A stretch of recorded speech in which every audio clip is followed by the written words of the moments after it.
time for Gather Around Freaks.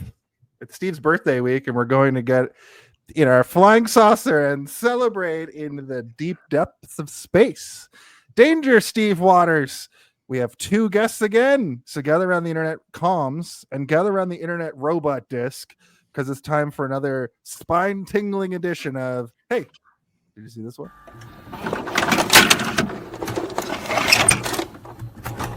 Once upon a time, movie magic was dwindling, and things were changing. And this month, Stephen Waters and Hey, Did You See This One? Would like to take you back there. Take you on a trip down memory lane to revisit some of their favorite movies from the late 1900s. From cult classics to box office hits, they'll explore the mysticism of this iconic era of film history. Tune in to relive the magic of the previous century in the nostalgic 90s.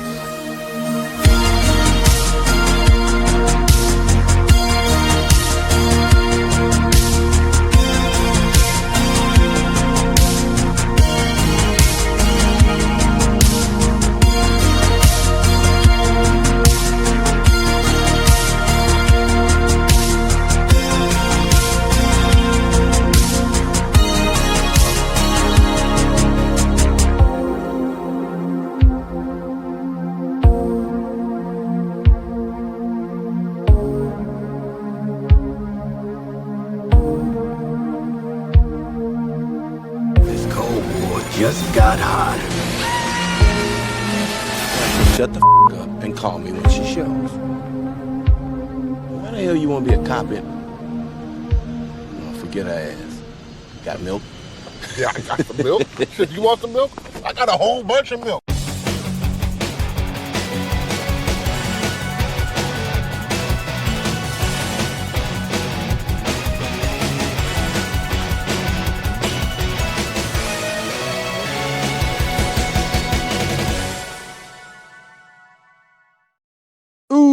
Get the devil on the phone. Welcome to Hey, Did You See This One, the weekly review, reaction, roundtable discussion podcast where we just have to ask the question, hey, did you see this one? On this show, we take a film and completely pull it apart, leaving no stone unturned. We are your co-hosts. I am Jason R. Phillips, and I'm happy to welcome my co-host, the birthday boy himself. It's interesting. Your birthday fell smack dab between two episodes, so you didn't really get a on your birthday, but I guess this sort of works as your birthday episode. So happy birthday, Steve. Happy birthday. Happy clap for yourself with the clapping button. Steve Waters is my illustrious co-host. We are co-hosts together as one right here. It's episode 183, and if you're playing at home, it's season 3, episode 34. So look at that. We've done it. We've gotten to some arbitrary numbers.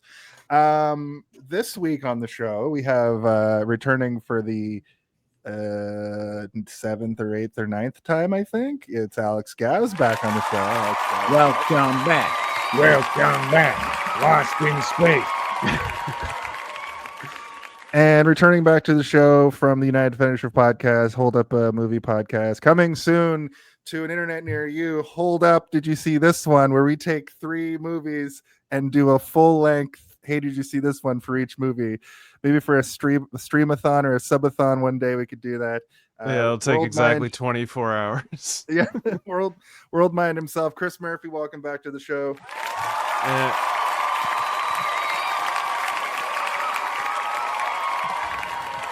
And the monkey flips the switch.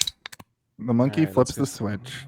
Flip it. We are, like I said, in the smack dab in the middle of Steve's birthday month, the nostalgic 90s or 90s comfort films. And this week, the next movie on the docket is Lost in Space from 1998. Now, this film has lots of TV shows, lots of TV movies based around it. It's based off the Swiss Family Robinson, as well as the original Lost in Space shows and books. So we're talking about the 1998 film. I think there's lots to talk about Nobody here. gives a shit about anything else other than this film, right? Right, guys? Come on. I don't know, people seem to like that. His masterpiece, right? This is such a masterpiece. Oh, Sorry, the such a intro said we're going to masterpiece. be exploring cult classics and commercial hits. Which one was this? We'll talk about that when we get to the body of the episode. Yeah. Well, before we get to the body of the episode, let's hear from Zardos. Zardos, can you hear us? He demands this. Zardos speaks to you. What? He demands you synopsize this film. Tell him how, why, who, what occurs in this film. That's right. Zardos demands a synopsis of the film. I did my due diligence and I asked Chris beforehand this time. I always forget to give us the brief synopsis. So could you go ahead and just give us basically a paragraph about what this movie is? Matt LeBlanc was at the height of his career in the late 90s, and they thought they could make a movie star out of TV's most famed friend. So they put him in a little film called Lost in Space, a film about the Robinsons. Scientific Robinson dad with his at-home wife who is an engineer or something, and he's got a doctor daughter and an influencing teen daughter named Penny with Penny vision, and that's something. And then there's his autistic son, Will Robinson. I mean, they're all autistic. Let's be They're real. all a little autistic, yeah. And there's just this autistic family that's going on a camper ride through space. And Matt LeBlanc, because he's in the most epic, most stunning, most jaw-dropping star fight you'll ever see in any cold open of a movie ever. You get to watch Matt LeBlanc get hired to be the driver for this Robinson, and he gets to give up the next 10 years of his life because it's going to take 10 years for them to get to their supposed destination. But wait, of all things, and I completely forgot this man was in this film, because I apparently do with all the films I've ever watched him in. Gary Oldman plays Smith in this film, and he's a mutant baddie. He's a mutant corpo baddie, and he wants his money, but for some reason he decides to sabotage the robot by sneaking onto the ship to sabotage the robot instead of sabotaging the robot before he gives them. But we won't talk about plot holes in this film, or maybe It's we not will. a plot hole. You just weren't paying attention. Oh, I was paying attention, all right. I don't think you were, because it's not a plot hole. I mean, he was talking to a dude, and he's like, "Where's my money?" And then the next scene is him shoved up in an elevator, like sneaking into the ship. Those were He had to sabotage the robot after all the checks had been done, which had been done right up until they took off. So he had to wait until right before they took off to sneak on to sabotage the robot. It's really not that crazy. It's a solid plan, in my opinion. I feel like he could have put a sleep. Anyway, I'm digressing. We'll get into this.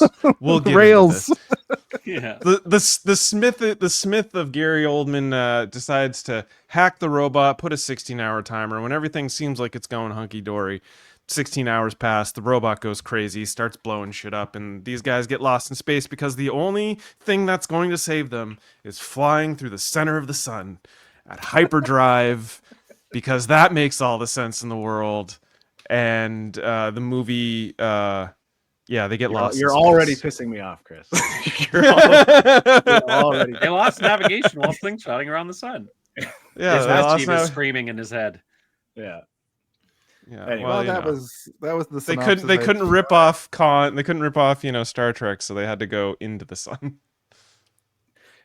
Yeah, I mean that's pretty much it until time travel is introduced well into the movie. I mean, I guess They were in the third act. They do a lot of Chekhov smoking something. Like, well, they throughout definitely this they're entire like movie. Will's interested in time travel, and then like Is 5 this minutes a later, little time by the way, machine?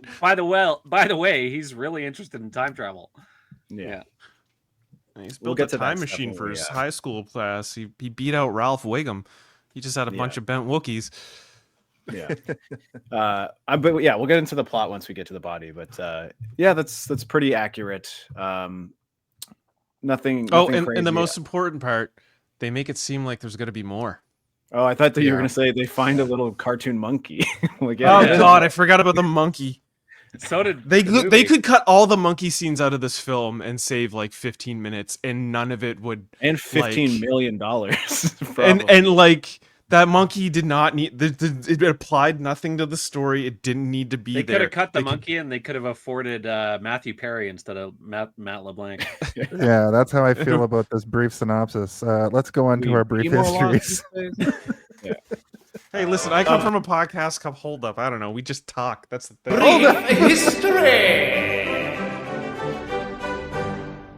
Well, Chris, why don't you keep it going? Give us your brief history with this film. I was but a young lad in the 98s. I was only 12 years old, and this movie appealed to me greatly at the tender but brimming mindset age of 12 years old.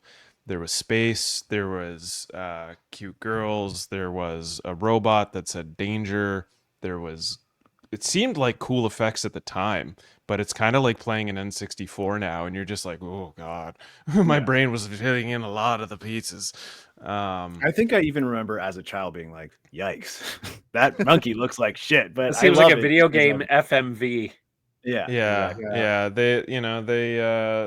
yeah. They saw that monkey bone was popular, so they thought they would, copy the monkey and put it in. And I completely forgot about that monkey. Then I rewatched it. And I was like, oh my God, oh God. Why is it also a chameleon for some reason? Yeah, like there's It's no just- explanation. it's Apparently 'cause monkeys the evolve tip into of it. chameleons. Yeah, no, because it's a science fiction-y. It can't just be a monkey. But I do. They just have a monkey. I remember Matt LeBlanc. I remember the launch scene. I remember the spider scene when they meet the first ship, and they don't freak out. They're just like, a ship in the middle of where the fuck ever we are. Like, you wouldn't freak out thinking, oh, that's aliens or something. No, it's one of ours, but it's It had from the English on future. It had English on it. It's like that. Doesn't that raise any eyebrows? Like, nobody's like alerted or like put any form of like, what is happening? They're just like, oh, hey, I think that's one of ours. Let's go check it out. And they just like proceed like it's There's a something simple normal. answer for this. It's a movie for children, and if they had that much Yes. sense, kids would be shitting themselves. So they had to be like, they can't be scared, or else the kids will be scared, right? Yeah. But yeah, I specifically remember the spider scene stuff, and then a lot of the third act I completely forgot about, and then I remember Smith being like alien Spider-Man, like "Oh." I remember him being in a lot more of it than he actually is, but I guess it's just because it's like the coolest aspect of the movie, in my opinion. Yeah, it's the most visually jaw-dropping aspect. Yeah, I guess. it's got some sort of like Jim Henson-y vibe to it, just the way it's designed and everything. Anyway, we can talk about that when we talk about. I agree with Jamil's comment. Lacey Chabert was super cute at the time and super cute now. Oh my goodness, Lacey Chabert is so hot these days. Welcome to the Creep Show, everyone. Hey, she's it. what? What? She's Take like it off 2 years me, older boy. than me. Oh, I thought you meant in this movie. No, just kidding. No, she was 2 years older than me in that movie too. At the time, I was Fine.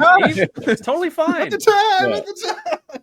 Okay. Um, Thanks, Chris. Yeah. How about? Oh, Sorry, something just happened on my computer screen that I didn't know what was going on. Yeah, we're doing a how about podcast. you, Alexi? I never saw it. I never saw it until that fateful bath where I watched it. Did you have bubbles? No, I had Epsom salts, but Oh, Yeah. It's good because after First we're watching this, back. you feel kind of nasty.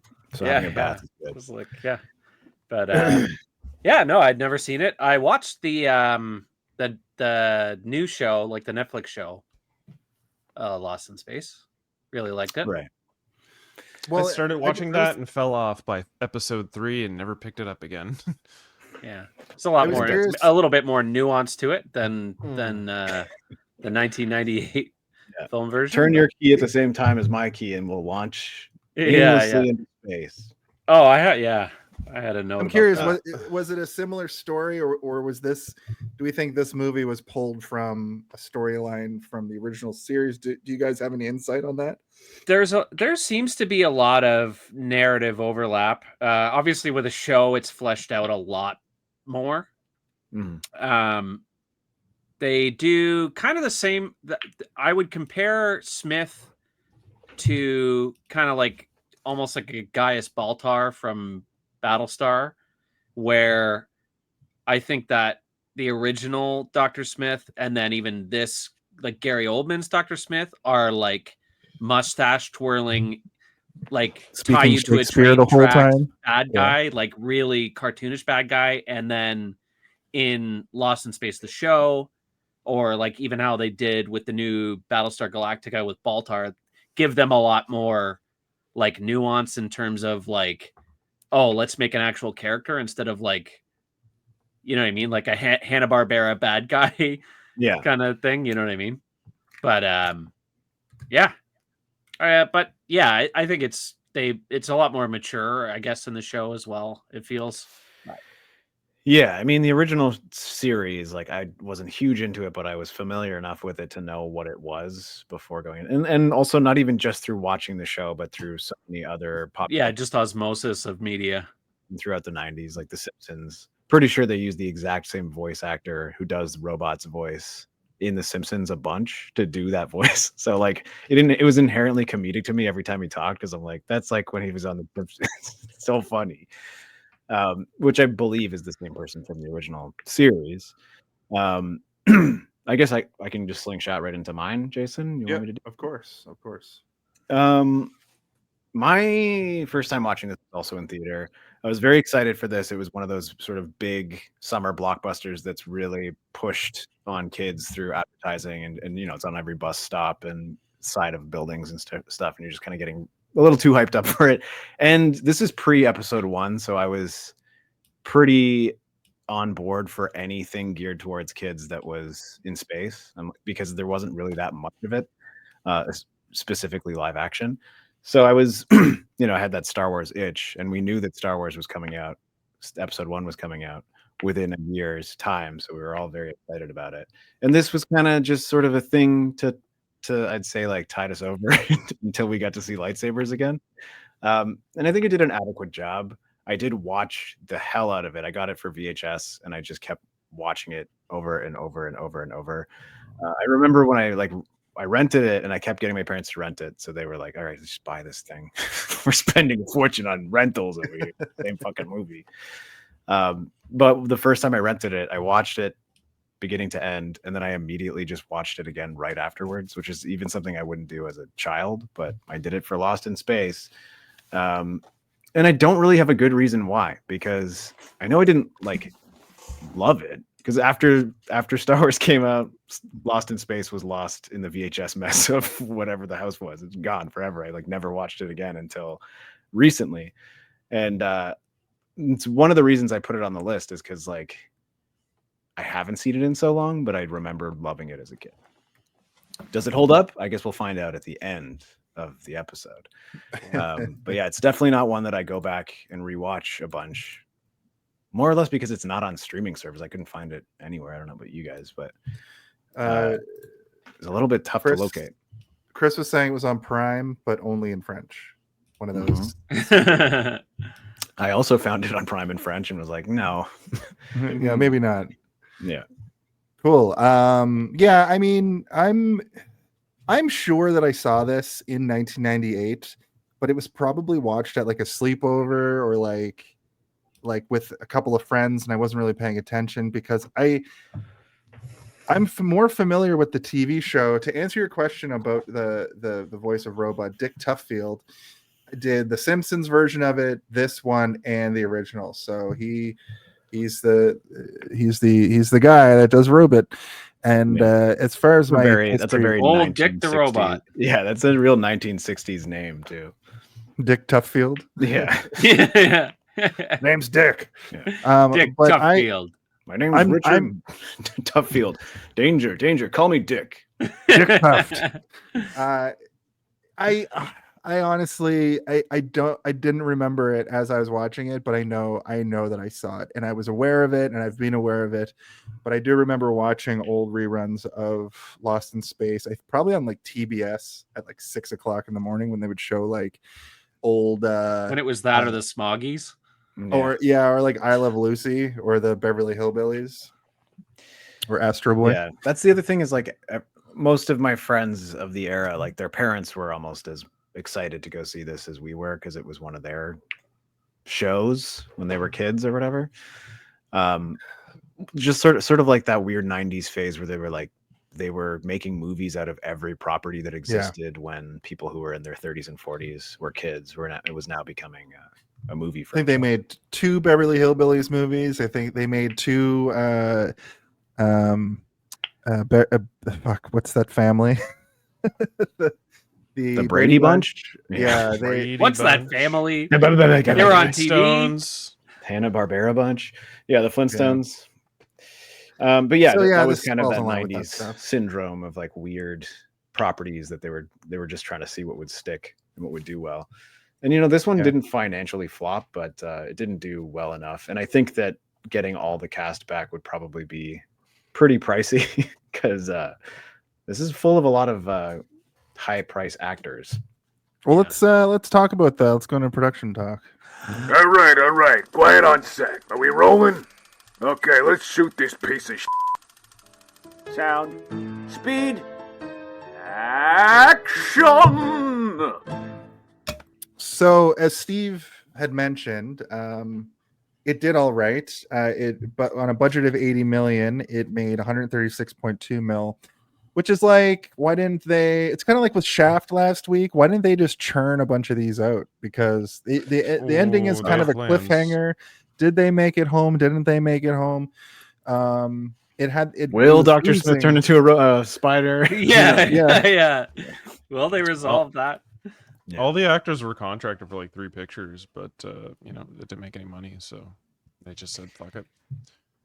Yeah, I mean, it didn't. Okay. I think it didn't make projected numbers. I think this is again one of those cases where if they had made a sequel, I think the sequel probably would have made more money than the original. In the case of Shaft, though, Jason, that movie made far more than was spent, whereas this was like it didn't even double the amount that was spent. So when you think about how much went into marketing and everything, they probably didn't make a lot. They probably made like 10, 15 mil, and they're like, that's not worth it. We make a little bit of money back. The director for this is interesting. Stephen Hopkins, who actually directed other movies we've done on this channel, Nightmare on Elm Street, The Dream Child. He also directed Predator 2 and Judgment Night. So he's more used to like actiony stuff, and this has action in it, but it feels more like like Steve, you also said, it's very kids movie. Judgment Night. Never heard of Judgment Night is that movie with Emilio Estevez and Cuba Gooding Jr. and Dennis Leary and Stephen Dorff. That still remember that? That still doesn't ring up. Did we do that on this show? There's no way we did that on this show. No, but they basically it's from the extended Dorfverse. Yeah, the Dorfiverse. Yeah. I just remember that film being like an action, like they witness a crime and have to get away kind of a movie. I remember that from when I was a kid. Used to see the trailer for it all the time. Did Dennis Leary just walk away from danger? That's what he does. But this guy also worked on the hit show House of Lies, which I watched with Don Cheadle, kind of like a comedy drama. If you've never seen it, I recommend it. He's done a lot of more adult stuff, I guess is my point. And he kind of he turned out a pretty competent kids movie, which we all would have loved in 1998, whether we saw it or hadn't seen it or whatever. But now I feel like it doesn't hold up for that fact, but a lot of stuff in this movie I think work really well. Like the practical effects in this movie are awesome. Inside the ship, digital effects are awesome. Some of the digital effects are okay, and most of them are not. I would say that there are 5 shots in this entire movie where the digital effects work, and the rest is like, nice. The credits, the intro. I like the space. Like the space stuff was pretty good. The space station looks like shit until they get far enough away from it, and then I'm like, okay, now it looks good. Now it looks good that they're fucking 2 miles away from it. But like the Smith, alien future Smith in the cloak, I thought looked cool, and then when he takes the cloak, but that's off, because it's a puppet. It's a puppet when it looks cool. Looks like That's shit every okay. other- Speaking of puppets, apparently Blarp was originally going to be an animatronic puppet in the film, except the puppet didn't look real enough, so it was replaced Oh, with a so they CG blarped it puppet. You know what'll be even better than a not good looking puppet? Really, really not good looking. You ever played Creatures too? Have you ever seen a That's- naked gremlin? That's the crazy thing about the CGI in the late 90s. It's like they're like, this is as good as it gets. Let's put it Yeah. all over everything. And then 25 years later, you're going, what? Or if 1 would've year just later, been- Phantom Menace comes out. Yeah, Yeah. like, Yeah. and even you go back and watch that, and a lot of the stuff doesn't hold up. But like, I look at these movies and I'm like, these movies walked so that other movies could run. You know, Yeah. things get better through trial and error. And Lost in Space had to give us a shitty yellow space monkey in order for us to, It's you like, know, yeah, it's like the PS1 of it's where it's like it's not the end of like Super Nintendo where everything looked really good in 2D, and then wasn't quite PS2 where things started to look good, but you just had like PS1 paintbrush arm. It's the Donkey Kong Country of movies. Whoa. Donkey Kong Country looked great. That's what I was I about know, to it say. looked- That's it like looked great. that's the opposite Yeah. of what Alex is The saying. the only similarity is they're both saved by an animated monkey. True. I forgot about this monkey too, but then when I saw it, that was one thing that I went, oh yeah, fucking this purple weirdo. I didn't go, oh yeah. I went, oh no. I can't wait to learn more about this monkey and where it came from. Yeah, and we never find out. Yeah, that was going to be the third movie. to bring There's him exactly home. one shot where I'm like, oh, the monkey looks all right there. And then I realized it's because there's no other people in the shot. I think the background was also digital and the lighting is flat. So it's like orange on orange on orange. And I'm like, okay, so the textures look okay. Everything is doing all right. The background is soft. So there's nothing in focus to really contrast it against. But that's the only time that I'm like, oh, the I have a CGI theory. works I here. just cooked up a theory. Can I get my a theory? God. Yes. That monkey was there because they were setting up for one of the sequels. They were going to warp to the monkey's planet, and there was going to be a lot more of them. Yeah, it's gonna be called Lost in Space 2: Monkey's Paw. Yeah. You know what? Actually, Glorp. so according to the screenwriter, if this movie did receive a sequel, it would have been about the Robinson family making it to Alpha Prime. However, they discovered the Alpha Prime is already populated with humans because they previously went through a wormhole in the first movie that sends them into the future. There would also have been a subplot with Judy Robinson creating a cure for Dr. Smith to prevent the spider infection from turning him into a Spider Smith, and Penny ended up receiving the same color-changing abilities as Blarp has. Whoa, dude. Blarp for Heather too Graham long. can change colors? No, Penny. Oh, no, not Penny, yeah. Yeah, the Heather Graham's the one that's trying Was to cure Judy, Smith. yeah. Judy. Yeah. Well, Judy that's. I wanted to say sounds that terrible. That sounds like a terrible movie. I wanted to say Heather Graham, like later in her acting career, she gets more wood in it. Seems like in this, she was able to emote with her face. She did a pretty good job, but later, as her career goes on, she seems to phone it in more and more and be less. I think just more every single actor in this movie except for Gary Oldman was terrible. Yes. Like, Yes, absolutely Gary terrible. Oldman's back hurts because he carried this movie so hard. Even William Hurt was just like, I'm gonna get a paycheck from this. Yeah, doing yeah, like yeah. a Liam Neeson impression. And you know, let's not to disparage any of the actors, but like Penny was doing too much with her face and her Yeah. eyebrows. The kid Yeah. was basically emotionless. Mom was okay at times, but like most of the time she was just there to spout, you know, complainy wife lines, which is really shitty Or considering that like exposition. yeah, but most of it was. I have was- a note here was that the- says, I feel like if this movie was made 3 years later, Will Robinson would have been played by Eric Pear Sullivan from Malcolm and Dewey from Malcolm in the Middle. I thought it was him when he Yes. first popped on the screen. And I was like, does that timeline work? Dewey? I made a note about it. You would have brought a I was lot like, more to this movie. I He think would've- so, yeah. But I don't want to complain too much about everything. But you know, the minute that Gary Oldman is on screen to the moment that he gets hucked into the dusty, I don't know what it is. When he gets thrown out the window, He's acting- thrown off a acting cliff awful. and then he lands Yeah. and he still survives and they drag him out. But I don't think thought- he has any lines after that, except for like "We're all going to die" or "We're all doomed," which I think is like Yeah. a line from the old show that he would say all the time, right? Like "We're doomed." Anyway, we can talk about that more, I guess, as we go. But Yeah, I the don't only think other- anybody was particularly good. It's No. a very Including Heather and Graham. then movie.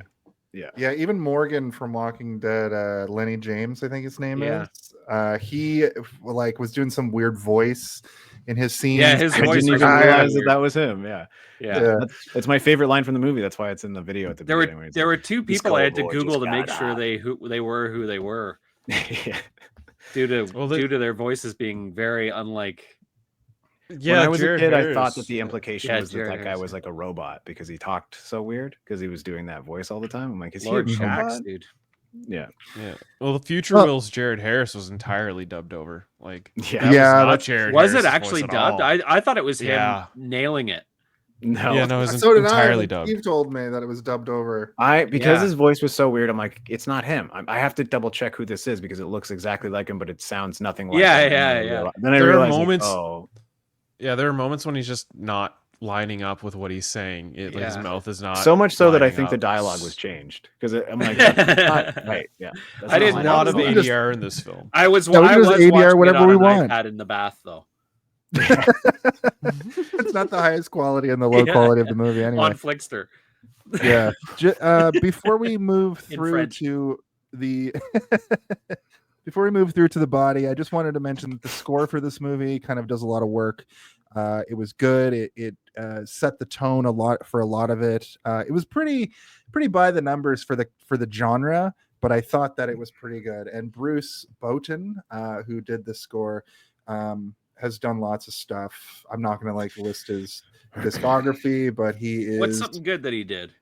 Fantasia 2000, baby. Okay, all right. A Bug's Life. Hell yeah, dude. Fantasia 2000. Hold on a second. Take a step back. Fantasia 2000 is a remake of Fantasia. He didn't do the fucking music for that. He's the composer. Yeah, he didn't compose. Okay, check this Fantasia out. famously is music that is from like the fucking 1800s. Okay, check this out. Check this out. He conducted it. Check this He out. did, the Mary Had a Little Lamb movie. He did the America the Brave movie. He produced the score. He did Phantom of the Opera over here. Three Little He- Pigs. He okay. He composed the theme. You're so stupid, Jason. He composed the theme for Tiny Toon Adventures. Oh, hell, okay. Oh He's back, yeah, there dude. we go. You should have He's fucking back. led with that, man. Yeah, you really should have led with that. He composed the Fantasia theme 2000. music. Yeah. Next, you're gonna tell me Dinosaur. that song that Yakko sings in Animaniacs where he names all the countries. He might have. He might- I've seen that live. I've seen that live performed by the gentleman that produced that song, and everybody. It was great. Rob Paulson, awesome. and it was amazing. It was amazing live. name is Robert Animaniacs night Paulson. was the best. Well, the guy who sings it, who plays Yakko, is named Rob Paulson. The Look, he guy who worked- made the song. I can't remember. He worked on the soundtrack for the movie Stay Tuned, which we've covered on this channel. So Yeah, I think what you said earlier, where it's like it is kind of just sort of boilerplate for the genre, but it does the job. It's not. I'm never kind of like taken out because of the music. I think the music is Right. pretty good. One thing that's weird is that they don't use the Lost in Space theme at all, because it is sort of a very Until memorable the theme. credits. Until the credits. Until the credits, where it's like a weird late 90s. it's like you punk wouldn't rendition. download a car. You wouldn't download a car. yeah. I wrote down. I said the ending music made me want to buy a skateboard or maybe a Yomega X Brain yo-yo, or illegally download this movie that I'm Yeah. watching Yeah, right which I now. did. which I did. Which I did. I remember that jacking me right the fuck up though when I was a kid. Right at the end of the movie, Yeah. I was like, This is You're scrambling to rewind the movie to watch it again. Yeah. Why wouldn't Exactly. it rewind faster? when Okay, they're we like can go line into- dropping the dialogue throughout the song, I'm like, this is hype. This is peak. I need the soundtrack for this shit. Mom. This is just like Fantasia 2000. It's the first one I saw that I knew. Okay. Anyway, Yeah. let's go to the body of the episode, you sons of bitches. Ooh, I actually had a few more morsels, just real quick. Mhm. Oh, just real yeah. quick. I love morsels. So, normally, we do a 7-minute hold up where it's Murphy's Movie Morsels. I can't find my clip. I was going to put it in here, but whatever. We'll go roll with this. It was reportedly New Line's most costly production as of 1998. Keanu Reeves was offered the role of Major Don West, but turned it down because he wanted to take a break as he had completed The Devil's Advocate, which is a great film, and reportedly had an estimated 750 individual effects. And there's also a 3-issue comic sequel. So, yeah. 3? Oh. 3. Jeez. Did it outline the sequel where Penny gets I believe so. chameleon powers or whatever the fuck? Probably. Is there a That's what- timeline where Keanu Reeves does this movie and Matt LeBlanc is Neo? Is Neo, yeah. Oh, wow. I was thinking that too. I was like, Wow. I was gonna say one last thing about Matt LeBlanc. I know Kung Fu. How you doing? But if he hadn't done I can almost take him seriously in this movie if Joey Tribbiani doesn't exist. He does a pretty good job with it, but I keep going like, but it's fucking Joey Tribbiani. And I think that if Friends was deleted from my brain, I might be like, hey, why don't we put this guy in more action films where he has to be a pilot, I guess, a fighter pilot or something. To be honest, what they should have done is not make him take any advances at all. That made him very Joey. He was It working. also made him time. very unlikable. Like it was like the worst sort of like. But sexual it was harassment very in the like workplace. it's like, oh, I'm watching Joey Tribbiani on a spaceship.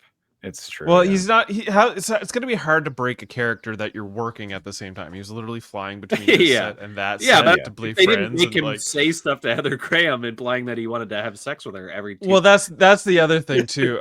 Even though him and Heather Graham were pretty much in the same age bracket, for some reason he just seemed older and she seemed younger, and it felt creepy. Yeah. I mean, he's also telling her dad that he wants to fuck her to his face. Well, he didn't know times. Like right to away. thaw that cold. Yeah, but he fish. keeps doing it. It's not like he stops after that. He just continues. Oh, he over and over. already went as far as he could go. He, like, you know what I mean? You can't really say, "Oh, I want to thaw that." Yeah, that frozen fish stick or whatever. After that, anything you can say is not going to match that. Me and Danny were like, "Is that an old timey saying? Like, do weird old people say that? Like, is that something somebody in 1990s who's in their 40s would say? Be like, now that's Or a is that fish what I'd they like to thought in the pull up." 90s they were going to say in 2058? In the future? Yeah, Yeah, maybe. that's definitely future dialogue if I ever heard it. This hairstyle is going to be in vogue in 10 years. But I think there's one thing we can all agree upon is that if we all deleted Joey from our minds and saw this movie in a different light, the movie would still suck. So let's move on. Yeah, beyond well, that. like we could get It rid wouldn't of make the Joey character and the better. monkey, and it would save at least 30 minutes. They can't get rid of No, the you character need of Major Joey. West. He's part of the show. No, Also, they just who set would the be robot shooting all the flash. guns? Who the fuck would shoot all the guns? Jim West, Desperado. Who would make Will that? Who Smith. would make that hilarious raid joke? You know, Yeah. remember that Yeah, raid yeah. joke? Yeah. All of his Well, jokes are very like he just says them kind of under his breath just to the audience. Yeah, Did you guys hear Should that we- one? Shall we talk about the body of the episode? Yes. The body of the episode. It's a good body this week. like to thaw that frozen body. Christ. Well, That just sounds like I'm a necrophiliac. Shit. yeah. I think that's the first time necrophilia has been brought up on this show. So that's our show for this week. We'll see you next time. That can't be wins! true. The show opens up with a big old exposition dump. It's 2058. The Earth is dying, and humanity's last hope is, well, space. Specifically, a hypergate project to find water and move the human race off world. It's a cold open to an attack by some sedition fighters. And the first note that I have here is the CGI holds up better than I expected. And pretty solid. That's an early note. Yeah. Yeah, before it really gets to it. But solid sound design in this part. And it Yeah, looked the sound okay. design for is the time. good throughout the entire movie, I think. There's nothing bad about laser sounds and sound effects. I will say a lot of it was stock stuff. There's a ton of reboots. There's a sound effects in bleep this. that made me check for notifications on my computer. There's a part where he's like plugging in stuff when he's putting them to the Frozone sleep or whatever, and it's the exact sequence of like bleep bloop bloop, and it's the same thing they use in Reboot all the time. So my brain is just like Reboot, and then after that, I was on high alert for Reboot sound effects, and they were everywhere. They're all throughout. By the quarter into this film, I was like, God, the sound design in this film is awful, because there's this point when the like Spider Smith smacks Matt LeBlanc into a wall, and there's just no sound effect. It's just like it's slammed into a wall, but there's no sound effect whatsoever. Just the sound of his loud stomping. Yeah. I mean, in this particular sequence, as Jason was saying, like it is good. Like the lasers are good. The spaceship sound effects are good. I will say the sound mixing on my version of the movie was out of this world, to the point that I couldn't hear what anyone was saying, and I didn't have subtitles. And I'm like, I don't know. I know that he says this Cold War just got hot because it's into my mind, but I can't hear what anybody else is saying. And that's kind of the case throughout the movie. But you know, there's bad and good, I suppose. I think the stock sound effects were distracting for me just because I'm so familiar with them. But you know, when he's shooting his gun at the spiders and the noises the spiders are making were okay for the most part, except for those classic like like, oh, there's one of those noises I've heard 1,000 times. Yeah. But the seditionists look weird. Where I thought the seditionists were going to play more of a role. Yeah, they were not as seditious as promised. I wrote, one guy is good because he's from Friends, and the one guy is bad because he is bald. Yeah, and he has face tattoos and is very, very pale. Yeah. I don't know how you guys... Tell me about this note that I wrote here that I don't remember. I just pulled the movie up. Okay, we'll tell you what you're thinking. Let's try and decipher. This is a new bit. It's called Decipher. Yeah. No. I vaguely remember this, but he like punches his buddy out in to get through the. Oh no, I remember now. He bumps into him as he's careening towards the hyperdrive. I remember. Just gonna give you a little kiss. Yeah, that's like the main part of this whole scene. Yeah, they fight two guys, and then the one guy's ship is fucked, and he's flying, and he's gonna crash into the hypergate or whatever. Yeah, Lord Shax jettisons his main drive core. Yeah, exactly. And like, I like their eyes. I like their little targety eyes. I thought that was kind of cool. I like that their bubbles were see-through. That was interesting. Like, I think the ship design here is interesting and cool, but the CGI of the ships was very, like, ugh. I thought Matt LeBlanc was going to have the crosshair eyes the whole movie, and I found it distracting. I was kind of hoping for that but then he got out of the ship, and I was like, oh, okay, he's just normal. Mm-hmm. Yeah, that's why again I thought that the other pilot, the guy from The Walking Dead, I thought he was a robot when I was a kid because I didn't remember that Matt LeBlanc had those targety eyes. And you only ever see that guy with them. You don't see him without them. Yeah. And because he's talking like this the whole time. He must be a robot. Yeah, he's a robot man. It was. He probably is a robot, and they forgot to tell us. That would be great. Imagine they found him in the ship and he was like, I told you I'm a robot. I live forever. Take care of my monkey. Take care of my monkey. Danger, Dick. Danger, Dick. I liked that when the title of the movie popped up, it looked like the Skechers logo. Did you guys Oh my God. I fucking lost my mind when I saw that. I was like, that's the worst graphic for a film title I've ever seen. I don't know what I expected. I clearly did not remember it, but I was expecting something better. That was the most basic bullshit I've ever seen in a film. Jeez, wow. I didn't know you were going to be so passionate about the font. Yeah, absolutely. Listen. With serif Times New Roman. And this has like a bit of a, fades across the screen, and it's the Skechers film. Comic Sans. Great film has a good title entry, like a good like intro for a great film. Like Hobo with a Shotgun has one of the like great like title entries for like the. It's just wow, what it was like. This was a sign of laziness, and considering that this film has a credit of 3,500 names, I don't know whose choice it was to go with that, but terrible, sir. Listen, it was the 1990s, late 1990s. Everything had to be smooth, no hard edges. Hackers had a better frigging intro than that. Whoa. Now that That is below the belt, friend. Hackers is the worst. I'm just kidding. Yes, that's what I'm saying. Hackers is so bad. I can't remember if we covered it on this fucking show or not. I think we did, right? Yeah. Yeah. Remember Hack when we the talked about world! hacking the world forever after that? Yeah, that's true. That's true. Were you on that, Alex? I feel like Alex was here. I don't think I was. No, I've never seen Hackers, so I must not have been. Oh, you That gotta was see crazy. Hackers. Hackers You with gotta the see dead. Hackers. Oh, you gotta see Hackers. It's a delicious film. Yeah, You do. Angelina Jolie boobies are in that film. It's Okay. wonderful. I think you're killing Well, Steve. not everybody likes boobies. So Or anyway, Angelina Jolie. You did at one point. You did at one point, Steve. When you were but a wee baby, you enjoyed a boobie or two. I don't know. That was more for sustenance than yeah. That's like saying he wants to fuck McDonald's. I want to fuck McDonald's. He wants a Happy Meal. Oh, God. We're introduced to the Robinson family, just like the old school show.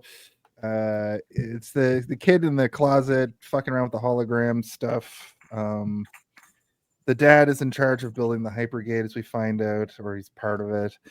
And we find out if you enter hyperspace without a hyper portal, you'll just be sent to a random point in space. I wonder if that'll come up later. It absolutely It's does. not that it's random, it's that you can't predict where you're going to go accurately. So it's Right. like, Basically the plot of Voyager. Oh, okay. So it's random. yeah, I guess. But you don't end up in a random spot. You'll end up like in the direction you went. You Okay, just don't randomly know. forward. Yeah. Yeah, randomly, but in a straight line. Yeah. Well, here I want to show you guys something. That's when they said the name of the movie in the movie. A lot of space to get lost in or whatever. And that's It's a lot of space to get There's lost a lot of in. space to get lost in. At 6:48 is one of our sort of title drops. It's not. They never really say, "Oh no, we are lost in space." But I Penny think says that later. he Penny does. says that later. Yeah. No, I listened to that. I didn't hear it. Oh, She says we're lost. She doesn't. we're say lost in space. Yeah, she says we're 1998. lost. Right. But there's Yeah. space behind her. There's a star field. Oh yeah. There's a lot of space between her and where she should be. You got to remember the important visual symbology of the 1998 cult classic Lost in Space. It's a groundbreaking film. Without whatever the fuck that fucking monkey's name ground is, did it we break? wouldn't have Jar Jar Binks. Okay, Glarp. Blow or whatever. Glarp. How do your kids feel about leaving Earth? It sucks. I thought This it was mission that. sucks, is what she says. It- yeah. The kids hate it. Flowers, tapioca pudding, kissing. Lacey Bobby or Chabert. whatever. Lacey, this kind of happens in Starship Troopers too, where they sort of predict what social media is going to be like in the future. Where in this, they have sort of like they're DMing each other on their little pads in Starship Troopers, but in this, she literally is a vlogger. Yeah, But- like An Apple Watch. very, very contemporary. Yeah. Like literally it looked like going like Instagram Live or something. Yeah. I legitimately was like, if I've got the time, I'm gonna use my OBS and like recreate that whole layout and Pennyvision just show or whatever? up on the Pennyvision here with the Penny. I had no time to do it, but I had intentions of showing up with Pennyvision. That would have been good. That would have been That would have been sick. great. Vision rules. I don't know if it's so much that it predicted so much as it is sort of like something that might have informed, right? Because there's a lot of stuff that like when you look at the design that these companies come up with, they look to popular media and stuff, right? Where they're like, what is a cool idea? Let's see if we can develop that. In my mind, I was like, are there other people doing Pennyvision, or is she like considered different? Is she doing it for people or for herself? There's no likes or anything coming Is up. there with- Larry Vision? Yeah, is there a Did Larry they- Vision? And now it's Is Larry there the Blarp Cable Guy. Vision? Larp Vision. So the internet is like brand new at this time in real life. Was this sort of the creators of the movie being like, someday maybe we're going to be able to do these things where you can post online, but also we find out that it's just sort of inner watch. So it almost feels like the Home Alone. Yeah, there's no Talk evidence Boy. that she's like live streaming to anyone. It's like Right. she's just recording a Yeah, it's video. like a probably supposed to be like, what if it was a diary that you could record on your Yeah. watch? Exactly. But I mean, it's still, when you look at it, even though it's not in the phone kind of like dimensions, it's the opposite. It's like somebody It's in holding the phone. 16:9, yeah, Yeah. instead of like Yeah. What are you holding it in landscape mode for, you sick, twisted pervert? But I mean, where it's going to come back around, because by the time 2858 actually comes around, we're going to be talking into hologram watches anyway. Well, right? So you know that in 3 years, so in their in eyes. 2028, Yeah. we'll be at the midpoint between the movie coming out and the movie taking place. right. And Will we're we be not alive we're in not fighting 2058? the space balds yet. No, if anything, we're just sort of We're way behind facilitating- schedule here. They thought, but I guess it Not for was destroying the 60 Earth. We years are. ago We're, for them. We're right on for track. them, that for was destroying 60 the years Earth. in the future. Yeah. But I mean, for the plot of this movie to take place, we should just continue down the road we're on. Just keep Yeah. throwing plastic in the ocean and, driving your car everywhere. Well, yeah, we'll get the Earth is going to be dead in 20 years part. We won't get we can fly easily, almost accidentally, to another planet that will. I sustain wanted us. to talk about the conceit of that in this film, because in 1998, people were still very hopeful that recycling would fix the world. So that's why in this movie they're like, well, recycling, didn't work. We didn't, it didn't work out. So we Everybody have, in this world believes that it did still, because it's a revelation that West has, right? Because he thinks that he's on a babysitting mission, but they're like, no, you're on the most important mission that has Right. ever existed in Yeah. human history, because the planet is dying.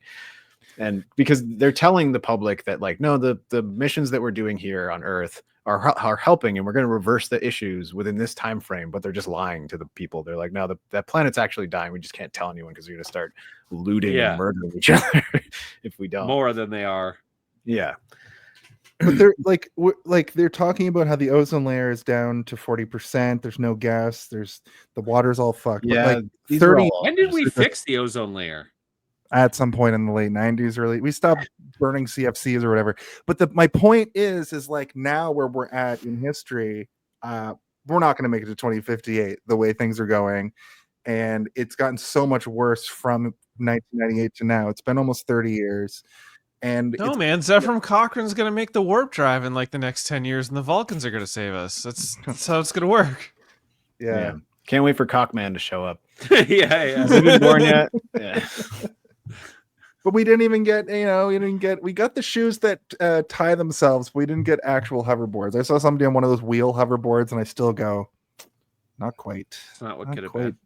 Not quite it. We got President Biff. Yeah, we did get President Biff, who seems like he found the 1956 sports almanac or whatever. Yeah. As long Anyway, as we back to don't the- start watering our crops with electrolytes or whatever. yeah. What plants crave though? What plants crave? Yeah. Yeah. That's what plants grave. Penny tortures her brother with what will happen if you get jettisoned into space.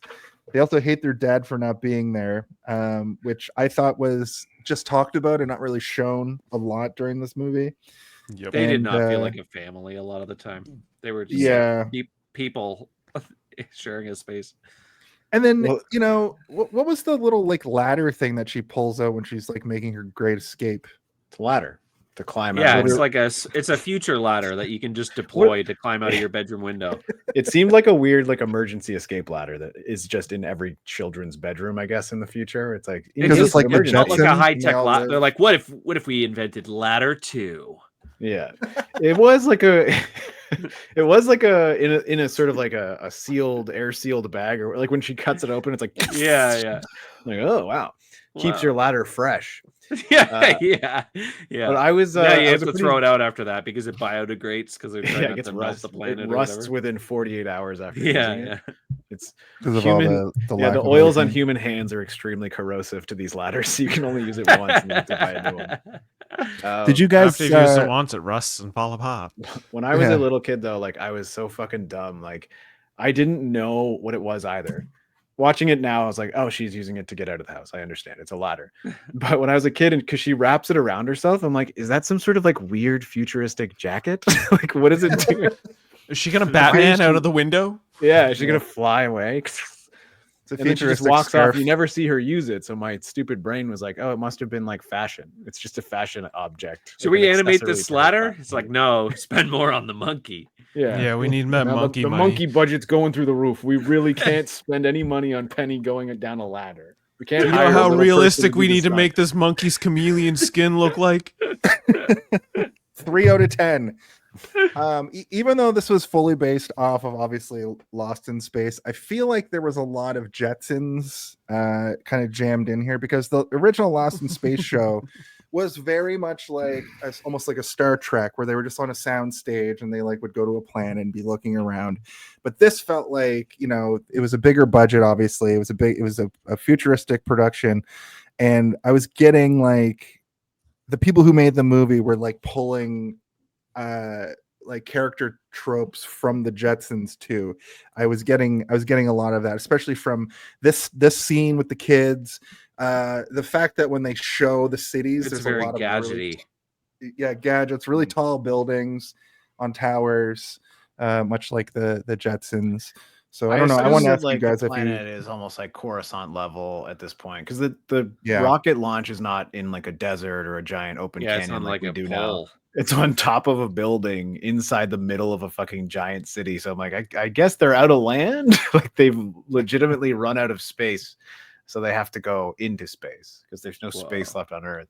Not to sidetrack too much, but like the whole showing the congested city, it felt congested, but it didn't feel like it didn't really show the impact globally. It just seems like this one city was super congested, and Yeah. I feel like the Fifth Element does a really good job of giving you that concept of how just like the world probably is, and how there's all those multiple levels and subways It going must up all and the, walls like the stuff. smog line and stuff as you go. Yeah, and you just There's can imagine one- that's globally. In this one, it doesn't feel that. I don't know. There's one shot that made me feel it, and it was just the collection of mega highways where there's like one giant one and then like 5 or 6 more on different levels, and it was just like bumper to bumper traffic on every single one. And I was like, oh, like So basically, the overbooking. off ramp from Hamilton to Toronto. Yeah, except there was 20 of them, and they were all just jammed, and like it was like 8-lane highways kind of thing, and it was scary. Why didn't they just build another highway under the highway? Why didn't they should follow build another one Monitor above it, Report? underneath it? Yeah, I think that they were trying, but I think you're right, Chris. It didn't come off as what they wanted us to feel, which is like the Earth is so ram-packed to a point that people can't even fucking breathe. Especially when we cut to the Robinsons' home and they live in this like villa with like a very bubble of, like- spacious. yeah, they have this like weird bubble of Italy where we live in like an estate home. Yeah, and also like the cars didn't fly. Like they look like they hovered at best. Like I didn't see wheels, that's one thing that really helps in your science fiction dystopian future is having bumper to bumper air traffic. Then you're like, holy shit. Yeah. It's so congested that even the sky is full of cars. Yeah. Steve, I want to ask you this. Do you feel like any of these, like I didn't really look into this, and I'm just going to ask if you felt like the CG effects would have been better if they were done by Mainframe Studios? I feel like they were done by Mainframe Studios. No, just kidding. That's the thing. I also kind of feel like they were done by Mainframe Studios, and I'm hoping they weren't. It doesn't help that so many of the sound effects were reboot sound effects that I'm like, oh my god, this is. What if this was done by Mainframe Studios? I wouldn't be surprised, because particularly the way the the spiders move, they felt like something you'd see in like a GameCube in Reboot. But no hate to Reboot, because I love Reboot so goddamn much. It's the greatest show ever. Yeah. There were some parts in this movie that was reminding me of Reboot so much that I'm like, and this is the same era where I was like so steeped in Reboot that I'm like, I love this shit. I'm like, no wonder I love this shit too, because it's making me feel like I'm watching Reboot. Here's something interesting about not who made the CGI, but the art director of this film worked on Zack Snyder's Justice League, The Witcher, and Eternals, which is kind of interesting. I don't know if that really, you don't get that. IMDb doesn't be like who produced the CGI, but I just. Well, I mean, art direction for this movie was fine. I think it was pretty good. Yeah, I don't like an art director is a pretty. It's an overarching position, right? Like you're in charge of a lot of different stuff, but typically it's you're mostly in charge of the look of the feel in terms of like what's being photographed, not necessarily the photography or the special effects or anything like that, but you oversee things like set design and costume design and those types of things. And I think the costume design in this movie was pretty good, and I think the set design in this movie was pretty great. Like when they're walking down that weird like tunnel in the event horizon ship. yeah. I wanted to make a smash cut when they get to that ship when they go through the little portal, and then it's just the event horizon ship. Yeah, or they open the door and it's just like the core of the event horizon, like and Sam Neill all covered in 1,000 cuts or whatever. I can see the future. Okay, so real quick, good news is it is not Mainframe Studios, but it was by a variety of British houses teamed together to produce the effects-packed film, including Cinesite Europe, the Film Factory Frame Store, and the Magic Camera Company. By Jim Henson's Creature Shop, creatured some of the impressive full-size animatronic robots. So they're going to say the good news is that it wasn't Mainframe Studios. The bad news is that it was Megaframe Studios. Oh no, that's interesting, Steve. You had mentioned to me earlier today that Gigabyte. you're like, this feels like almost Jim Henson-y a little bit. Did you say that to me? I said that tonight during this episode that we're currently on. Yeah, he did. Alex, call me stupid again. No, I only do it when I don't believe it, so you don't feel bad. The robot is one of the best parts of this film. like hands down, the knowing the fact that the Jim Henson company was behind the robot, that explains why it's probably one of the best parts of this film. It looks cool as heck, and even when he's like dumb old-timey robot where he looks like the robot from the old show, still pretty good. When they have like I love that the other arm strapped to him like a predator cannon or whatever. I love the like dismantling of the robot, but we'll get to that in a minute. We're at the point in the movie where Will meets Dawn. I wanted to cut this and I forgot to, but when Dawn salutes, he looks like he's just Joey Tribbiani saluting. It looks so comical to me. It looks wrong. Jason, you got to get over the fact that an actor can play more than one thing. I'm over it. You know that's not like a thing that happens to me often. It just for whatever reason for this movie specifically, he's never been in another movie ever other than this and Friends. They're the only two things he's ever done. And Joey, he was in Joey. Yeah. He was in Joey. Yeah, he was in the show Joey, you know, where I just saw him in the Friends reunion. No, he was in that movie with the baseball playing monkey, right? Lost in Space? Yeah, Lost in Space. Yeah, they cut the baseball scene, but it was in this at one point. Yeah. Baseball, Will Robinson, baseball. So curveball, Will Robinson. You're supposed to do hand gestures, robot. You're out. Yeah. Dawn doesn't want to go on the mission because destroy.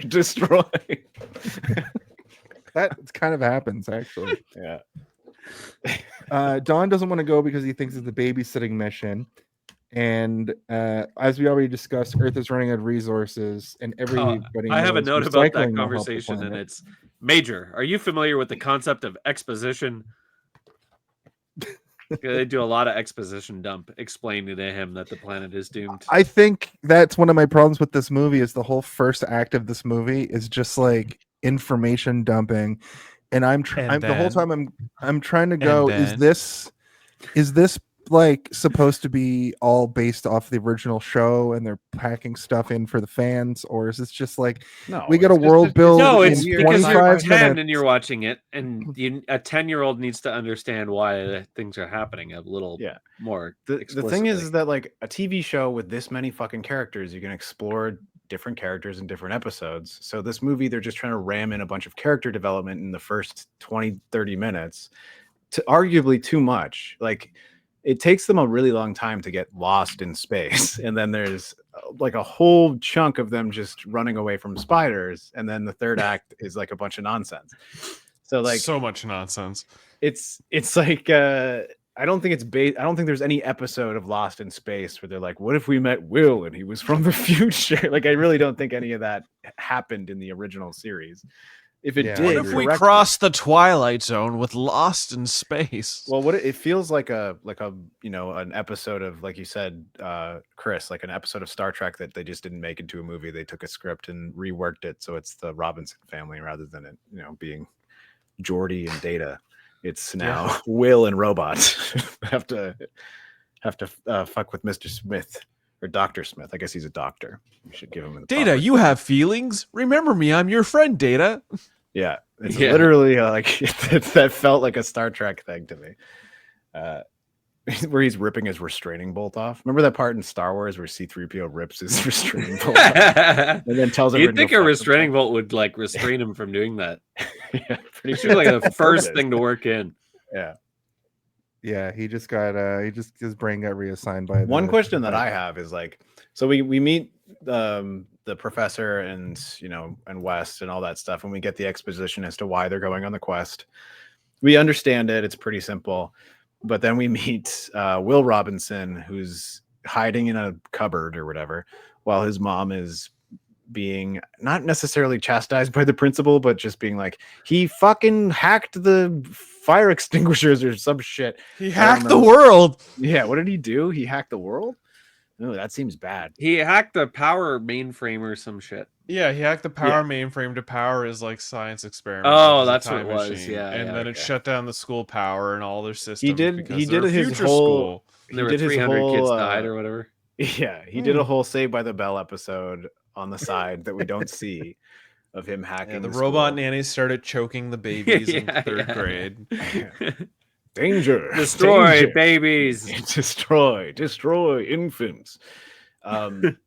I assume that the principal was probably one of the cast members from the original Lost in Space. She just like I'm like that must be. Turn her into a gorilla, give her hooters. I thought it was Mary Lou Henner from the Brady Bunch, but it wasn't. What was the name of? It's probably whoever played Judy. I would assume is playing Judy. June Lockhart is her name, and she is from Lost in Space. Whoa. Yeah, okay, so originally all surviving cast members of the TV show were meant to have cameo appearances. Dick Tuffield reprises his role. But then somebody took it a bounty. Somebody at the production house was like, we can't afford somebody's killing them all one by one during the production, and that's the sequel. Mark Goddard, the original Major Don West, plays the general. June Lockhart, the original Maureen Robinson, plays Will Robinson's principal.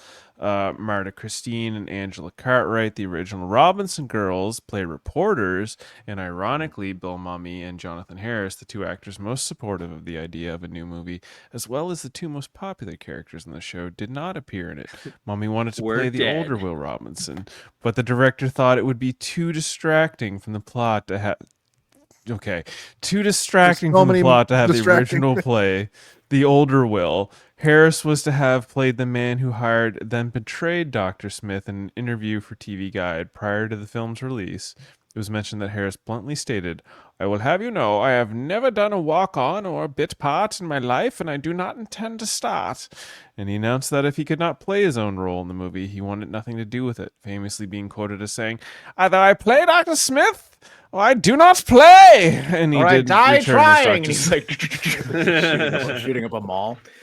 He did return as Dr. Smith in the 1-hour TV special Lost in Space Forever, 1998. So there's even another thing about Lost in Space that I didn't even know about. I mean, that's a weird actory thing, right? Where it's like, come on, man, we want to put you in. And he's like, no, like, I have to be Dr. Smith. It's like, we have Gary Oldman. Like, I'm sorry, he's one of the greatest actors who ever lived. Cannot. Sorry, dude, he doesn't need a cortisol injection to act for 8 hours. He was literally the bad guy in Leon the Professional and the Fifth Element in the same couple of years, and then I think he did a good job in this film. I do like that the villain. You're talking about Gary Oldman? Yeah, of course he did. He's never done a bad job in any movie he's ever been in. Gary Oldman's so good at the movies he does. I forget that he's in the movies. We watched Air Force One, and I watched that film. I remember Air Force One.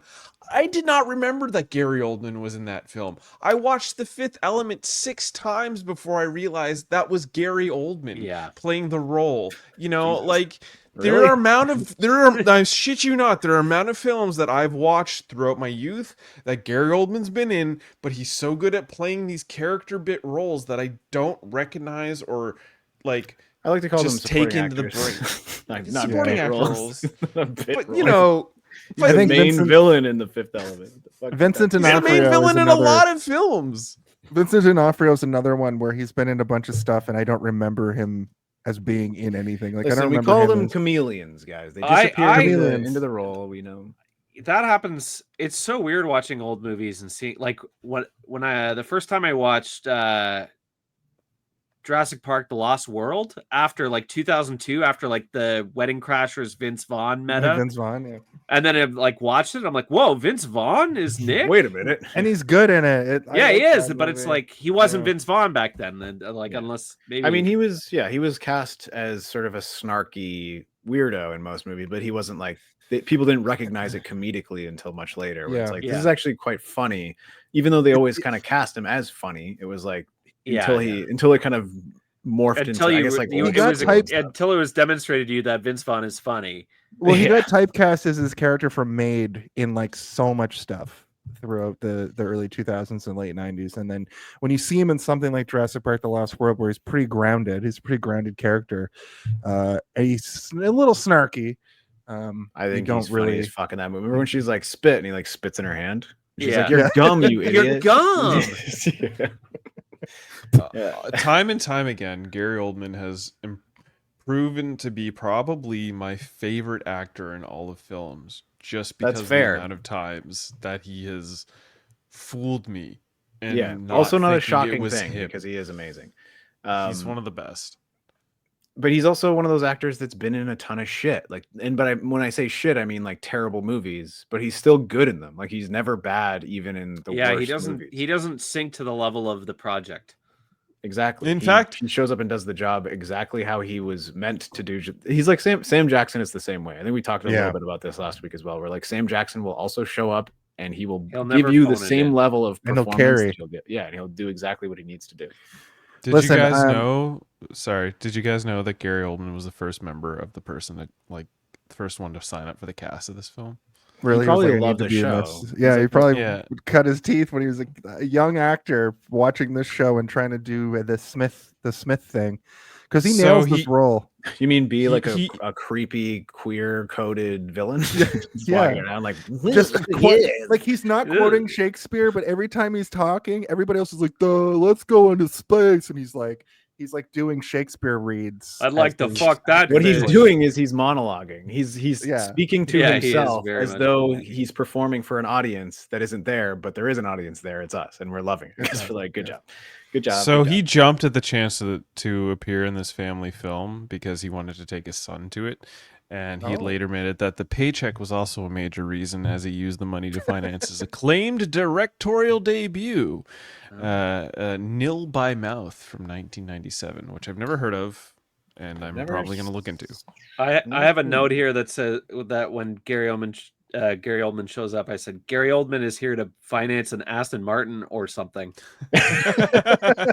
Or a movie, which is far more expensive. Yeah. Yeah. He also got an Aston Martin. Yeah, he did both. So just to move the plot along a little bit, Don is assigned to be the pilot for the Jupiter mission. Then we meet Dr. Smith, played by Gary I Oldman. just so- understood Alex's background. Yeah, The ship is called the Jupiter 2, and he's got two Jupiters. yeah, it's Jupiter 1 and Jupiter 2. Oh, I've been looking at them as breasts the whole time. Oh. Because you're I a am pervert. You and Chris Yeah. can make your perv cast. Yeah. You want to make a perv cast? It'll be about wrestling. Let's make a Perv podcast. It's called Tag the Turnbuckle, and we have Well, a the segment Creep every week Corner called is the Divas. first perv cast of all time. Man. Bang him or leave him. Okay. So I wrote Gary Oldman. I assume this is our bad guy, of course. Don, Will, and Heather Graham all talk about the mission. Got to get in their cryotubes. Major West and Heather Graham meet, and she's like, "No, gross." And he's like, Which she "Oh does, yeah, and baby." She keeps doing the entire movie. Let which I me love. thaw that frozen fish, eh? Yeah, Gary I hate Oldman. it. Why would Gary Oldman had like That's one cold intense- fish I'd like to thaw. That's He was in my like fucking VR movie. chat with that guy. Yeah, he was in. Oh yeah, they go to he that was in like weird- a meta. He was in a Like meta weird meeting. desert where Yeah. privacy desert. Surrounded Yeah, by that- people though. It was I think that we old need to guy meet was one somewhere of the private. original The cast Sahara members. seems secluded enough. Yeah. But I okay, likened it Planet to Tatooine. I liken that scene to Gary Oldman's negotiation for this movie, where it's just like, I want it's my like, what can you money. tell me about the Where's my project. money? What it's like? Well, it stars Matt LeBlanc as the main action hero, and it's like, I'm afraid that my price just became astronomical. The thing is like a regular actor takes that line and delivers it how you did just then, Alex, which is comedically, where he took it and I could feel the weight of like how sinister this man is. Yeah. I'm holding a skull while saying this. That's what I was thinking about it. Astronomical. Where's my money? Yeah, and then this is where we meet him, so we know he's bad. But I mean, did we need this meeting? Maybe not. We probably could have got the point with him starting inside the crate. Okay. Well, they need to give him some kind of reason to do it, other than what like why would he be there? Just to kill them? This is what I'm saying. What's his motivation? What are you saying? Explain yourself. Well, his motivation is the money. Yeah, but like, why does he want the money? Like, what are his motivations beyond what wanting did killing the the other? And the other thing too, is the way they set up his original meeting in the hologram desert. It made it seem like he was the one giving instructions, and he was demanding money from his lackey, not some dude that's like, "Hey, you gave me a job, pay me." Gary Oldman's not in charge too. Yeah, I mean, it didn't necessarily. It feels like he had done a job for them already, and they were like, "Well, you're not done the job. You need to do this other thing." Well, he killed the pilot, didn't he? Or he set up the pilot getting killed. Yeah. So Did other the guy pilot get killed? Yeah, that's why they called up Matt LeBlanc. Yeah. I was so like I did not pay attention to that sort He was murdered in his apartment last night. Yeah. Yeah, I just thought he's got the diarrhea or whatever. He's like, I just thought he under was the sick weather. or something. Yeah, I didn't realize he was We dead. buried him under the highway. Yeah, there's a literal scene where he's like, he doesn't have the flu, does he? And it's like he was murdered 3 days ago, and we need. Well, even in VR chat, Gary Oldman yells, he's like, "I want my money," and they're like, "The Jupiter mission's still happening." He's like, "I left the apartment unlocked and whatever." I killed the guy. Like, it's what else do you want from me? It's like, no, you need to make sure that it doesn't happen. So yeah, he's just part of the sedition. All right, why the sedition? Why are they just anonymous and they just don't like the New World Order? No, why do they want to keep? So this is the thing. They're building their own warp gate. They want to. I was paying some attention to. They want to steal Alpha Prime or whatever before the America does. They're trying to make their own gate and profit off of it because it's going to make them a lot of money to have a gate that goes across. So they're also building their technology, but they're behind. So they're trying to delay the other gate from succeeding so that they can make their gate. They're just the Ferengi. At what point in the movie do they explain that? At the beginning, the very beginning. Yeah. Yeah, but like during the plane fight with Matt LeBlanc and Buddy from Walking during Dead? the meeting with William Hurt and Matt LeBlanc and the general. That's when they explain all of it. Oh, when he says that the ozone layer is almost dead, and he's like, the sedition. Right. See, that's the only part of that meeting that I took away was that he's like, "Oh no, we've been lying to the kids for years. There's no ozone layer." You're like, "Dad." Yeah. It's like I knew it.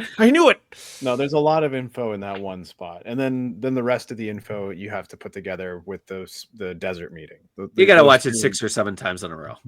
As a kid, that's what I was saying. Like, there's, and if you don't do it as a kid, the information doesn't stick in your mind. Yeah, exactly. It's so you need the childlike whimsy of Stephen Waters.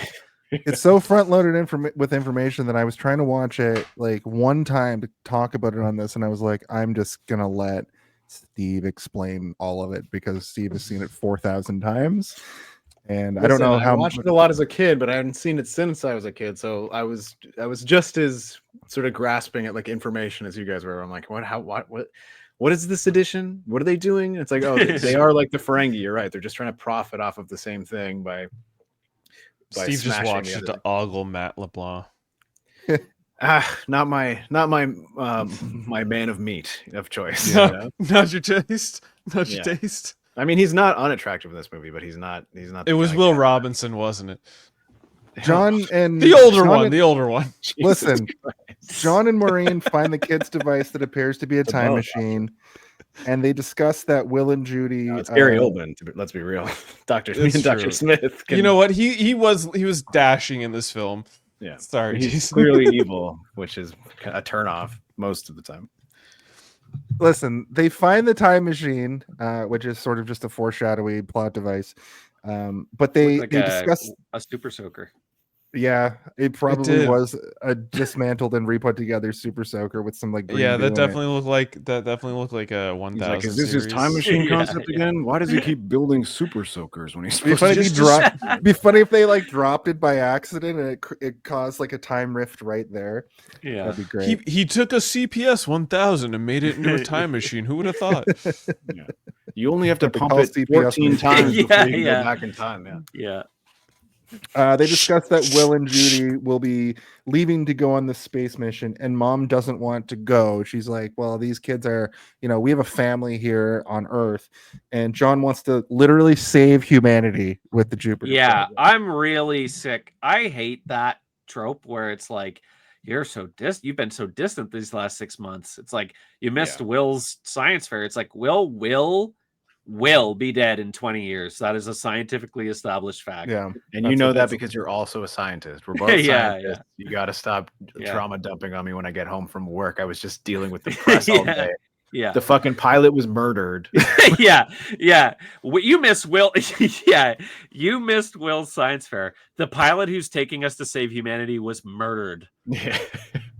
We need to find a new one. And guess what? We hired a jock. And you know how I feel about jocks, honey. Yeah. He's probably going to hit on. It's okay. He established very clearly that his family hates him, so it's fine if he goes. But he did love my dad, so Yeah. He also Gary hated Oldman- his dad. Yeah, so it's fine. I'm used to hating my dad. I am gonna be fine with my son hating me. It's how these things go. Natural sweetheart. order. You've never had a Professors. dad or a son. Gary Oldman climbs into a cargo container to get onto the ship, and he goes to the robot and puts like a sort of a chip on the robot to make Just it call it a instead of restraining bolt. Everybody knows. what that restraining is. bolt. Okay. Instead of making it so it helps the Swiss Family Robinson, it's going to kill. Yeah, he reprograms it to within 16 hours of the ship being out in space. It's to activate and basically destroy the navigation system and kill all of the pilots. Kill Family Robinson. Doesn't he just put a Family bomb? Robinson. Why doesn't he just put a Right. bomb in there? Yeah. I mean, I Well, guess this you is know. better than a bomb because they could probably Because it advances the movie.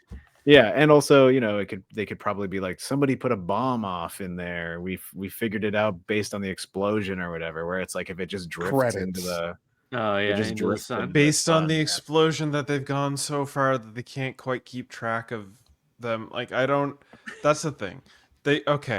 So he could have, there's so many things that he could have done to demolish this 16 hours, because essentially if there's 16 hours in space, the robot kills them all, demolishes it, the ship gets lost, they think they just go out of course, humanity's like, oh, we lost them, oh no, and then they continue on.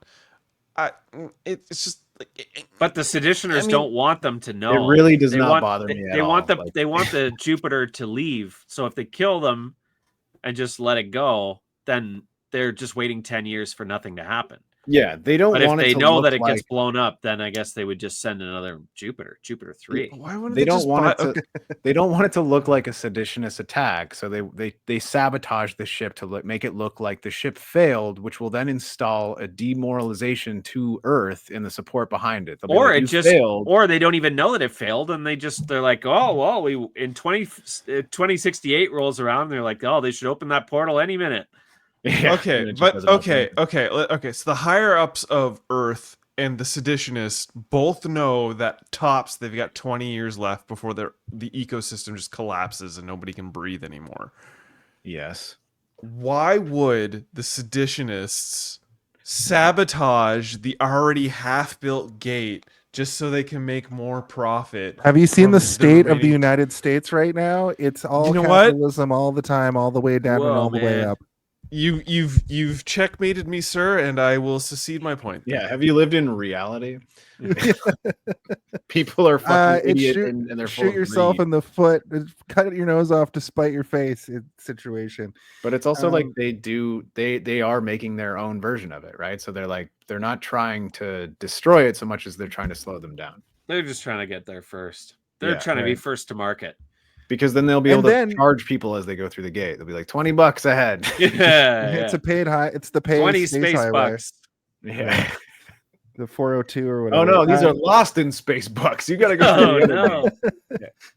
So and on top of that, after 1998. Dr. Smith does all of this, his accomplice from Tatooine shows up on a obnoxious hologram and basically says like, "Matt, fuck you," zaps him, and he passes out. We go over to the family. They go into crowd I remember freeze. this freaked me out as a kid when he gets electrocuted because he does such a He good really job sells it. of looking like he's trying to let go of that device, but he can't let go of it. That it like freaked me out to my core. I'm like, he's gonna pop. His eyes are gonna pop. And like the head being all twisted and It's weird, all weird and distorted. And yeah, where huge. you're like, oh man, so this is like, even as a kid, I'm like, something's wrong here. It's designed to make you uncomfortable, I guess, but like, It's also supposed to be a covert op, and it's like he keeps being like, "Shut up, stop yelling." Yeah. but they're like, we don't care. You already did your job. It's fine. Yeah. And there's Yeah, nobody you're on gonna this die ship here. who's gonna- Yeah. I also noticed a little I bit. think that it's also this- like the reason that they sent him on that mission, Chris, is because they're trying to get rid of a loose end as well, right? They sent him to do it, but they don't want him to get out and start spending his money everywhere and being like, I once did a crazy mission on a spaceship, and Yeah, I he's just fucking made sure that monologuing what he did Robinsons around other went into people. the sun. And it's like, no, he needs to die on the ship too. the Why cinematography does for a he brief need the money? for a brief Direct moment his during the film? sequence reminded me of Because I I'm haven't broke. actually- Broke, I haven't seen- tell you. I haven't seen these films all the way through, but for everything I've seen from Spy Kids, there's just a small section of this movie that looks a lot like Spy Kids, and it was this moment with the weird distorted hologram. Some of the set piece of him going up the elevator. I thought this all looked very much. It's a very kids movie moment, but the subject matter is like too serious. Like, was that put into the film for the adults so they have some political intrigue to sort of No, I latch think this on was just to? like, this movie think was kids made can as handle a that. family movie, so they're not Yeah. aiming everything at children. They're aiming it to satisfy a bunch of check boxes for everybody. They're gonna want dad to be watching it and be into it. They want mom to watch and be into it. They want everybody to. So they're not gonna make. That's why they had Heather everything- Graham and Matt They're like, LeBlanc. that mom is a homemaker just like me, and also Yeah, she's a struggling with her scientist. kids. Yeah. She's not a homemaker. What the fuck? She's a Yeah, fucking she's an- engineer. No, I She's know, I an get engineer. that, but they keep making Yeah, she jokes through the designs movie homes. where she's doing the homemaker thing, but she's also She's just a concerned doctor. about her family. She's saying you need to be Taking more care of her emotionally family and available to packing her up the family. house. Right. You That guys. was the story. That was a story beat a few times though.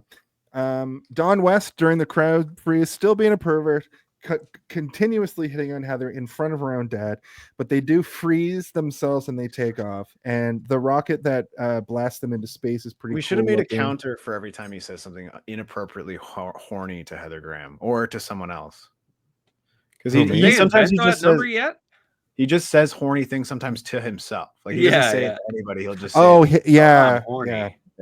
There's one part where he's like, if this is a I'm dream, horny. why aren't there more Horny, girls? horny, I'm like, Yeah, yeah. what? And that part where he's like, I have a boner right now and I'm looking to show it off. Yeah. And Yeah, it that's pans down to him. My with a pants just got ear lost boner. in space. When he's like, Listen, when we he's need like, we need this Don candy West to have bar some is- Joeyisms. Yeah, this, yeah. this candy bar is beef banana flavored. That's a euphemism if I ever heard one. Matt, Beef can you banana? add Come some on. Joeyism to this Don West line we put Yeah. down? How are I like- you doing? I like how when the ship takes off, it's like I think this is an homage to the old spaceship, the old school UFO looking spaceship, and it takes off. It looks cool And as then fuck. You know Yeah. why? Because it's a mini. Yeah. It's It not felt a like the fucking fire spaceship. was way too close to it. All But the around it. pieces burst off of it, revealing the new updated Lost in Space Also a mini, 2000. which is why it looks good. Okay. I was going to Okay. ask you about that, Steve, and everybody else, because the miniatures in this are fucking dope as hell. When they crash on the snow planet, that whole shit is like miniatures, right? What? Yeah. Yes. That's why it looks good. Anytime you're like, that looks good, it's a fucking, it's not miniature, a yeah. CGI monster mess.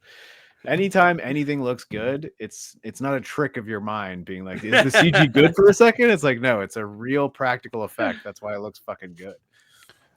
So yes, Jason, the Jupiter 1 is supposed to be modeled after the original Lost in Space ship from back in the day. But I also wanted to kind of highlight the fact that They needed this Jupiter 1 to boost off from Earth and get into space so that Jupiter 2 could proceed its Which mission. is another plot point later as well, yeah. Yeah, and then it crashes onto a planet, and they just don't need that system anymore to get off of a planet. They just use Jupiter 2. That's But they literally can't quite why get they off have the to go through planet. the Earth. They have to go through blows it. up? Yeah, I know. Again. Apparently, they can just like go through whole planets with their hyperdrive and not die. Yeah, they've got to go through the planet core. That's how George Lucas as it breaks up naturally. I thought Smith was gonna. I thought they were all gonna freeze, and Smith was gonna be just there, raw dogging the trip. And I thought it was gonna be like, I thought it was gonna do the 10 years. So did I. And then when they get there, he's like gone Old. full Jumanji He's crazy. Yeah, crazy. Yeah. That would be fun. I thought because when he passed out and then they went into crowd freeze, like from I wouldn't touch a that if story- I were you. There's jizz everywhere. Yeah, There's so much cum. This is the Don't masturbation bring a chamber. black light. Yeah. Yeah, I did think that as well. Don't Jackson teach the Pollock monkey everywhere. English. Whatever you do, don't teach it how to speak. But as Don Spank the monkey. as Don freezes, he says like, "I hate this part," and then as he freezes, that's when Gary Oldman wakes up, which is probably like an hour later, and he No, it's realizes, 16 Oh, that face thing that Yeah, goes over them 16 is hours. horrible. yeah, I hated that. Yeah. Oh, 'Cause I can imagine I hate what it these things. feels Terrible dreams. yeah, no, why? Like, because the last thing you see before you're asleep for 10 years is like a hideous, like weird, like shuddering Yeah. in front of your eyes. a terrible Iron Man VR headset put on your face just to, I guess, make sure your eyes are closed. Like no breathing know. apparatus. or anything. Okay, It's just- my just my make sure your only eyes are closed. my only plausible scientific theory, because I'm not a scientist whatsoever or a medical doctor. Oh, a whatsoever. theory? The theory A scientific theory. is that they have the covering on the face so that their eyeballs don't become fucking ice cubes. That's what I thought. that's a pretty good theory. I was thinking the same thing, where it's like you close your eyes, but make sure they don't turn into, because like if they defrost you later, they have to make sure your eyes aren't like swollen, because when stuff freezes, right, it expands, I guess. Yeah, and your skin, you've only got so much skin covering your eyeballs, so like you're Yeah, you're it's in the a deep thinnest layer of freeze. skin. That's what they say. Yeah. There's another one that goes over the male's penises, because like Yeah, also yeah. to protect the tip of your wiener. Yeah, just Your in eye case Barry foreskin. Ullman's on the ship still. Yeah, in fact, It's like, damn, they put the foreskin protectors on again. when every Blast. uncircumcised male comes Fiddle out of sticks. frozen dehydration, they become circumcised. Oh no, it falls off like a. You have to get Okay. a circumcision before the Jupiter 3 or whatever. Yeah, Or the Jupiter I know a 4. Future guy- everybody circumcised. I know a guy that had to get a circumcision in his like mid-20s. Yeah, it happens sometimes. Yeah, I said that like it happened to me. It didn't happen to me, but like yeah, that happens sometimes. What happened to met him somebody is basically the skin started like retracting and choking Yeah. off his before it I could knew go somebody back like that over. too, and they botched it. They botched it, and he Oh, had no. supreme discomfort. Ah. If he got an erection, he died. can you maybe not get so listen. close to the microphone when you say something like that? No, I did that. I did that. What, for you a don't like friend. us when we get this I know, close and and talk I'm about asking you penis? Stop. Anyway, the robot wakes up at the same time as Smith wakes up, and it's on a clear warpath of destruction. Oldman ends up in the Oldman ends the cryo sequence, and they battle the robot, or I guess his name is just Robot. Don West gets electrocuted, but Will manages to use the commands to stop it. They deal with the fire and chaos and find Oldman. Don subdues him, and they fight. Heather Graham is still in stasis. And I guess she's in danger because of like the status of the ship. That's what I kind of gathered from this. And they pull into the sun's orbit. So I wanted to ask you Your guys. eyeballs about were going to this freeze. Yeah. Well, what? She's gonna have to You get get her out of eyes, it immediately. circumcised. Her eyebrow. Well, she's gonna lose her eyes. 100% So she didn't- eye loss. She didn't come out of stasis with the rest of them because of like the ship losing power. So she stayed frozen, but she was like slowly thawing or something because they have to get her out of there and they have to bring her Probably back some to sort of, life. like medical procedure. In procedure cooking, with it's called pod. the safety zone or whatever, right? Yeah, she's outside of the safety zone. She's going to be inedible within 1 hour. We need to get her It's They out. gonna didn't give put everybody 3 E. minutes on coli. the dethaw setting. Yeah. Ding! Oh no! Oh no! Heavens! But one part during the sequence is there's Will Robinson is running as robots shooting, and there's a hell of a lot of fucking squibs and explosions going around this child. Where I was like, oh my god, this seems like some sort of like OSHA violation on set here. This is too dangerous for a child this big. Nah, he was a I don't know. CG child. He was. I mean, that's like the one other shot that's really well done. It's like that was just a CGI child. When they're all frozen. We'll get to that in just a moment. They open this cryo chamber. They take Judy to the sick bay, and Don reroutes the power to get back up and running. And then they get Judy back to life. And stuff is happening. I know. There's a lot of chaos during that. They fire the hyperdrive. She dies. She looked dead, dude. She looked dead as fuck. She was blue. Graham, she always looks dead. Like very. She definitely looked like a half-thawed human body. Yeah. They fire the hyperdrive, even though it could send them anywhere, and boom, they teleport through the sun because they have a discussion about like we're just going to go through the sun. You want to go through the sun or go in a random place? Exactly. Yeah. And we get that interesting freeze frame that you guys alluded to, where they're all sort of like stuck. My reaction to that last night was, "Oh damn, this looked amazing when I was 10, but yeah, no, not so much." The when scenes, it goes over to so many the scenes. He's like, oh, he looks constipado. Judy does survive, and when they come out of it, John goes nuts on Gary Oldman and locks him away. Yes. They determine they are lost in space. We've gotten to this lost in space portion of the So film. do we want to just skip over all the stuff that happens during the? Because this is all good. No, I like to move the plot forward and then have you guys talk because I just like to say at this I don't wanna get point, lost this in the is when the sauce. plot loses it. There's no plot anymore. They just get lost in the There was plot. no plot to begin with.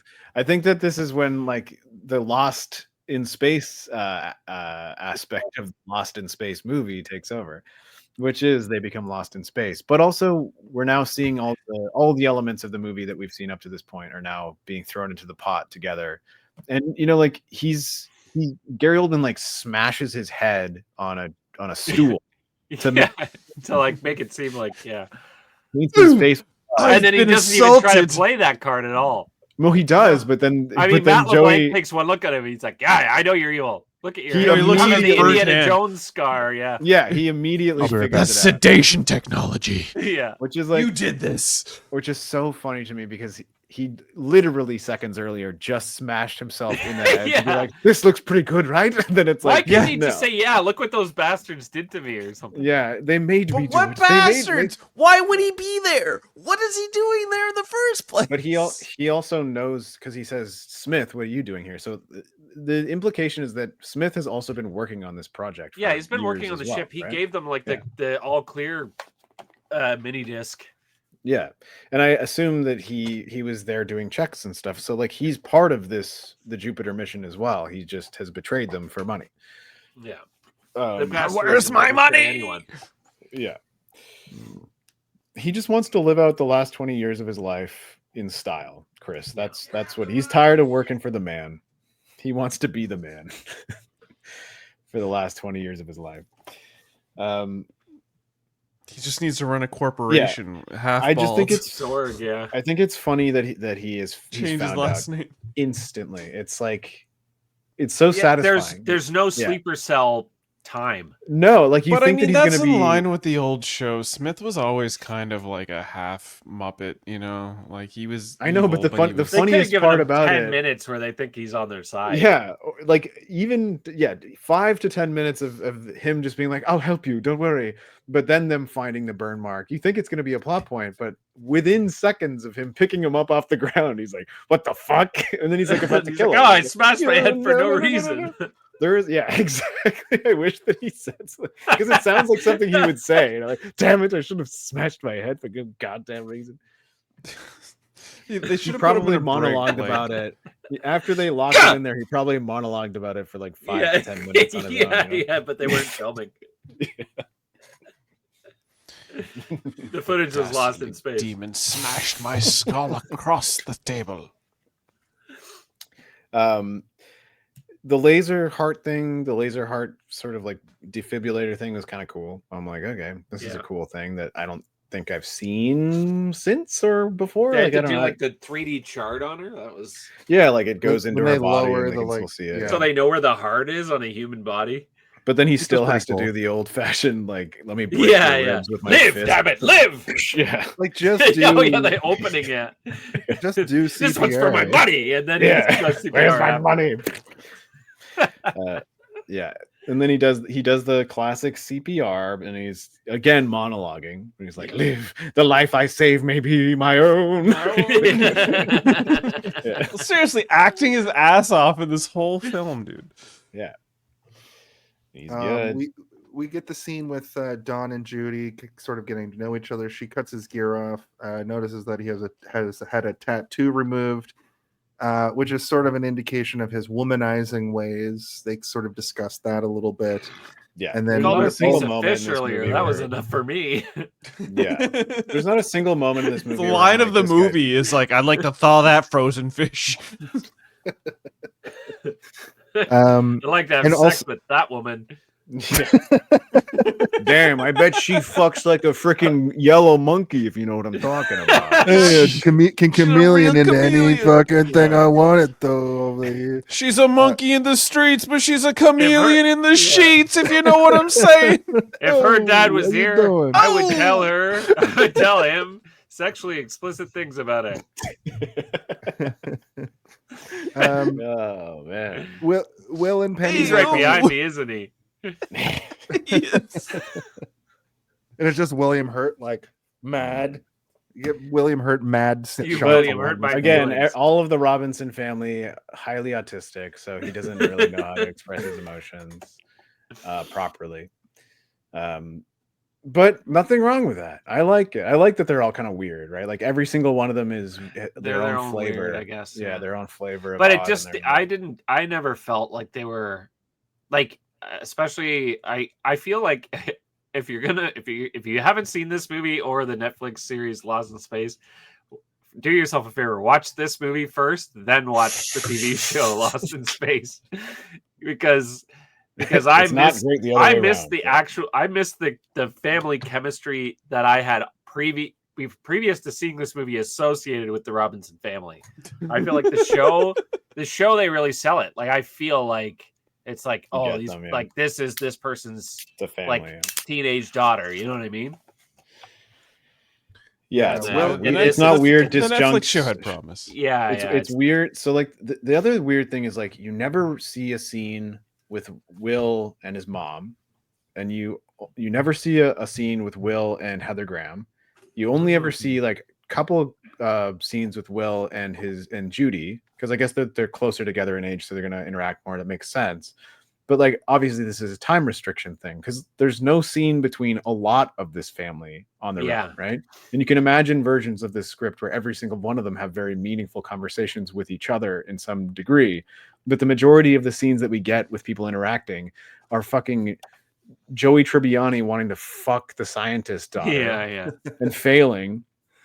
The dad talking to Joey Tribbiani, and again like them just almost killing each other most of the time. And Dr. Smith being a pervert to everybody he's interacting with. Like those are the only interactions. The mom and dad talking to each other too. And I mean, really, it adds a weird dynamic because you got Will, Penny, and Dr. Smith. You got the mom and the dad connected, and you got West and Dr. What's her face connected, Robinson. But what you gonna have Smith and Penny and Will just have some weird throuple? Like, let's. Sure. What are they gonna do? Why not? Well, I mean, like, it's weird that it's not weird because, like, again, there's no like family dinner scene kind of moment. You would think there would be a sequence where they're all eating together, but there isn't. There's like a scene where they're all drinking water together about a space-time bubble for 5 seconds. when they go to the other side of the teleportation, scheduling is hard. They're all standing around the Super Soaker. They're all standing around the like the hologram of the universe, and they try to kind of figure that out. There are scenes with all of them together, and they're but that's not they're what more I'm saying. abundant. I'm not saying that There's But there's no like family nice moment. family dinner scene. Yeah, But it you're doesn't right. need to be a nice family dinner. There's not a moment where they're exploring their characters outside of the plot of like the immediate danger that they're in. They're not just They're sitting just- around talking. you But know? they're Like, Yeah, this jamming film- so much into this 2 hours that they really can't. That's what I'm if saying. this It's already- film- cast, if this cast was a TV show, I think it would have done numbers. It They would would have have been been great. amazing. They can't. You can't just take like a CG monkey and remove that and replace it with Family Dynamic. Okay, if this cast was an HBO we already show, spent and $12 it was- million dollars on the monkey. Yeah. You know how many? If this cast was an banana HBO skins we show, did? it would have been one of the greatest of HBO shows ever. However, we got this movie, and it was so and then this is like there's a video online of Matt LeBlanc or not Matt LeBlanc, Trey Parker and Matt Stone talking about Yeah, how to write because a and then. film. And because and Because then.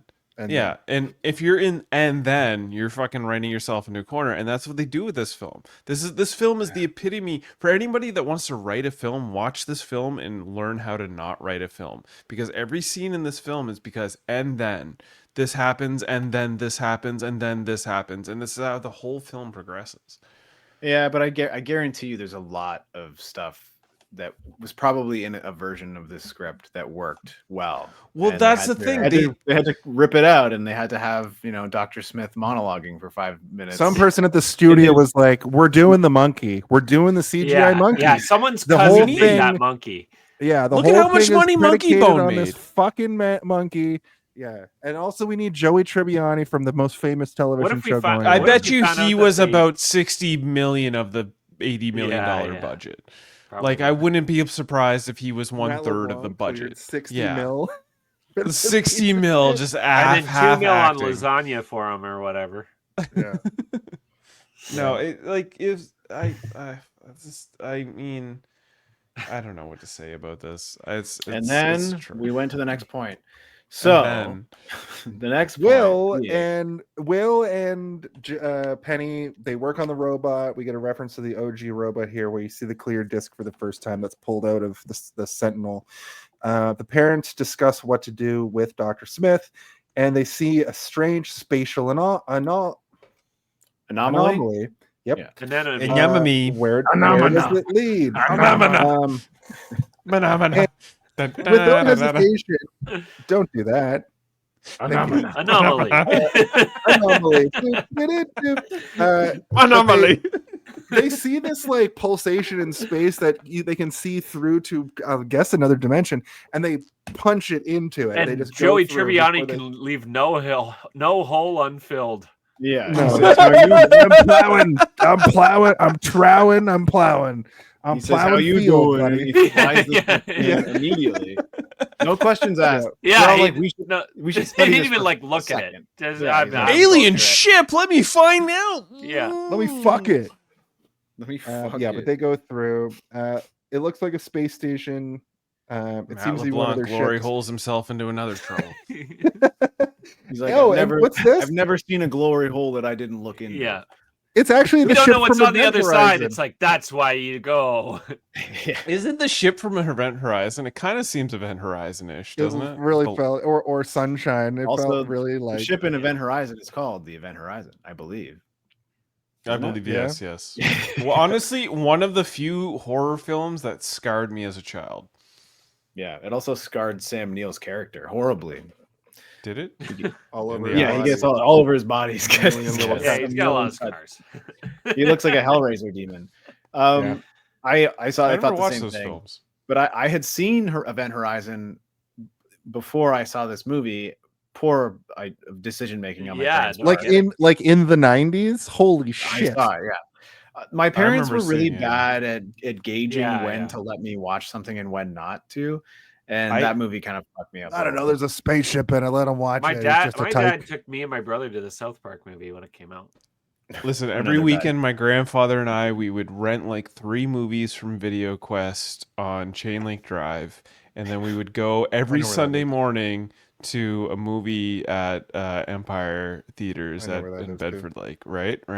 And Event Horizon was one of those films that we rented and we watched it, and I was just like, "What is this? And he's like, "That's a good film."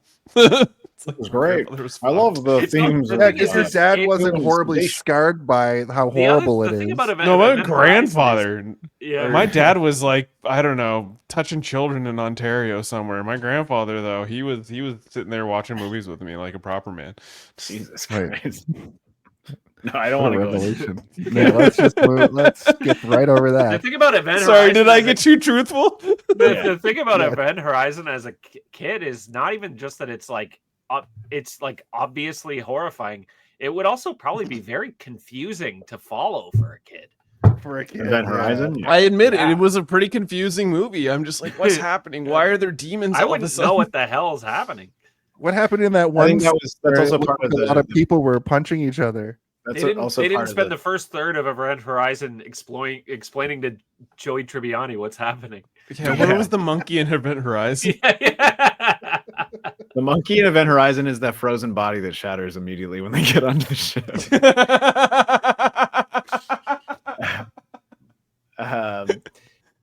That was Jared Yeah, Harris I mean, dubbed over. that was also one of the things that was so frightening about Event Horizon as a child is that I didn't fully understand what was going on, and I didn't realize that it was supposed to be a psychological sort of tear down of everybody on the ship.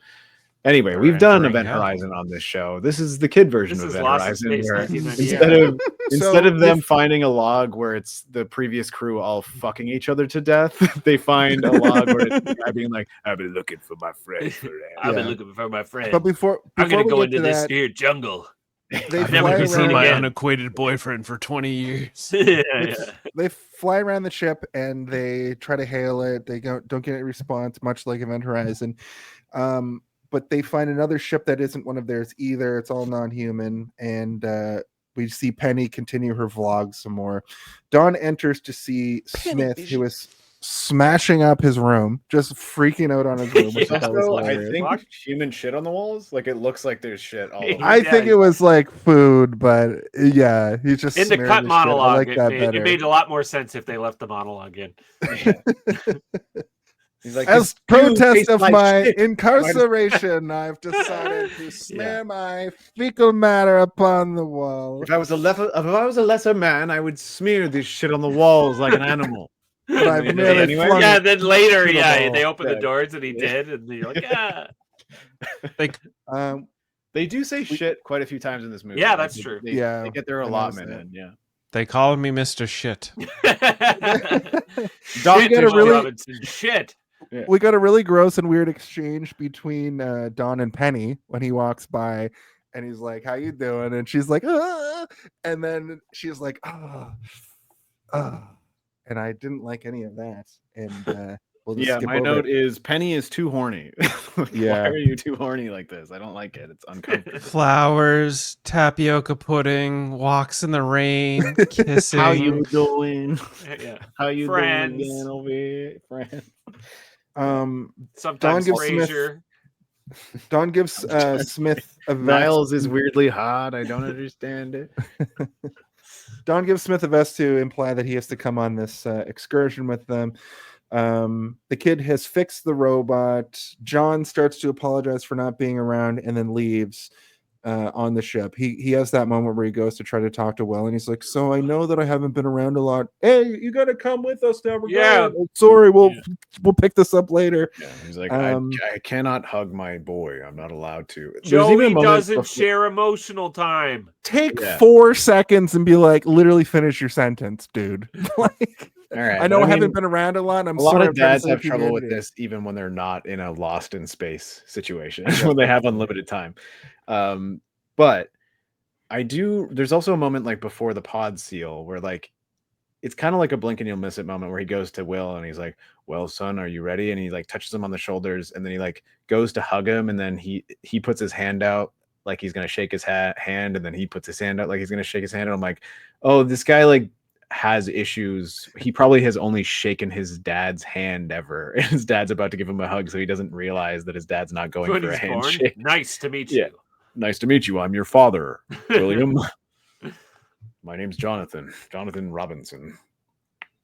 Jonathan Did you make that Robinson. time machine in high school? What does he even do? What does John Robinson do other than just be a boss?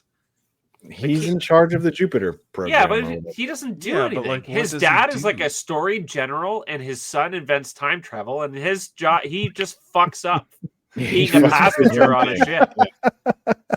He's the Jonathan Archer of Lost in Space. He's not even a doctor. He's a professor. He's not even flying the fucking thing. He literally just all he does is go on it, gets frozen, and then everything goes to shit. I guess he's pretty. He has heroic I gave you a moments command later, but he designed it. Yeah. Do you guys think that beard was fake? That beard looked like it was glued on a little bit. I mean, his hair was no, I felt like that was a natural beard. His mustache in the later times of his life is so good, and his. Are we talking like older Marvel West, movies? That was not a real mustache, Jason. Are we talking Dad Robinson or Will Robinson? Dad Robinson. I don't The think guy with Will the Robinson. beard. You mean at the 100% end? real. I'm like, Will Robinson did not have a beard. But Yeah, at the end he's got an What fucking movie? Oh, that beard too was also suspect. I feel like the beards were genuine. I don't know if Jared Harris's beard was genuine. Yeah. They're like, we're gonna film this thing in 4 weeks. Can you grow? They heard him speak like 2 lines, and they're like, beard? "Oh, we're gonna dub you, so wear this fucking Yeah, why ridiculous is this guy so beard and British? mustache." I was I promised an have a American. theory about this later, but I had already passed it. Oh, to a Jason. theory? Do you have a theory? No, it's about. Don't it's play we'll it talk yet. about it You'd be later. premature to play it. I just want to say that I have it before Jason decides to say it, because you're gonna say it. I know you are. I said it to you. We have to let me say it, or I guess you could say it, and then just give me credit. I don't remember what you're talking about, so I'm sure you're going to say Theories. I have a theory that will. It's for the end of the movie. My theory is that Jason would not listen to what I was saying and hit the button anyway. It was the end of the movie several times. But he never touched it. It was me. Oh my god! I didn't touch it.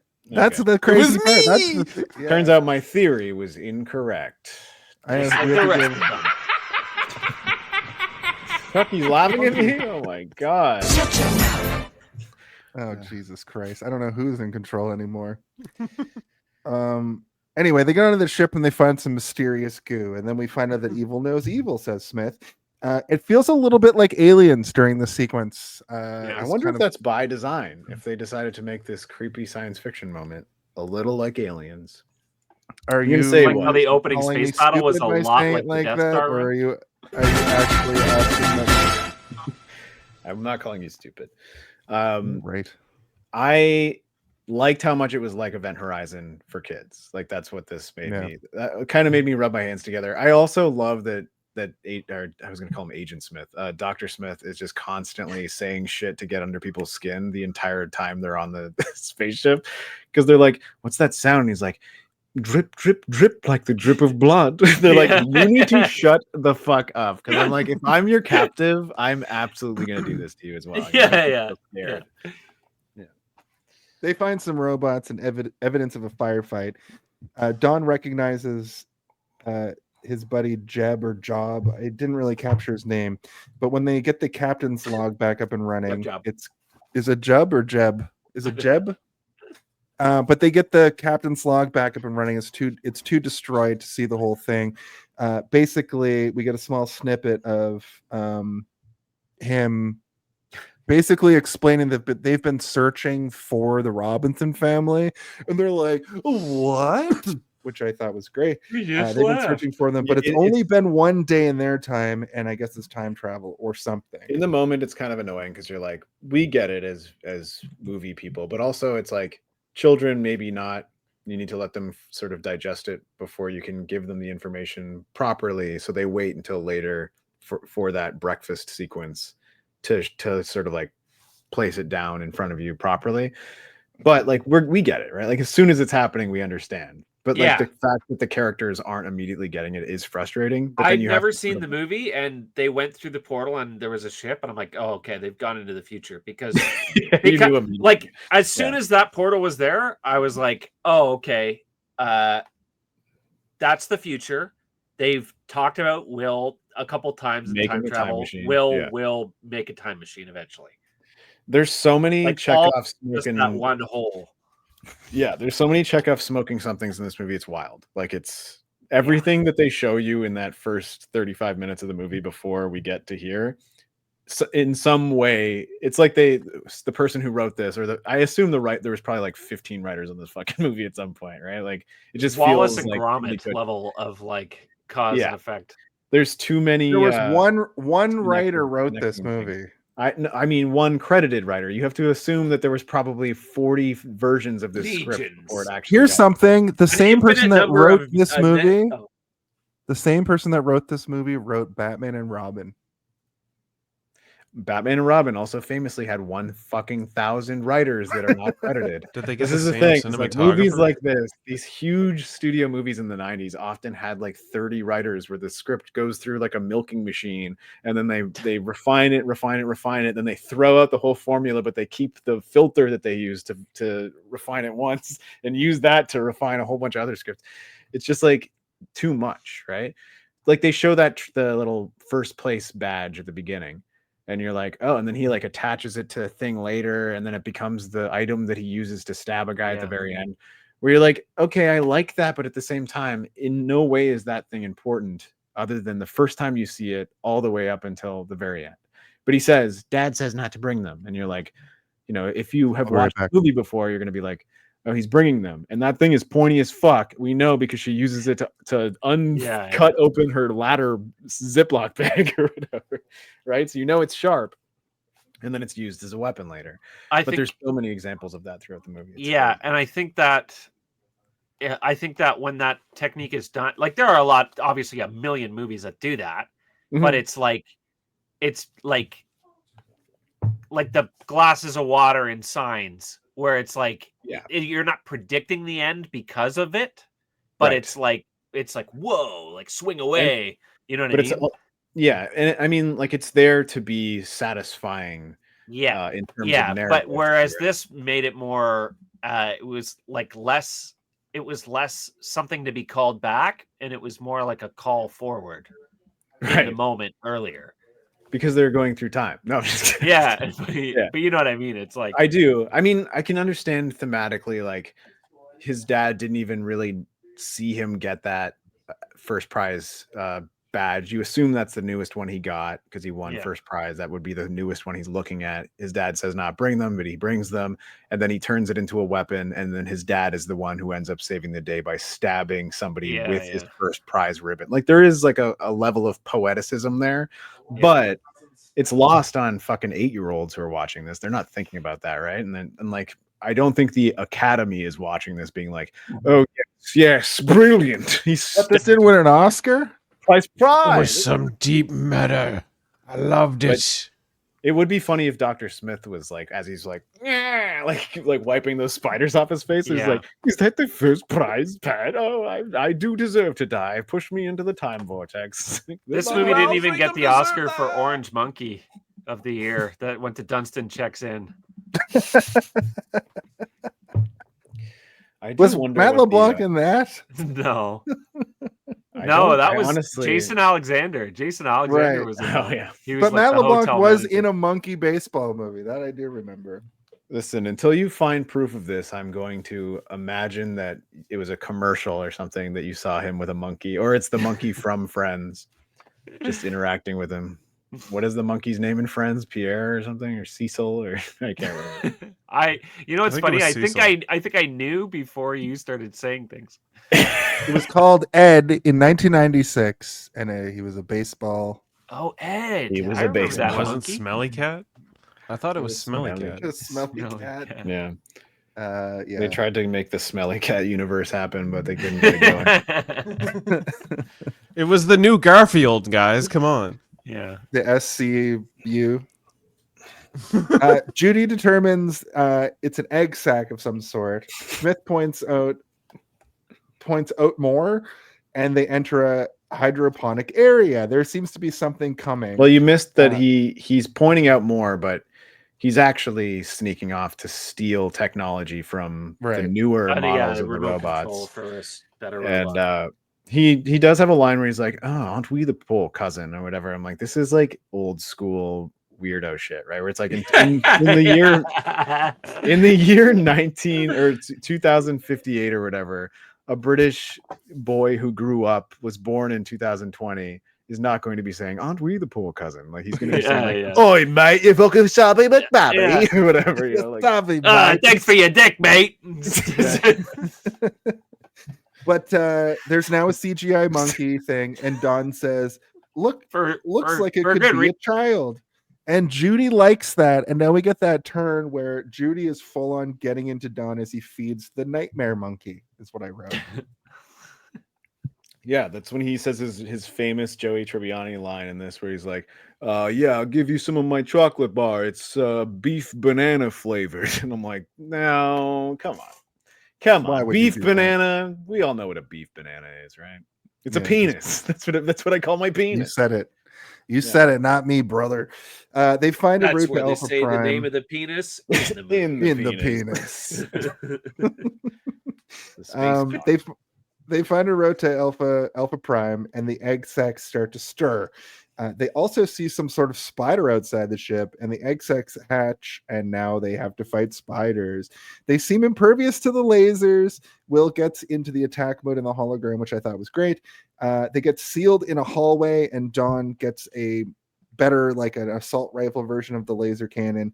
And he that's when we see the thing from the intro video where he puts on sort of the Star-Lord style helmet. Yeah, that goes over the Dead his face. Space helmet. Yeah, the Dead Space helmet. Why? And he fights off the spiders. Why was that helmet? Okay, listen. I What? get it. What's wrong At with the it? time, You it think was a it's cool bad? effect. It was 90s rad. That's all it needed. It was 90s rad. Do you it was not like it was the Iron Rocketeer? Do you not like Listen, Iron Man? Do you not like I like Iron Man. I Spawn? like the Do you Rocketeer. Listen, I like these things. But I would have liked that helmet being introduced a lot more as it was, because it was a cool introduction. But at no point during his dance with the robotic spiders was it ever necessary. It wasn't necessary. The only reason Dance they with did the that, robotic spider sounds like a David Bowie song. the only reason they did that, or an episode of the original Lost in Space Theory or TV show. Also, when you said Video Quest earlier, I'm like, that also sounds like a Lost in Space episode from 1960.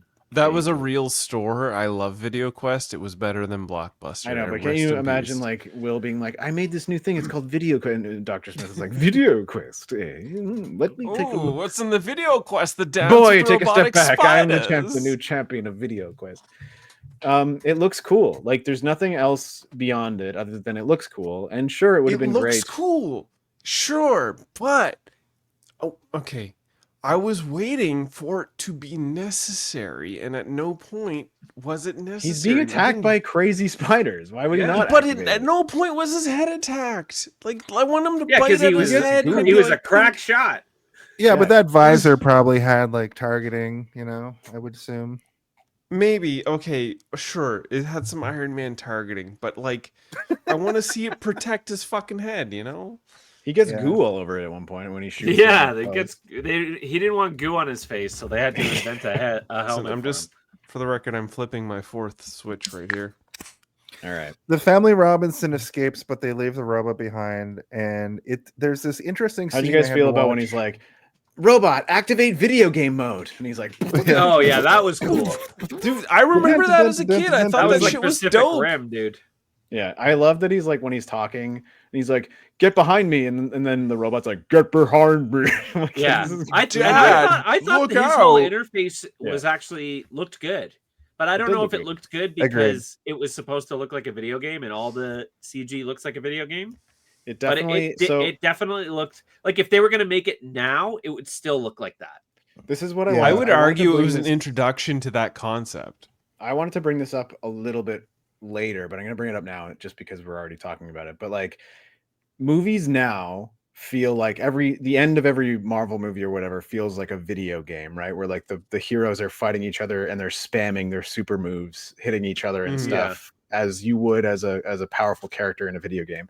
But movies in the late 90s, those moments that would be considered video game movie moments in movies now felt like roller coaster rides in the 90s, where like everything is sort of like a crazy thing that you can imagine yourself inside of, right? Yeah. Remember those rides at like like Palladium and like Yeah, or going to like Universal Studios and shit. Where Yeah. That's kind of like the difference between the sort of like the underwhelming action movie of the late 90s versus the Marvel movies of today is like they now feel like video games, whereas back then you could imagine yourself being in there being like, this would be the coolest ride to be on. Whereas Marvel movies are like I wish I could play as Black Panther and like use my ability to shoot everybody backwards or whatever.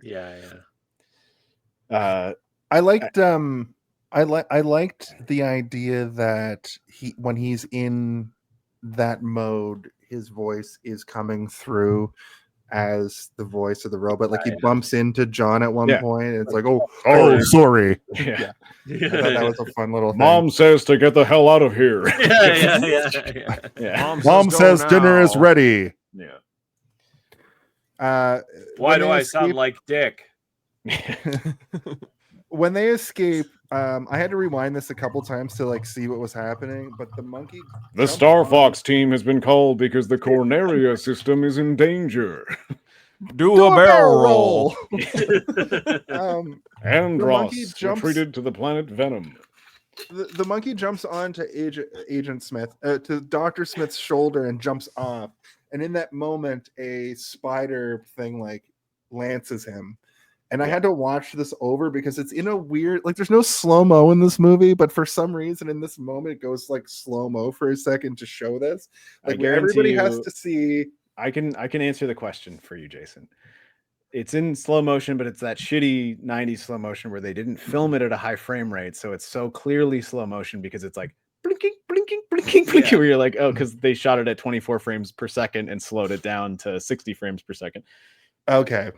So that's why it looks crazy. But then it's also like you can tell the ADR lines all over this fucking movie where they needed them. Smith says, the spider scratched me. And like you don't see his mouth or anything, and then he runs out. And because they showed the movie to some kids and they didn't understand that. Well, that's what I was gonna say. Yeah. But then like it was such a fast moment. There's a moment where he's scratching later and he's trying to fix the device that he found or whatever, or hack it or whatever.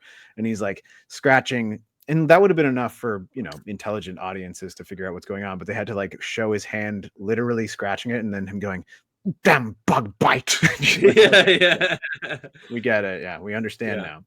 They needed to transform into a spider. If this movie was even just like, what was this movie rated? Was this PG-13? If it was like one higher. Yeah, if it was one higher, I can't imagine it being. I mean, they say shit a lot. They say shit a couple times. It wasn't G, but it's the late 90s, so I don't even. Joey Tribbiani forces himself on Heather Graham a lot. A lot. Yeah, so there's some like mild rape implication, so it's got to be PG-13. I don't think you can have. Where's the mild rape implication? Come on, he wants to thaw a frozen fish. That's not rape. He says all the kids are saying that. Yeah. I mean, there is a point where he's like, the women were ravaged, Smith. Right? That's what he says about them being dead. And we're like, oh my God. I hope not. In what order? Yeah. Also, he's gay. That got me. The robot goes offline and Will he decides to use a neural net download.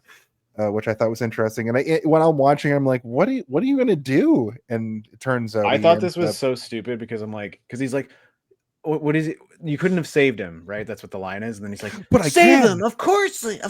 And he runs over and he pulls out like 5 discs and he puts one in, like mini discs, downloading neural net, and then I'm like, all I'm thinking is like, the only memory this robot has is when he tried to kill you and your family, and then when you took over his time, you've been controlling him like a literally in control. He literally says, "It's like a puppet, like I'm puppeting it." Yeah, it's like, what I are want to you save doing? his soul. It's like you're controlling him. You're its soul. There's no moment where he had, like, again, we've talked about, there's no moment where Will is like talking to Robot after he fixes him and he's like, why did you attack us? And he's like, I was programmed to attack you. Or, like there should be a moment like that for him to actually care Dr. about Smith touched my special button to I'm kill sorry you. In space. Dr. Smith opened my crotch panel and reprogrammed all of my... Like, what? He opened my crotch panel and touched and my Joey special Tribbiani button. was there too. Have you ever seen the show Friends? Danger, danger. It's addictive. What if Luke What if Luke Skywalker was with the Dr. Robinson robot? Yeah. Let's explore all of this and more in the video. Danger, Luke Skywalker. You should do pitch a Lost in Space crossover. Yeah, what if Lost in Space robot was in the escape pod with R2D2? Was part of the Was a droid. The collective of independent systems, the CIS. Like, Danger, he's one of the generals, like next to Grievous. It's like, What's the situation, Captain? well, General Grievous. It does seem like a reference they would put in like the council scenes where there's just like one of those pods. Yeah, like, right. It's I all wouldn't be surprised if he was hiding in one of those pods. Yeah. Why did he scream so much when he was killing? Why wouldn't he just try to why does he have to announce it? Even where he the keeps robot saying destroy Robinson and then family. when, like, what if he was dad- like going to clean the bathroom and then be like, oh, okay, and then he can just go up and Wipe kill them. ass. You know what I nothing mean? Like, to see over here. yeah. But then when he shoots him and then he like does like the Terminator look and he's like, that was I'm a killing mistake. you. I'm killing you. Yeah. You are dying. They get in the ship and they get out of there. Don starts to try to use the torpedoes on the spiders, but they're malfunctioning. And also at the same time, Maureen pulls some of the spider legs and puts them down on the table thing. And it turns out they're like drones. They're like bees, sort of silicon based. And they're made of something not adamantium, but Spider-Man. Adamantum is a word that is said in this movie. Well, also the name of the ship is Proteus, which I looked up because I'm like, is Proteus a word from like Greek mythology or something? It's not. It's an intestinal from 1998. It's an intestinal infection or bacteria that grows inside your lower intestine. Whoa, just like the spider. Just like the spider, yeah. What cuts you. It's like, you know, like Prometheus is like, you know, the person who stole the fire from the gods or whatever. Yeah, Like, and Romulus. And then and then in Nostromo. What's it called? Sunshine is the guy who got too close to the sun, and like all these movies have these grand sort of like philosophical names for their exploratory vessels. And this one's like named after a gut bacteria. Remember in the myth of Prometheus when the tower falls over and he runs straight away from it instead of sideways? Mm-hmm. Yeah, and the tower turns into a big wheel and he's like, I could do this for days or whatever. Danger, run serpentine. It turns out that these spiders are attracted to heat and light, so they sort of goad them into going behind the thruster of the big ship, and they blow the whole thing. Yeah, they turn it on, they blow the whole thing by up, doing and what there's they a were going great to do explosion. anyway. Yeah.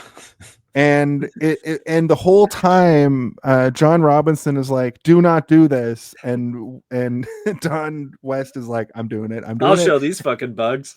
It's not even that he's like, I'm doing it. It's that he's just not listening to him. He doesn't listen. It's annoying. I'm like, dude, you gotta like, you're a part of a military. You should listen to your commanding officer, who is clearly the guy that like runs the ship. What, that nerd? They keep having these discussions. That's like, I'm only here to bang his daughter. But we're in a I want a bag of situation- frozen fish. We're in a situation where I don't know if the ranks really like count. Well, yeah, at they this flip point. it. They're like, well, once they're in a military combat situation, he takes the role, and it's like, does he? It's like, Anyway, okay. they crash land on a snow planet. Anyway, yada yada yada. Yeah, That's how I felt because it was minis. Well, like, Sorry, he's Madison not was pulling wrong something because out the of my movie butt. does yada yada yada. They get attacked by space robot or spider robots, space spider robots, and then it like they're trying to run away from it, and he blows the whole shit up before he ignores the guys like, don't do that. He's like, no, I'm just gonna do this. Blows His it up, body's and probably it causes... still on there, just in the jungle waiting. Right, but like that's the thing. It blows the shit up. It blows the ship up. Ship. It's all the same. Either way, it blows it up, and from one scene to the next, he manages to lose complete control and crash into a planet that they were nowhere kind of Yeah, they near. didn't even show like the proximity to the planet. This was what was incredible to me. Steve, you might be able to add insight to this. Was the Steve, snow what's wrong planet? with this fucking movie, man? Yeah, what's wrong with this movie? That's exactly Was why I've this- gathered you all here tonight. Was Figure the that snow out. planet like right there, or did they just yada yada into the snow planet? Because that's what we were just discussing. It didn't seem. Oh, when they pop out through beyond the sun or whatever, they land there, right? Like there's just a planet there, and like my immediate response was like, okay. "Oh, good thing they landed right in front of a planet." But then Right, that's they true. they go through the space hole, and then they land on the planet. But the implication in this is that what actually happened was they crash landed on the planet instead of meeting the space hole. They just crashed there, right? And so everybody died, and they had to deal with the implications of that. So instead, these guys went through the space rift and had to deal with all this other nonsense before they crash landed. I'm laughing because I just heard a little from the The dog. dog noise, yeah. The only thing that pokes a hole in that for me is that like Smith would have needed to get scratched by one of the space spiders, but we're not sure if the space spiders are from the station or the ship, that little ship that's docked to the space station, or if the spiders were on the planet, or like I that kind of shit. I'm like, I don't know, and I don't think the movie really cares. So like you can't think about it too hard. But the planet was there, yes. Well, he gets scratched by the spider as they're trying to escape from the space spiders. But they went through the hole, this time hole, which is created by the time machine that Will makes to get to that point, right? So they would have had to have traveled there's through that. there's a little bit of bootstrap paradox, but I don't think. But it also seems like it's like weird, large bubble waves because they get down to the planet and there's a stronger bubble, right? So I'm like, are these bubble waves like taking you into like maybe they came out of that? Time? Maybe they came out of that when they went through the hole.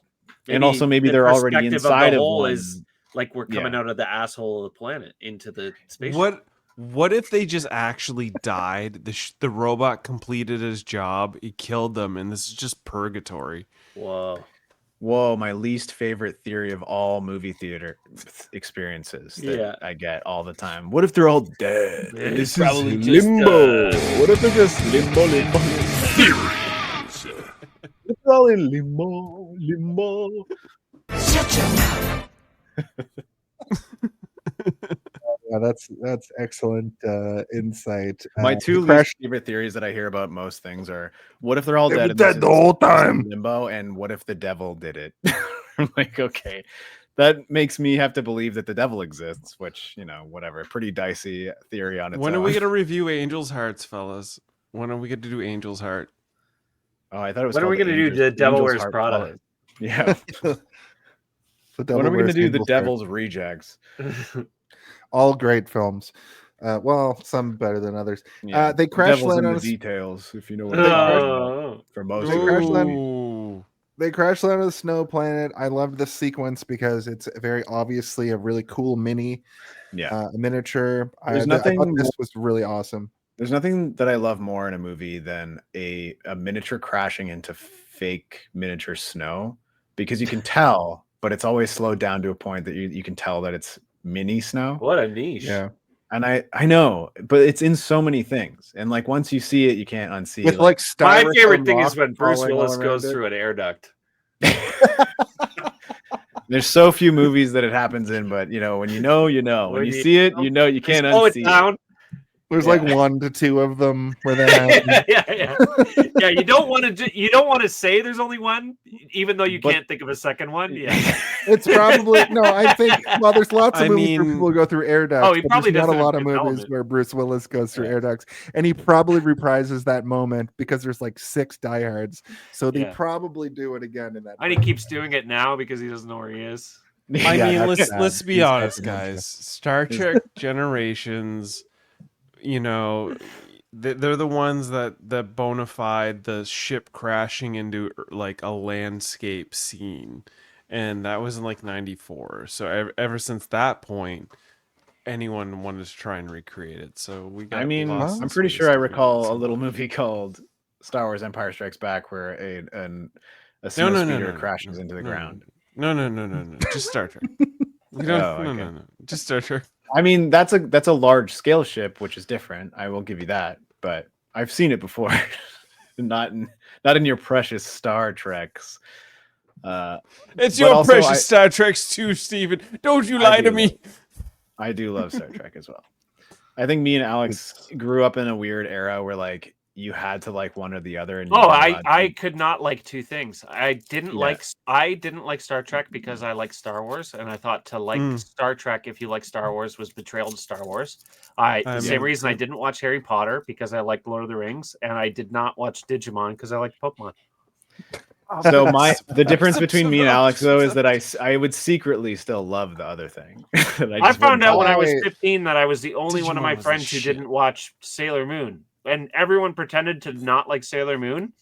But they all I like only watch Sailor Moon. Like, Sailor Moon all my friends were like, "Oh, I don't amazing. like Sailor Moon." Sailor And I'm Moon like, is "Okay, my I don't like it Dragon either," Ball. But then I found out that everyone That's was the secretly point. watching it. I think that's the point. I Alex would was making, concur is with that he that watched statement, Dragon Jason. Ball, and he made sure he didn't watch Sailor Moon because he was watching Dragon Ball, whereas we would secretly watch Sailor Moon and not tell anybody about it because we all were in love with Tuxedo Mask or whatever, right? Yeah, Tuxedo, not Sailor Mercury or anything. It was definitely Sailor Mercury and Sailor Jupiter for me. I mean, when Yeah, I was a Sailor kid, Jupiter. I was just like, "Oh, Sailor Moon is for girls," and all Right. my friends are also saying that, so I can't watch it. Otherwise, it'll be ostracized. My mom would watch Sailor Moon, and I'd No, just that's watch it with yeah. her. That from my point of view, we would come. It You was guys are on all at like gay. lunchtime. we Listen, would come nobody back gives from a lunch shit. hour. We would come back from lunch hour and we'd all talk about Sailor Moon. And I just couldn't get I couldn't get behind Dragon Ball. It just didn't From make any lunch sense out, to you me. guys go home for You didn't lunch? Dragon Ball? Yeah, we lived close enough to the school that we would go home for lunch and watch whatever. I remember the day that the Macarena we were all exposed to the Macarena because we all Macarena. came back from Don't lunch they have a and we were all vaccine like for that now? Yeah. The The Macarena. Also, it's the Macarena, not the Macarena. The Macarena sounds Macarena. like Not out like- there. yeah. Hey, Macarena. The Macarena sounds Macarena. like the Macarena sounds like a ship that would appear in the Wind Waker, like out of the sea. Like we have to kill the Macarena. We have to kill the Macarena. It's You You mostly guys that. you want to hear my anime adventure real brief? Yeah, I want to My hear mother your would anime watch adventure Sailor reel. Moon, and I would watch that with her. And there was a Mhm. corner store where we would, rent movies and stuff. And one day she rented the anime Guyver. So I went from Sailor Moon to Guyver. That was my anime journey. The anime Guyver or like the movie the guy The anime Guyver, like the movies of anime Guyver, before I ever saw the Mark Hamill Guyver. Which, if you guys haven't covered that, please, Guyvers. please bookmark me for the Mark Hamill Guyver reversion. I just really quickly, the Guyver was one of those mind prison movies when I was a kid because my friends would my two friends I got babysat by, well, their parents I got babysat by. They loved the Guyver and I couldn't handle it because I perceived it to be like this horror extravaganza. But I watched it a couple months ago, and it's Ninja Turtles. It's not even Yeah. scary. And I feel like Yeah. I was I feel Isn't like the it was Guyver the taken guy from that me. turns light bulbs into like hot air balloons or whatever? No, he's No, the guy he's that the gets guy that raped gets, by an alien yeah. sentient robot thing and becomes then he has like to a fight- superhero. he And has he to fight rips Ninja his Turtle chest villains. bits apart and can Yeah. destroy like a whole mountainside. It's kind of like Ultraman. Yeah. Yeah. He's like an anime character almost. But with more Yeah, tentacles. he's literally a manga. Anyway, What you guys I are was describing to me referencing is MacGyver. yeah. Listen. That's why I laughed. listen, Yeah, I was trying to knew think you- of a- I knew you were laughing at it, Steve. I was trying to think of a Guyver joke and I didn't land on MacGyver. I kept coming up with weird, gross sexual things. You Guyver, I thinking- hardly know her. Yeah, I was thinking of Geyser. I'm like, how can I make Yeah. Geyser into a joke? I don't know. We did the good. Don and James get into about who's in charge. Don makes a I'm judgment still laughing call. about it, Alex. That's very funny. The anime character who used an elastic band, a paper clip, and the entrails of the enemy he just ripped open to unlock a door. Who looks suspiciously like Bebop and Rocksteady. Don and James get into it about who is in charge. Don made a judgment call in that last little sequence. Maureen walks in and talks them down and talks about how they're shooting their fucking Yeah, so this is when I was Their talking juice about how everywhere. she's not a homemaker; she's a fucking doer. But like, you Right. don't get enough. You don't get enough evidence of it. But I guess this is enough evidence of it. But again, like we almost get too much time with William Hurt's character being a shitty dad and way too much time with Matt LeBlanc being a fucking pervert, that there are other opportunities to explore. We get it, right? He's like Pepe Le Pew levels. Yeah, like when she's like, "You want to do it right here, right now?" and she's like, or he's like, "Yeah, yes." Right here. The whole scaffolding is coated in testosterone. Oh, you want me now, to so take you off my shoot pants your right here on everywhere. the bridge? Let me Jackson Pollock you. The irony is that they're literally drawing Looney Tunes characters behind them, like in Right. the mist or whatever. Smith, who is always tinkering, he tinkers, and that he's like tinkering with something. We see the bug slash on his back at that point, and he reaches around and I the just kids really look. feel like we needed a scene with like older sister Judy and Will, because they're the two. They seem like the smartest on the whole ship, right? The two of them, and like you never see them ever interact, not even one time. Alex, is you moving further and further away from the microphone an allegory for you getting lost in space as you go into Jupiter 2? I just noticed every time I look down at you, you're like farther back. away. Yeah. Also, allegory is what I would call you if you were a dinosaur. Allegory Rex. Allegory. There was Rex. an Allosaurus. That's what I. That's what I was remember always the like, Allosaurus. Whoa, that's like me.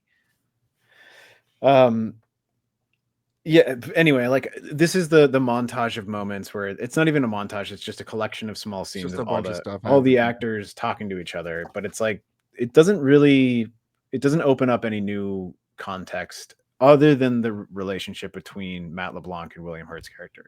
That's the only window we get into anybody, really. Yeah. Well, let me which move kinda us through sucks. it. The kids look at the camellia monkey. Penny wants to keep her.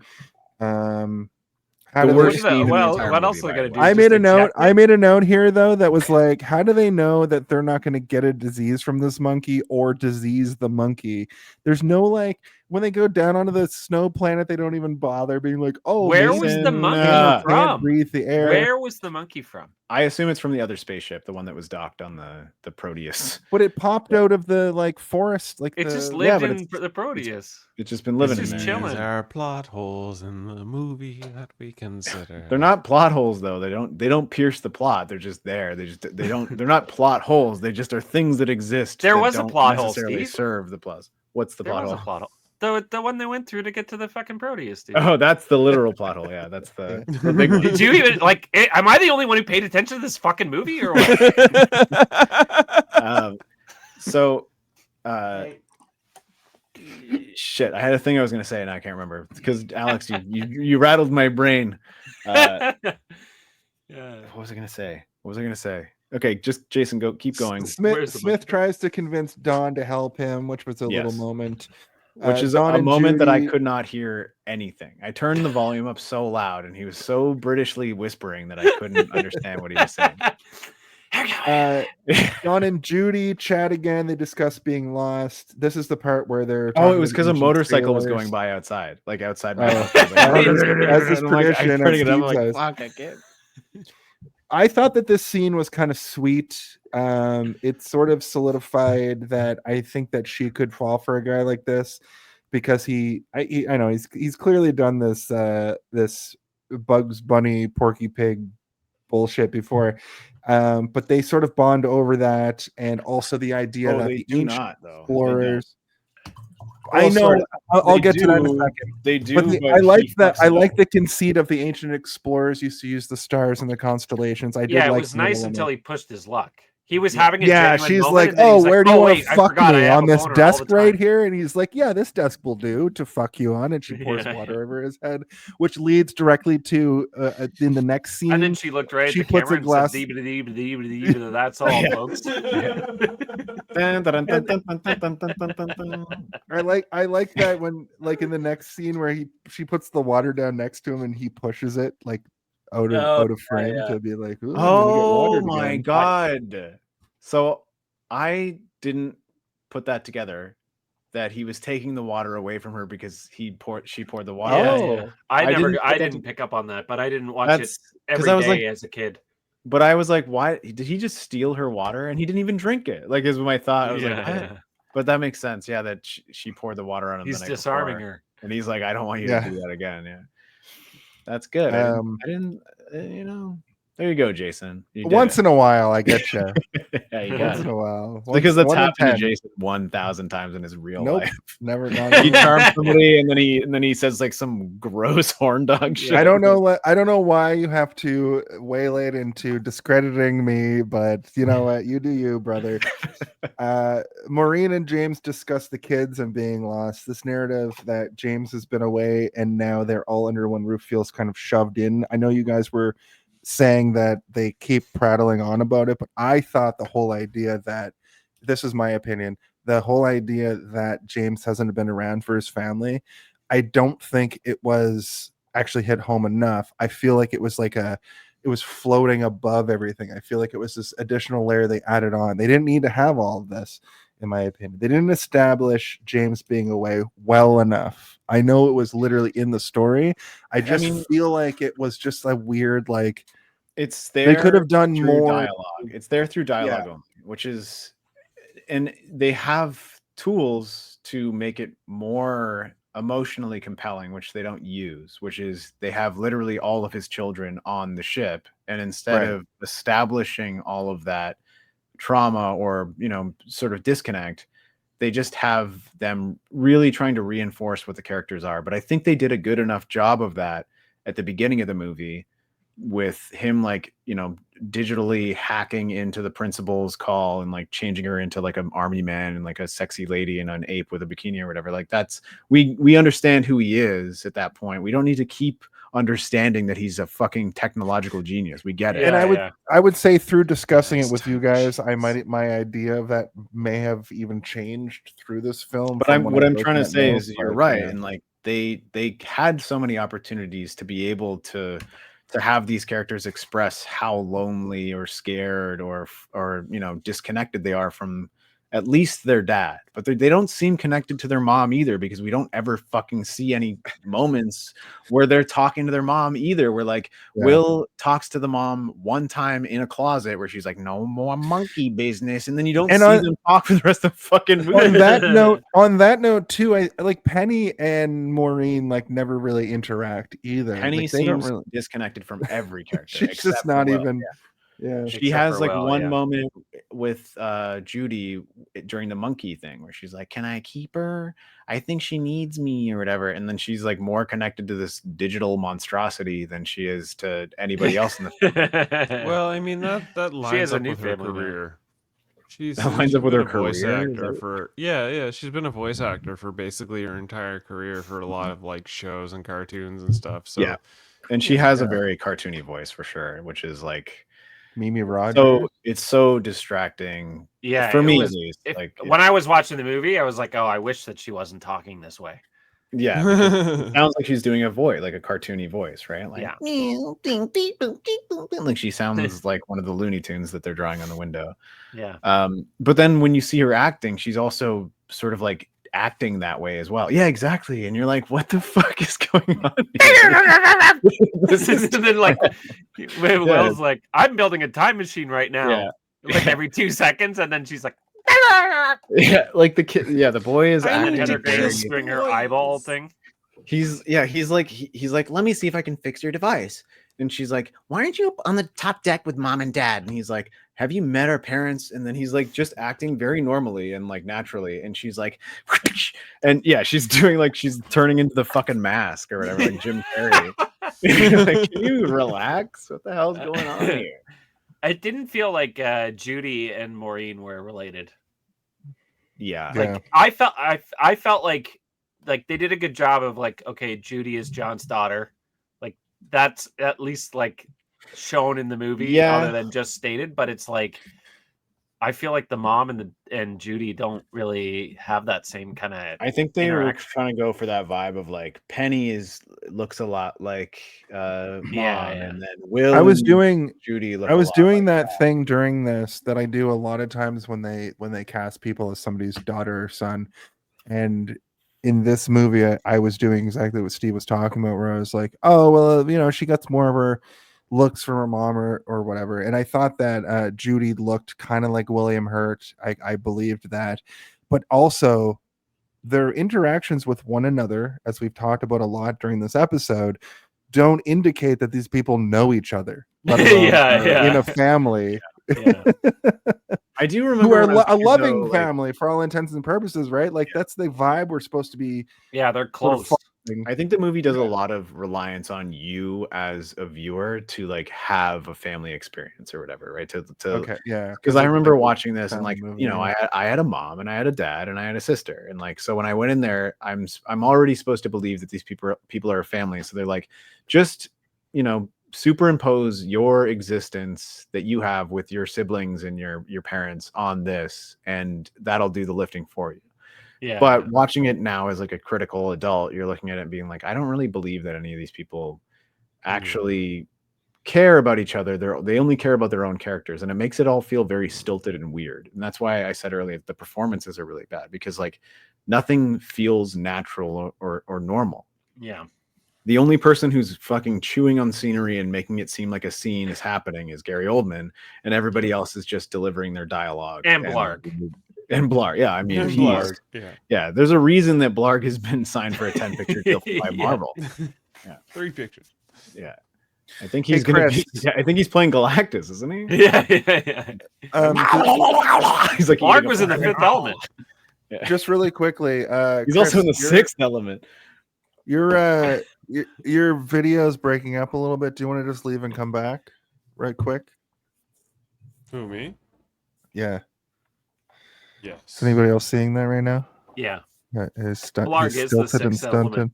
Blarg is the Sixth Element. That's what the sequel is supposed to be about, where he comes back and it's like they go to the opera sequence of the Fifth Element, and it's just Blarg. Blarg. Yeah. Blarg. Yeah, and then she dies, and they cut her open, and he comes out like, they cut her open, and then more little versions of her come out. It's like, remember, they eat their dad. Yeah, the face hugger of Blarg is a nightmare. They eat their wounded. That was another Chekhov smoking something. Was like, they eat their. Would that be the wounded. T-shirt, Jason? I keep saying Chekhov smoking. Chekhov something. smoking something. I'm gonna write it down because it seems like he's smoking something. But that was another one. Is that like, and that's a quick one where, and I kind of like this one where he's shooting the aliens as they're running, and then this he goes, one was done well because I didn't think, this is going to pay off later. Yeah, but because he's such like a weird little nerdy guy who like just says random shit anyway. Yeah, he's so observant of things that you're like, okay, so he sees that, and he maybe would say that out loud just to like, yes, much better. They eat their wounded, and I remember thinking that's the one that like stuck out to me, other than the stab, the first place trophy when I was a kid. Like they remember these things eat their wounded, but at the same time, Will says that to himself. He doesn't say that to Dad ever. Yeah. Dad is already like a million miles down the hall running away from the spiders. So like that information never really made its way to anybody other than, but maybe he told them at the breakfast table. He's maybe you know, I was making an observation during the firefight. Maybe he was listening like a good dad all along and just couldn't show it. He definitely always listens to his son, except for when he dismisses it as flights of fancy every time he's talking.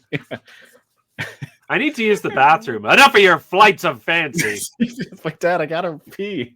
You better shut up with those flights of fancy, or I'm gonna turn this car around. Yeah. We're going back to Alpha Prime.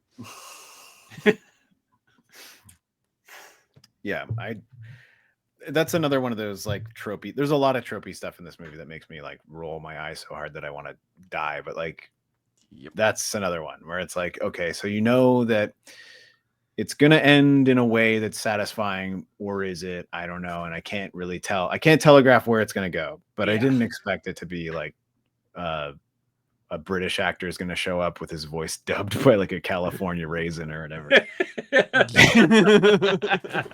Hey, Dad, it's me, your son. It was so Jared distracting. Harris. So What? I know that you told me to stop my flights of fancy, but I made a half pipe. Look what if they you have want to rip some brought. pipe with me, Dad. I ripped apart our entire family RV just to make a time machine, man. Yeah, but it didn't work, so It's a super soaker. I turned it into a bong instead, Dad. It's a CPS 9000, man. It's gonna be great. It's gonna take us back to the time when we didn't have to leave Earth. Me and Or Dr. whatever it Smith. is. I mean, what do you mean? Is Dr. Smith here? Oh, no fear. Smithy's here. And he's like, Yeah, no yeah. fear. Bring me more. We have to go back to the island and to the future. Whoa. Dun, dun, dun, dun, dun, dun, dun, dun, Blarg, dun, blah, blah, dun, blah, dun, dun, dun, dun, dun.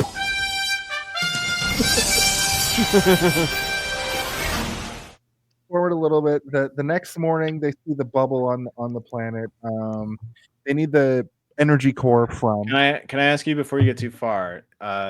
So they all go to bed cold, which is cool and interesting. Like the ship is slowly kind of crusting over with frost on the inside and everything, which is visually quite satisfying to me. Where I'm like, oh, they're incorporating the environment, and you know the moment where he's like, I have $100 million worth of weaponry, and all I would trade it all for like one can of Raid. Like that's very much like a. And I thought they smelled bad on the outside. Like he's doing like a Han Solo moment or whatever. But it does not work as well. But here, where they're showing the ship freezing over and stuff, I'm like, okay, this is where they're doing the Star Wars shit right.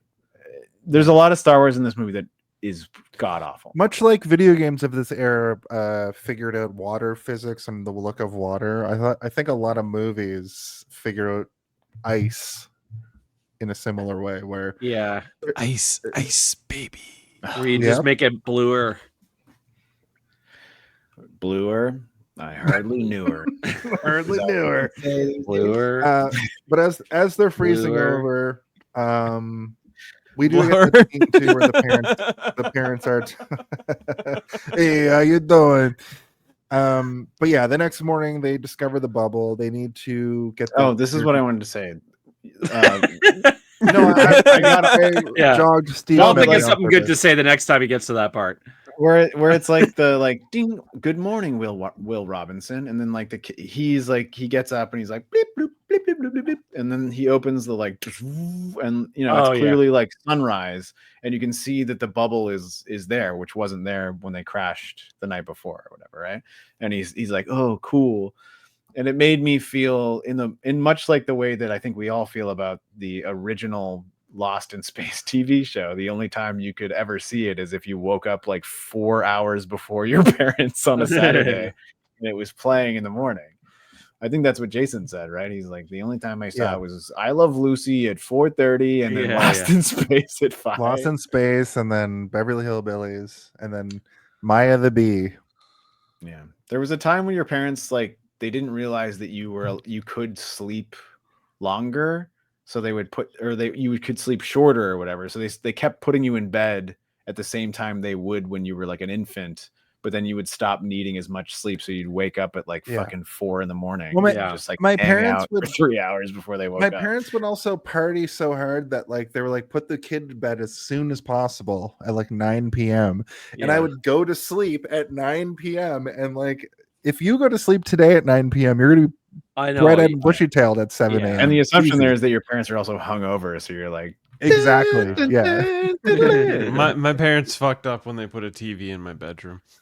I didn't get the TV in the bedroom until what year did 1999, so I would have been about I swear my mom had like a technology that I didn't know about where she could just sense when TVs are on, which I think is just autism as well, where you just like know when an electronic is on. Well, those in your old house. CRTs definitely gave off. Do you guys ever remember walking by the Walmart electronics section and just hearing it before you got close to it? Yeah. Just like that hum.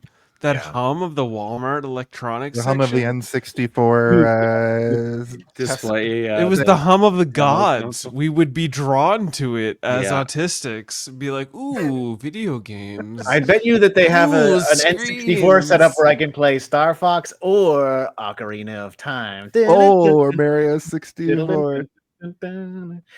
If you lived in Nova Scotia, specifically the Lower Sackville area, you didn't have that at Walmart, but you did have microplay. Well, you did have microplay where you could. I remember play microplay. video I loved games. microplay. Yeah, I Microplay was a loved treat, but we had microplay. right in And you had Halifax, cigarettes. right in Halifax, though, we had Zellers, which I hadn't seen. I didn't see a Walmart till way later because you had to go to Bears Lake to go to Walmart. But going to Zellers, they had an electronics section and Ride the consumer. Zeddy wheel. Yeah, listen. Daddy. Listen. The Zellers diner was fucking goated, brother. I memorized my HBC rewards card number because I went to the Zellers diner so much and I wanted to get HBC rewards points.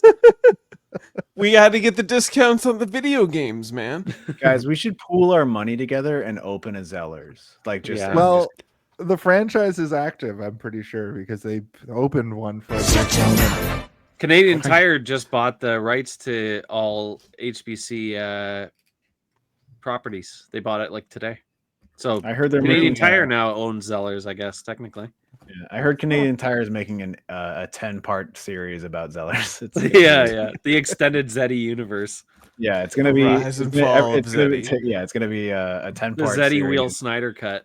Every year, every 5 years of its existence. There's a whole episode where I'm just playing Mario Land 2 on a Game Boy at the Game Boy. Like that's episode 7, I think. But like episode 1 is like, The years I spent tracking down Beast Wars action figures and Zelda. Oh, man.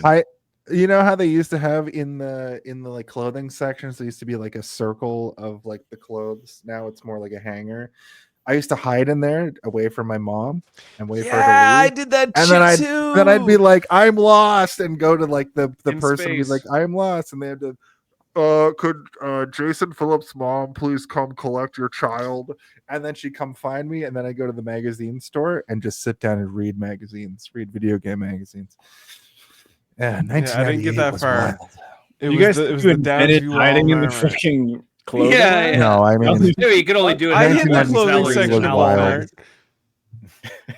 okay, listen, I gotta Must have get moved over here in the late 90s, Alex, when me and you started doing we gotta get through some plot stuff. So let me move us forward. They find the bubble. They gotta get the core. James determines that they time traveled through the doorways of space. Will predicted this with his time machine from the beginning and accuses Dad of never listening because he's trying to be like, it's a time travel thing. There's also earthquakes happening on this planet. James talks to Will and they discuss him not being around. And also Grandpa was a huge factor in their lives. Did Heather Graham get worse at acting over the years? Wait, She's actually emotive and pretty good in this. She's so dry in this whole movie, dude. Like, Yeah, it's probably the worst you're- acted Heather Graham ever. Jason I don't just know, she lost was- in those giant frog eyes of hers. Yeah. Because they expanded when she got frozen. Yeah, I'm thinking of not James Bond, the Austin Powers movie she's in. Yeah. And then later, she was in Scrubs and was really bad in Scrubs, like acting wise. Yeah. I hate to break it Anyway. to you. I mean, she's What's a she getting? confident actor, but she's like, What's up, Gucci Guns? Confident Look at this actor, guy. but she's not great. Like, I can't think of a Heather Graham role that stood out in any of the 39 Not years I've lived. other than like, oh, Heather Graham Boogie looks great in Nights. this movie. Yeah, Boogie Nights, really? It's Like, like- really? The fact that you mentioned Austin Powers, I'm like, okay, that stands out above the rest. I was talking to my my partner about this, and I was like, "Do you find Heather Graham attractive?" And they were like, "No," and I'm like, "Me neither." But like, I don't find her unattractive. She's Like, pretty, but she is attractive, but I'm not. I think you attracted. guys are forgetting that she was a Sydney Sweeney of her time. I think that you're forgetting that we don't need to talk about Sydney Sweeney in every single episode of this podcast. I've never talked about Sydney Sweeney before. I'm just saying that she was You're also was a now saying darling. that Sydney Sweeney's a bad actor, and I think that Sydney Sweeney is far more talented than Heather Graham is. wow, interesting. Okay, so if you search Heather Graham on IMDb, her top 4 known roles are Austin Powers, The Spy Who Right. Shagged Me, arguably, Boogie Nights as the roller girl, Bowfinger as Daisy, and Lost in Space as Judy Robinson. Oh, so this is one of the top 4. One of the top And 4. I'm trying to performances. convey to you guys that I thought she did a good job in this movie. I think that this movie She certainly appeared in it. Yeah, I think Yeah. as good a job as everybody else in this movie did, other than fucking Gary Oldman, who is just stealing the show and also pulling the carpet out from everybody else, and then having a great career. And Let me continue to move us forward because we still have a little bit to get to. But I'm not done So yet. much. And we're like 4 hours here. Listen, I think that everybody likes her because of her big giant eyeballs. Like that's Yeah, like her that was big, like a huge weird, eyes. desirable thing in terms of actors. She is the CG monkey He was the of our blarg of 90s blondes. Yeah. She is the blarp of our reality. When she saw the model of the monkey, she was like, are we gonna make the eyes that big? And they're like, and they're like, yeah. And then she started like opening her eyes even more on They're like, you were our inspiration for the blarp, Heather Graham. Yeah. Why are and she's like, why are Blarb's eyes so small? The other thing is like I'm not fully convinced that like the direction was given properly to everybody in this, because like there are moments where Matt LeBlanc is making faces that he shouldn't be making, and if he as the actor is making the choice to make that face, then it's confusing for the editing that's happening, because like I don't really understand what he's thinking when we've talked about it a million times when he says like I'd like to thaw that fish, and then Thaw the frozen fish, yeah, and then like she walks away, and she says like I'll be. Ooh, Dad, I can't come home for dinner tonight. No. Oh, is that what she's? Yeah, that's what it was. I can't calibrate these things because I got to have dinner with you tonight. No, she says, "Oh, Dad, I won't be there for dinner tonight." Yeah, and then walks away, and then William Hurt gives him like a. Like, that's my daughter, you stupid idiot look, which I'm like, good. And then he walks away, but then Matt LeBlanc like does a look that I'm like, I don't know what he's thinking. And then he says, it's going to be a long flight, where I now know what he's thinking because of it's going to be a long flight. But what he's saying in his face is, I really forget about it. Or something. I fucked up. Forget about it. I don't know. How am I doing? Thinking. And this happened. How am I doing bad? It's always how you doing, and it's never how am I doing. I wish somebody would ask me over here. But that's how I feel about almost every interaction throughout this movie, 100% of the time, except when it's Gary Oldman, who's like monologuing to the camera. Yeah, because he's having the conversation with the only good actor in the movie, Gary Oldman, which is him. Yeah, in his mind. Yeah. They get to the bubble, and there's an alloy that apparently is going to disable the comm links. I liked it when William Hurt says, "I love you, wife." I hate that so fucking much. It made me so mad. It made me so fucking mad because she says, "Good luck, professor," or something, right? Like she builds him I love up, you, wife. and then he says, "I love you, wife," and then leaves. But she's also like a doctor of whatever. She's like a biologist or something, right? Or isn't she like in charge of? I don't remember. He what raises her a boy job is. who invents time machine. This is one of the things that, like, when Jason earlier, when you were saying like she's playing the fucking housemaker, it made me mad because I'm like, she's not though. Like, she's supposed to be just as fucking jacked up credentially as everybody else. I know, I get that, but my whole point of saying that is like the movie treats her that way.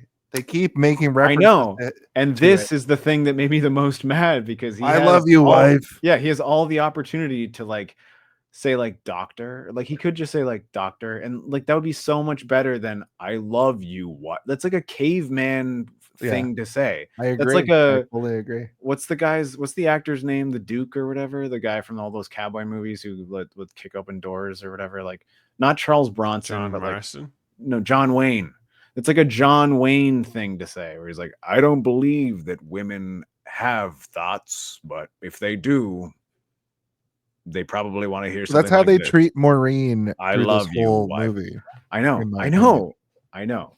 But my point is that they shouldn't. And then the moment, also to the point, I'm not just trying to move us forward here, but when it's 1998, so when James and Dom go into the bubble, they're like, everybody stay back, the men are going, is what I felt which is weird. Yeah. Because Yeah, there was a why good wouldn't like Maureen- 20 minutes when it was just like Why Because wouldn't what Maureen they're doing is go they're- into Will any of these West and- situations? They're leaving behind Judy, a woman. yeah. Mom, a woman. Yeah. Penny, a woman. Yeah. Will, Yeah. a child, and Dr. Smith, a gay man. No, So they give they are more leaving they back give behind everybody except for the two men. Yeah. they give more autonomy to Will than they do the women for the last like 30-40 minutes of this film. Yes, you are absolutely right. The only thing that we get is the kiss before bed where they're like wearing their fucking snow boots or whatever, and like it's too cold, we have to wear our snow boots to bed. And then I was horrified by the screams the women died. Yeah. that's Yeah. That's it. That's the end of their storyline, and then they're just like, they're not back yet. Oh God, they're not back yet. I mean, I guess you're right. At the end of the day, like we're still clamoring out of like masculinity. We're slowly making our way towards like having Men hadn't been humbled female by autonomy. 9/11 yet. Yeah. Humbled. When anybody who didn't run in there was a coward. Yeah. The only heroes died there. Will downloads his mind into the robot again. We get an inkling that And he's he's like, gonna wait, build why a have you done robot." this again? Did I not make it clear earlier? I only want to kill the Robinson. There's more vlogging, which I thought was great to see. Dom and James encounter the aliens and get shot up. I That's think what this is the one thought. moment, the vlogging where she like zips down upside down.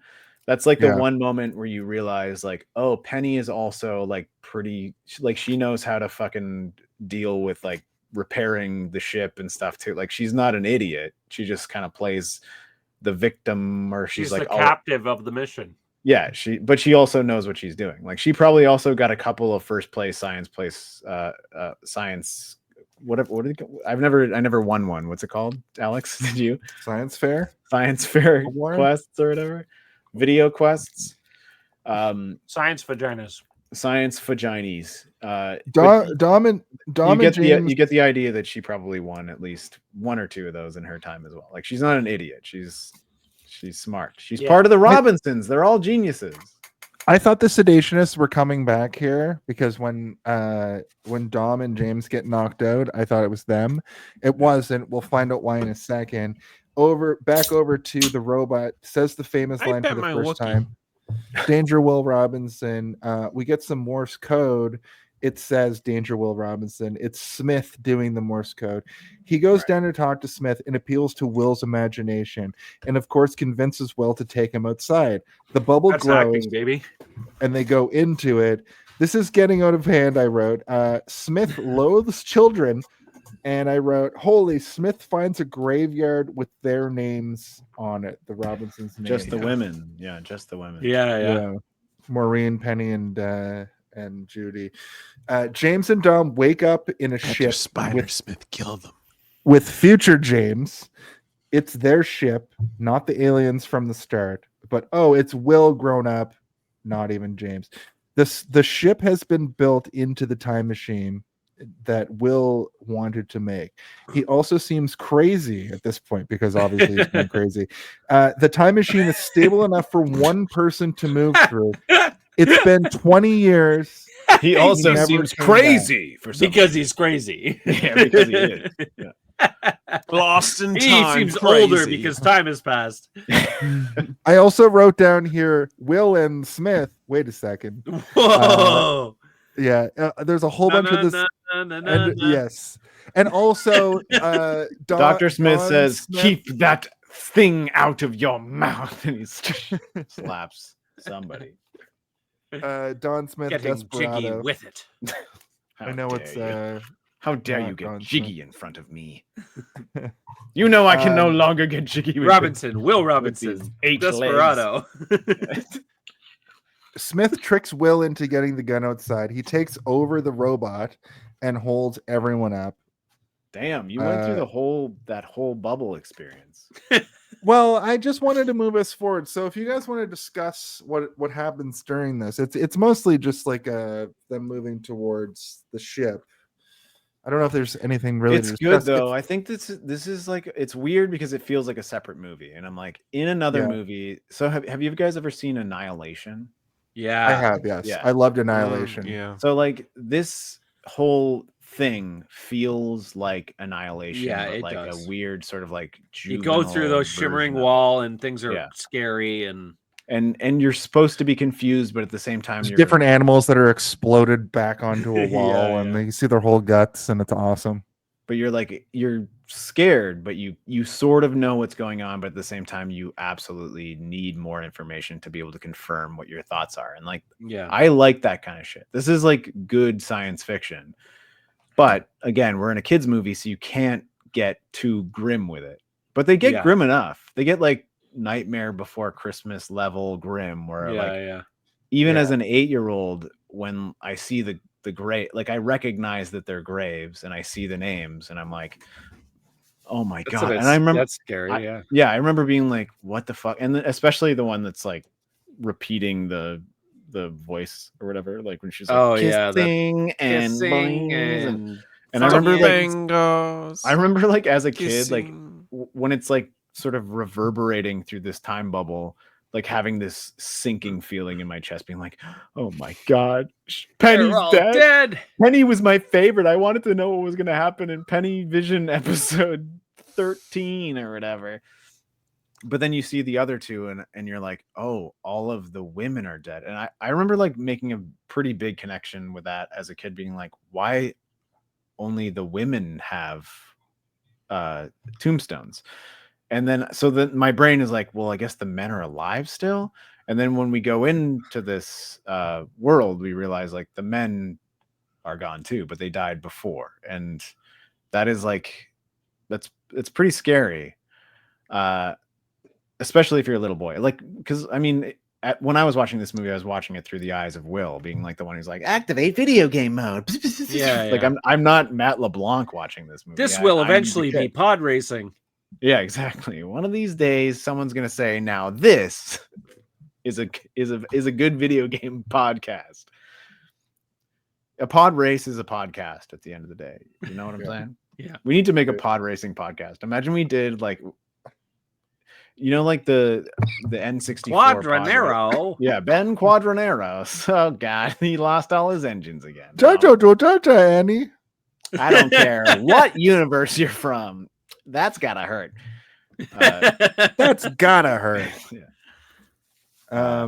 I do like this next bit where Smith tricks Will into getting the gun outside, and he ends up taking the robot over and holds everybody up, and we meet future Smith, who's a freaky metal man. Wait. We're going too far ahead. We're gonna pull it back a little bit here, because we have the whole moment where Will meets. Well, tell us about it. So,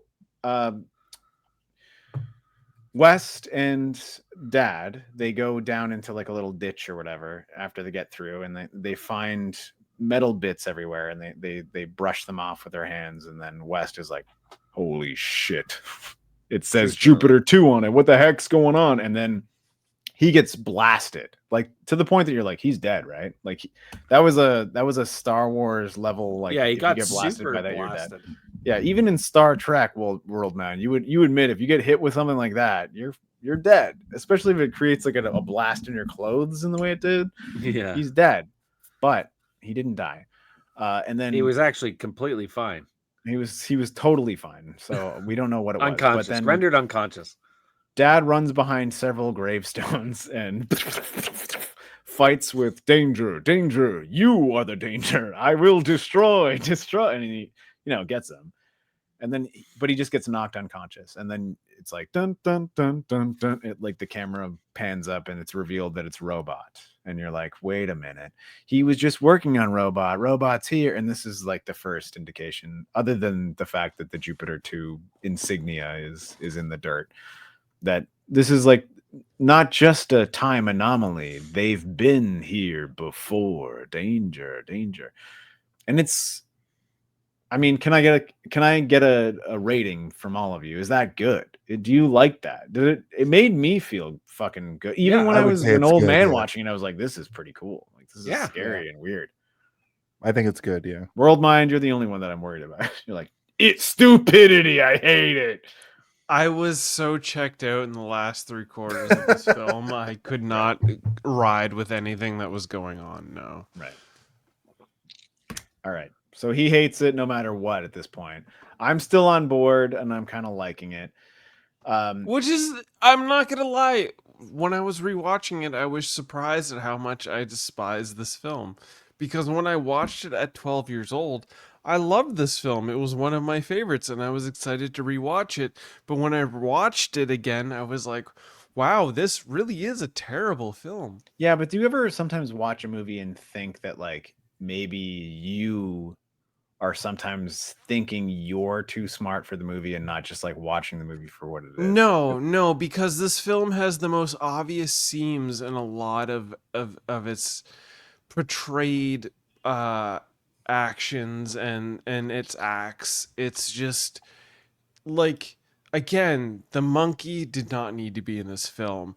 Matt LeBlanc's obvious all right, hold on. I didn't mean to kickstart you into your review. I just wanted to like ask the question, because like sometimes it feels like we hold things so close that we can't admit that it's bad, but sometimes we want to say that it's so bad just because we've evolved so much, where it's like you're going to attack it no matter what. And I just want to make sure that's not what's going on. No, it's absolutely not that. It's right. This movie is just genuinely bad. Like right. This movie, I remember. I agree. It is a bad movie, but I still remember. I still I remember having fun watching this film as a kid, and I remember during that time it would being received badly by critics, and I thought, what are those critics on? What crack are they smoking? Because this is one of the greatest. They must be of the time or whatever. They're like, they must be exactly. Yes, they've lost their minds in space.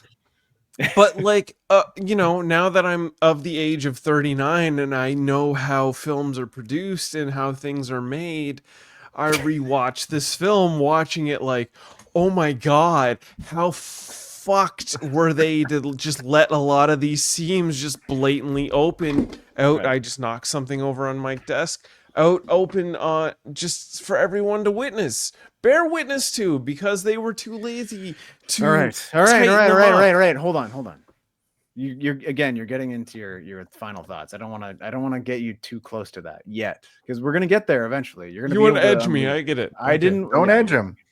I just thought that maybe he could admit that this was like kind of a cool time travel conceit, but he's no, because I've watched other time travel films that portray it so much better than this film. Yeah, I know. Like, every Star Trek version of time travel is not even just Star Trek. Like Time After Time is an excellent portrayal of time travel film, and that is probably one of the most simplest forms of time travel. This movie has the most bland explanation for time travel. No. It doesn't have a bland explanation. It has no explanation. Can we let's get? I was being generous.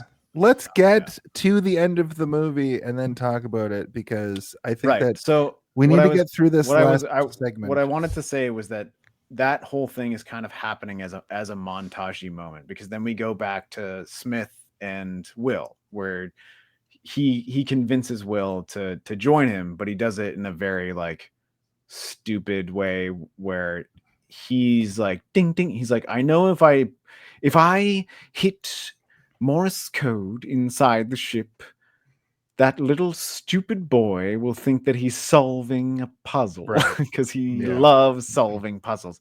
And that's what he's doing. And then that's exactly what happens, where the robot's like, Morse code. And I'm pretty sure the robot says at one point. Like, right, doesn't he like a couple times go like I'm pretty sure. Will appeals to the robot and has him remember friendship, and it doesn't really work. And then he goes, destroy Robinson family. The thing that I hate about this is that he's like, I put my brain inside your brain. So like his brain is the robot's brain. So explain this element to me. When I will try. Yeah, please try. The robot somehow has sentience in one arm and pulls the like inhibitor chip off. Wait, no, but you've jumped so far ahead. This is why. By design. Well, because I was just talking about the reason why, which is that he's like, your brain was incomplete.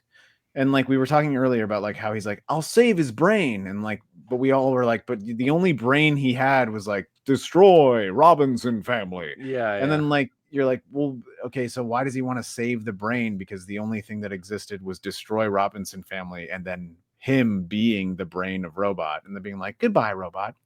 And he's like, I can save his brain. And he puts it in the brain. And then he, I guess, puts it into that new version he's building. And then when he looks at it, he's like, destroy, destroy. Oh, I cannot feel my arms or whatever. And he's like, yeah, I'm rebuilding you because you were really handy in that fight. So we could maybe use you again. And he's like, why would you build Robot again when I only wanted to destroy Robinson family? And he doesn't give a good reason, but he's like, but your brain was fractured, so I'm putting my own brain into you, is what he says, right? Doesn't he say something like that? He's like, yes. I'm putting my mind into your mind. Yes. And then he's like, my mind is your mind. We are a Vulcan mind meld. That's why I feel warm, fuzzy feelings when I think of baseball. And I'm like, oh yeah, that remember in the late 90s where every little boy everything was baseball. Yeah, there's a Sandlot everywhere. Yeah. I was tricked into liking baseball as like I can watch some sports. I don't really like sports, but baseball, it does it for me because of the amount of media that was saying baseball is for boys and figure skating is for girls. Yes, and your parents would be watching the news and like to us it's like blah, blah, blah, blah, blah, blah, blah, blah, war, blah, blah, blah, blah, blah, blah, blah, blah, something horrible happened, blah, blah, blah, blah. And then, but then to your mom, it's like, danger, danger. If your boy doesn't like baseball, he's gay. He's Satan. Like, oh, shit. He needs Blue Jays, Clinton. Baseball, I guess. And look, the Mighty Ducks. That's what my parents did, at least. They forced me into baseball a lot, and I hated baseball. So when I saw that baseball shit, you just wanted to play softball. Yeah. let me move us to the next thing. I don't like how much World Mind laughed at that. That almost felt homophobic. A little bit. It was a little bit.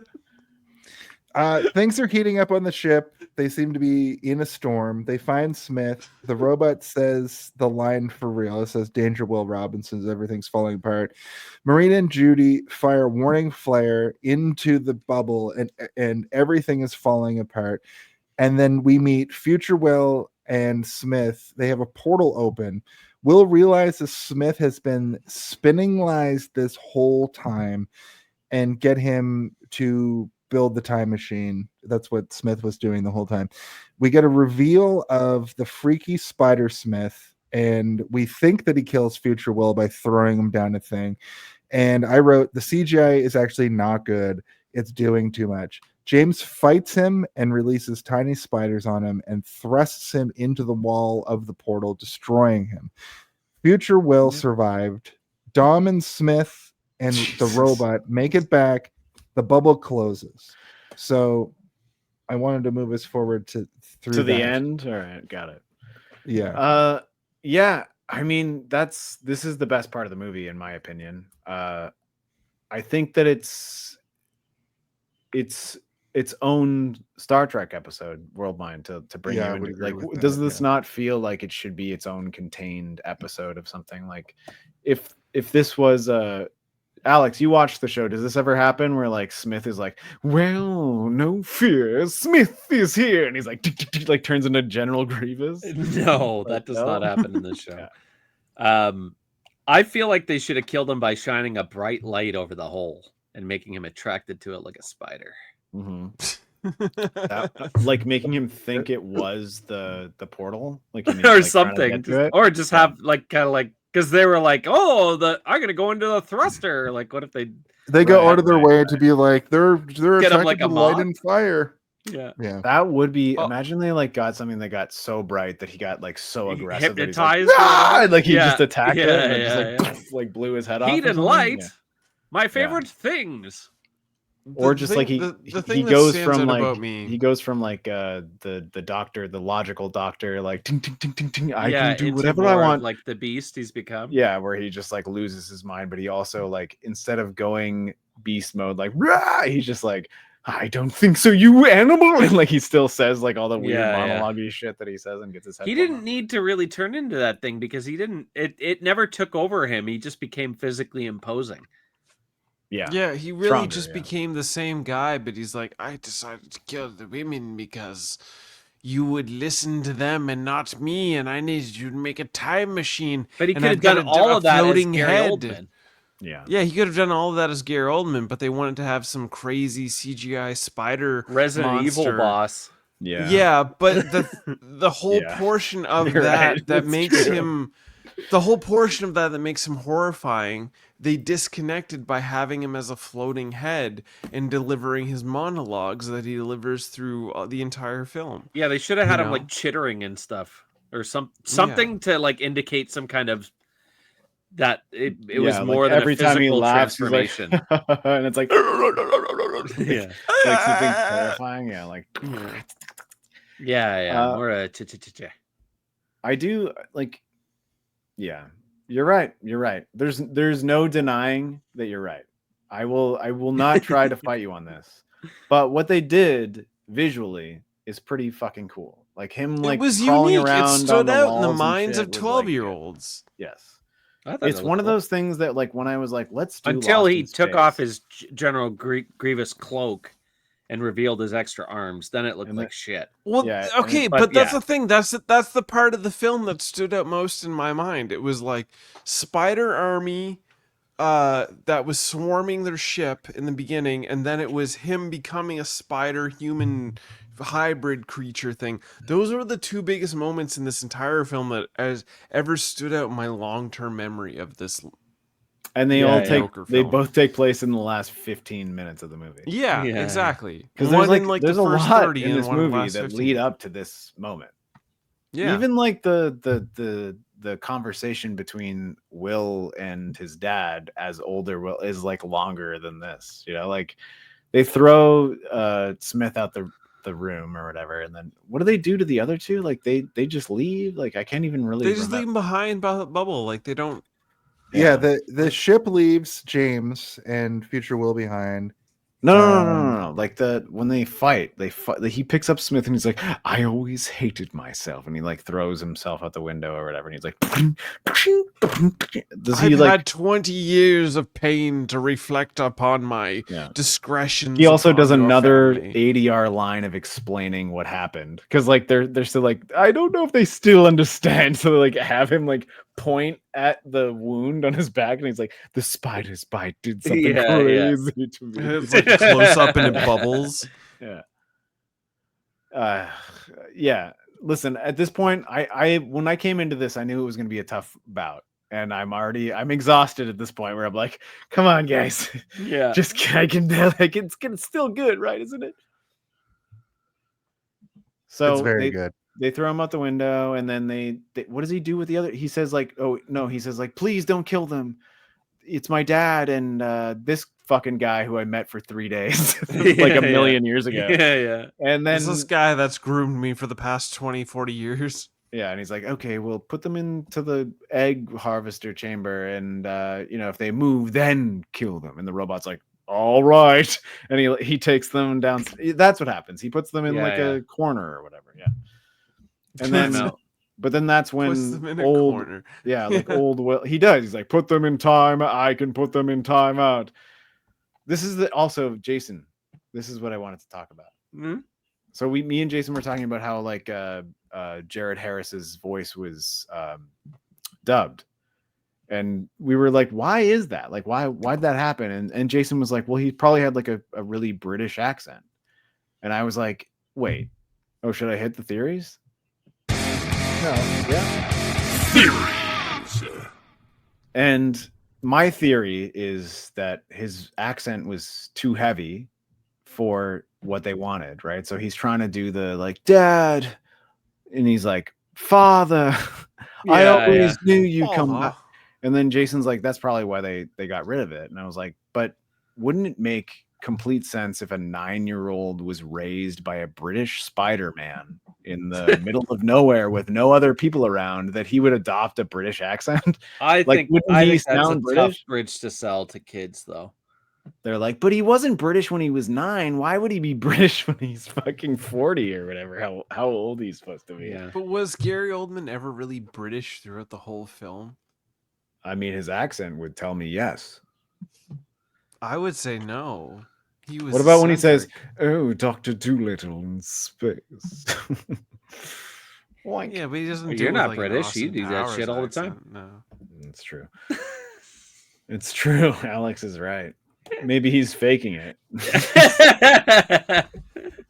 But I mean, like, you know, if you're around only a British person forever, you're gonna adopt the accent. Like, you're not gonna just hold on to your 9-year-old accent.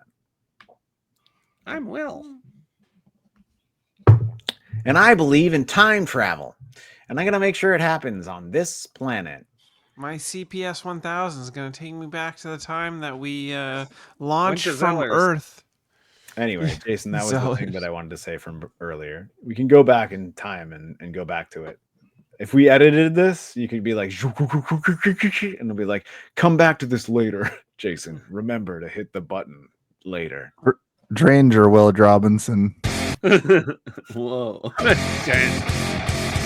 Wait, we hit it at the same time. It's like our fingers met in the past. It was me.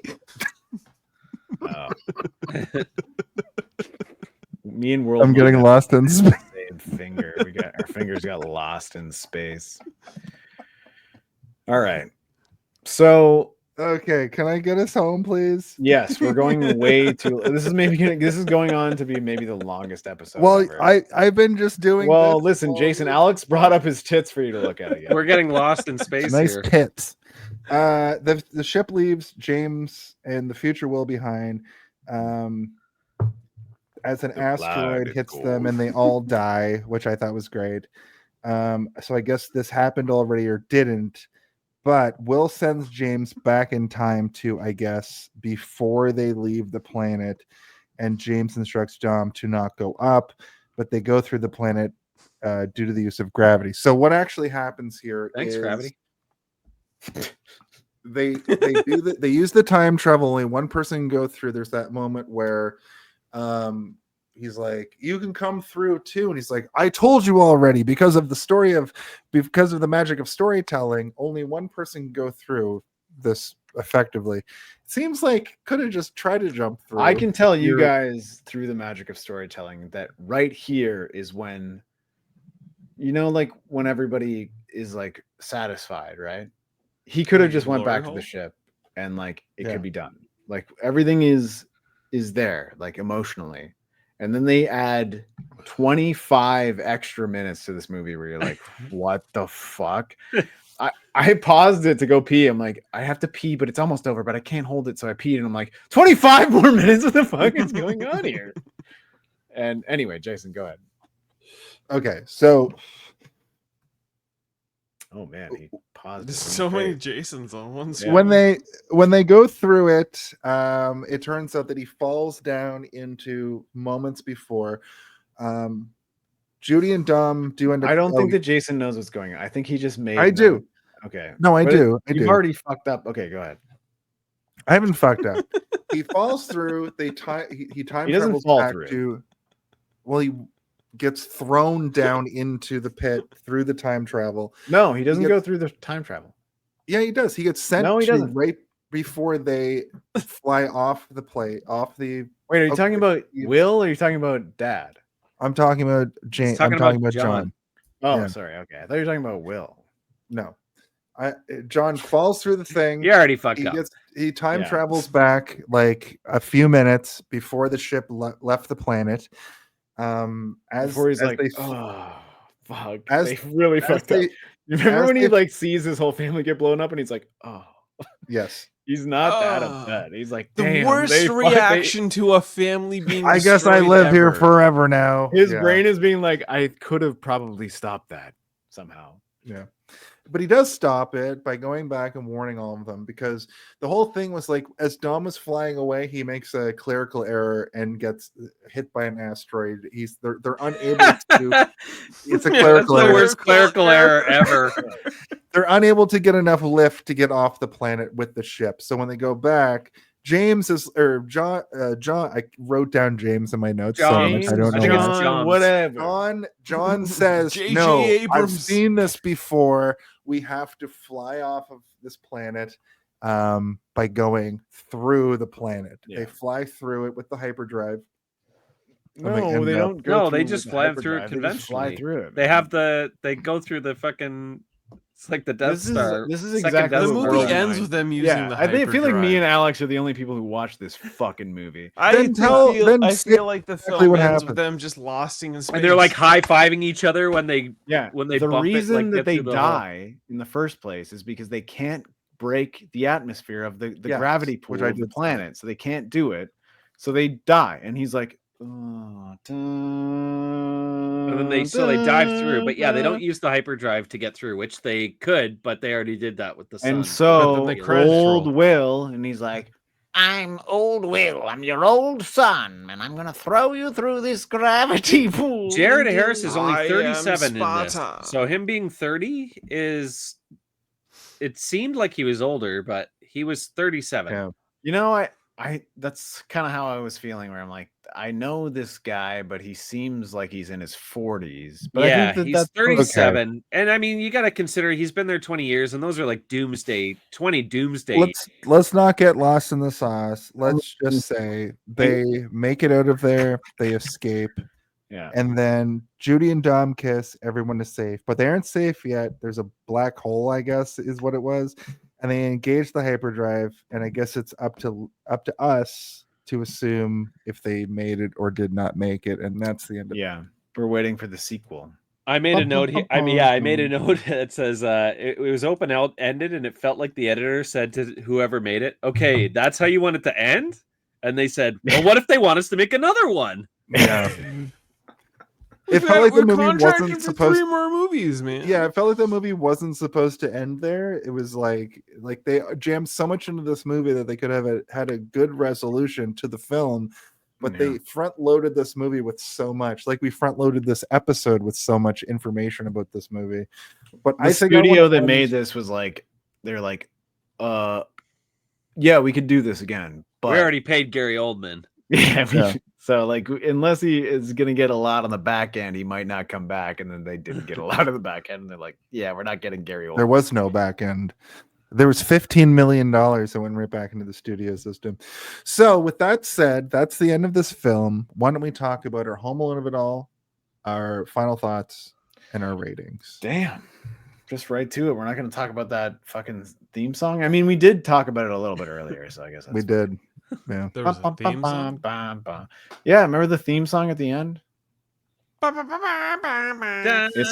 It sounded like the intro to like a James Gunn and who's the director who made like Seven? What's his name? John Seven. John Seven. No. Morgan Freeman. Jonathan Penis. Wait, do you guys not know? Okay. I can't remember. Well, It's you're the one Seven- bringing was it up. like It's David Fincher. something or Yeah, Fincher. David David Fincher? Is Yeah, it it's David been- Fincher? Yeah, it's David. Like Fincher. imagine Fincher made this movie and then he would get like, you know, like the 9 Inch Nails to do a version of the imagine like the 9 Inch Nails version. Yeah. And it'd be like danger like melt at the beginning. Yeah. What am I supposed to do? Sorry, rape what am I by doing? perverts. Oh, the Home Alone of it all. Home Alone of it all. If you had to pick one, Ding. what do you think the Home When Alone of it is all? the Home Alone of it all? Can someone please tell me when the Home Alone? I of it really all gotta happens? know. When is the Home Alone of What it all? is the Home Alone of it all? Now that's the Home Alone of it all.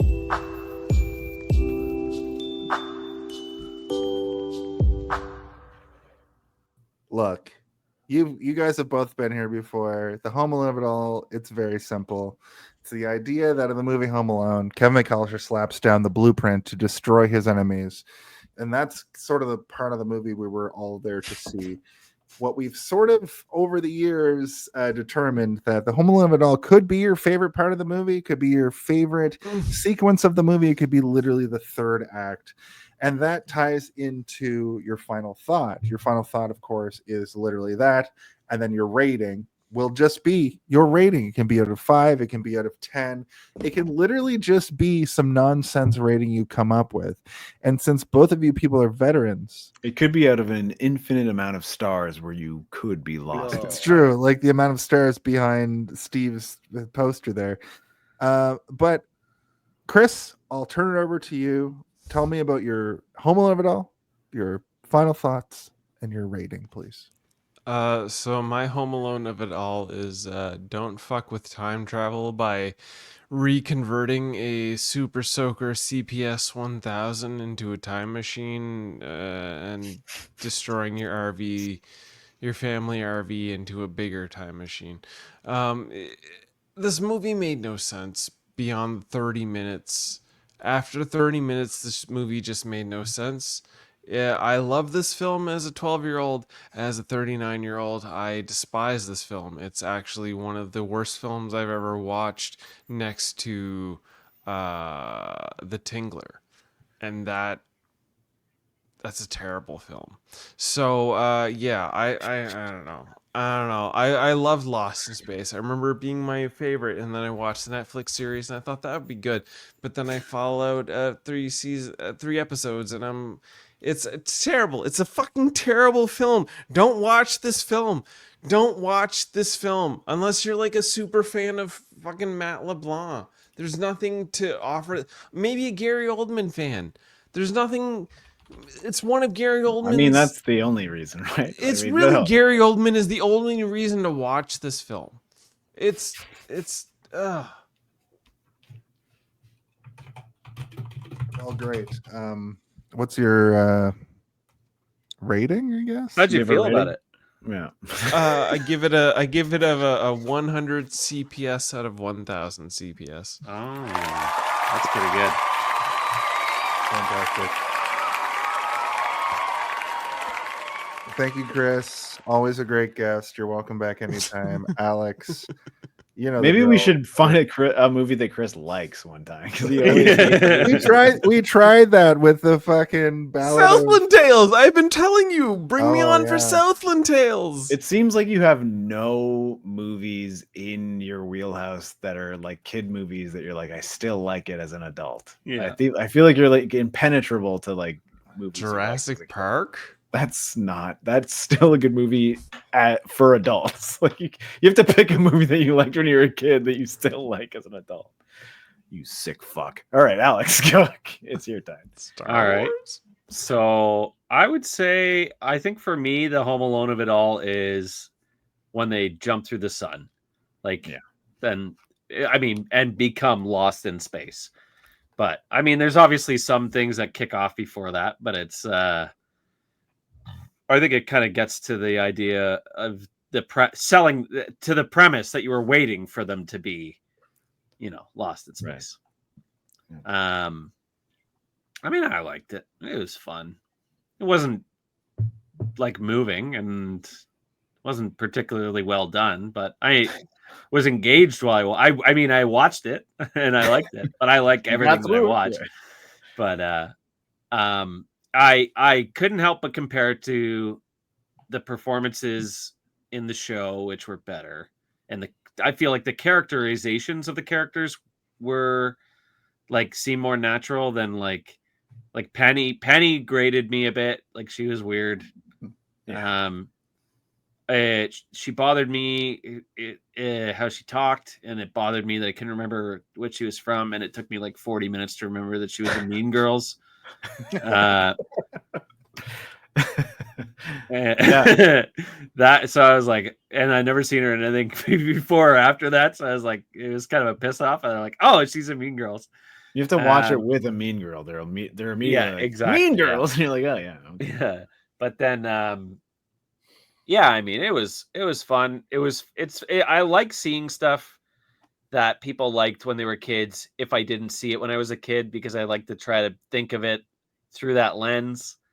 You know what I like, mean? And why did this person like it? yeah. But and then it's just like I just try to imagine the fun of like, or even just like seeing the monkey and being like, oh look, it's like look at how stupid that is, but thinking about how it must have seemed awesome at the time, that kind of thing. Yeah, and I mean, I generally had fun with it, but I would say I would definitely, though, my rating is that it's definitely the second best Orange Monkey of that movie of that year. At very best. Monkey Bone was superior.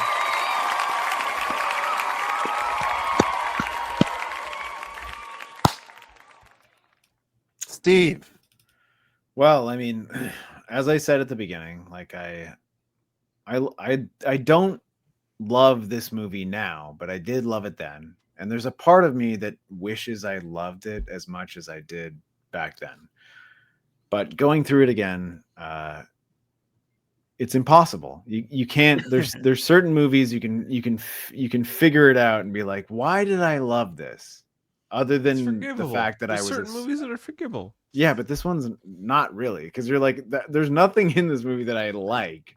But I still kind of want to defend it against people like World Mind, who immediately is like, plot holes. I'm like, the plot holes that you think are plot holes are actually just fine. But like the movie itself is okay. It's structurally fine. It's just being run by a bunch of people who don't know what they're doing, and it's gonna break in half at any moment. 3,500 names were involved in this film. Yeah, and you know what? They probably did a good job individually, but together. I don't want to step on your review, but I just wanted to say that I googled monkey movies of 1998, and it is in fact the second best. This one is. Yeah. Mighty Joe Young came out in 98. Oh fuck! You know what? I'm not surprised that this one lost. Because Mighty Joe Young, definitely a gorilla movie of some kind. But when it comes down to it, like I don't really remember what it is that I liked about it, but I do know that I did like something about it, and I kind of like that I still have that feeling today when or like in the last week that I watched it, where like, the stuff at the beginning, I'm like, this is how they build up Alien, the movie Alien. This is how they build up any sort of frightening, horrifying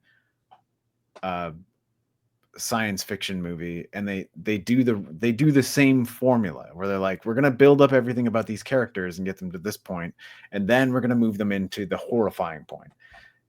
It's just a childish version of that, and there's nothing wrong with that, and it kind of works, I guess, if you're a child. And when you're an adult watching it, you're like, it still kind of works, except it's a bunch of hokey nonsense that really doesn't make any sense, and you can then question it. So I don't think that I'm going to recommend this to anybody to watch for any reason outside of a nostalgic moment, which means that I'm cutting off like most people who watch it. But Alex, I'm glad you watched it. Yeah. World Mind, I'm disappointed in you for not feeling more connected to it. It should be a chicken noodle soup movie for you, you sick son of a bitch. Oh, Monkey Bone was 98 too. Don't you try and put me in a box, you motherfucker. That's true. I shouldn't. I'm sorry for doing that. When it comes down to a rating, I'm going to give it a mask for anything that World Mind says, and anybody like World Mind who grew up within it, who's telling me that it's bad and that I shouldn't like it for anything other than the fact that I like it. It's going to be protecting that's what the mask was for, man. I'm protected from Protect yourself. Protect yourself, because Monkey Bone's a better movie than this. Monkey Bone actually sucks, but we can do Monkey Bone as well. And I love fucking Henry Selick. He's one of my favorite directors, and he directed that movie. But anyway, so I'm going to get blasted in the face by somebody tonight, and I assume it's none of you guys. So Jason, why don't you go next? Oh, I have to clap for myself.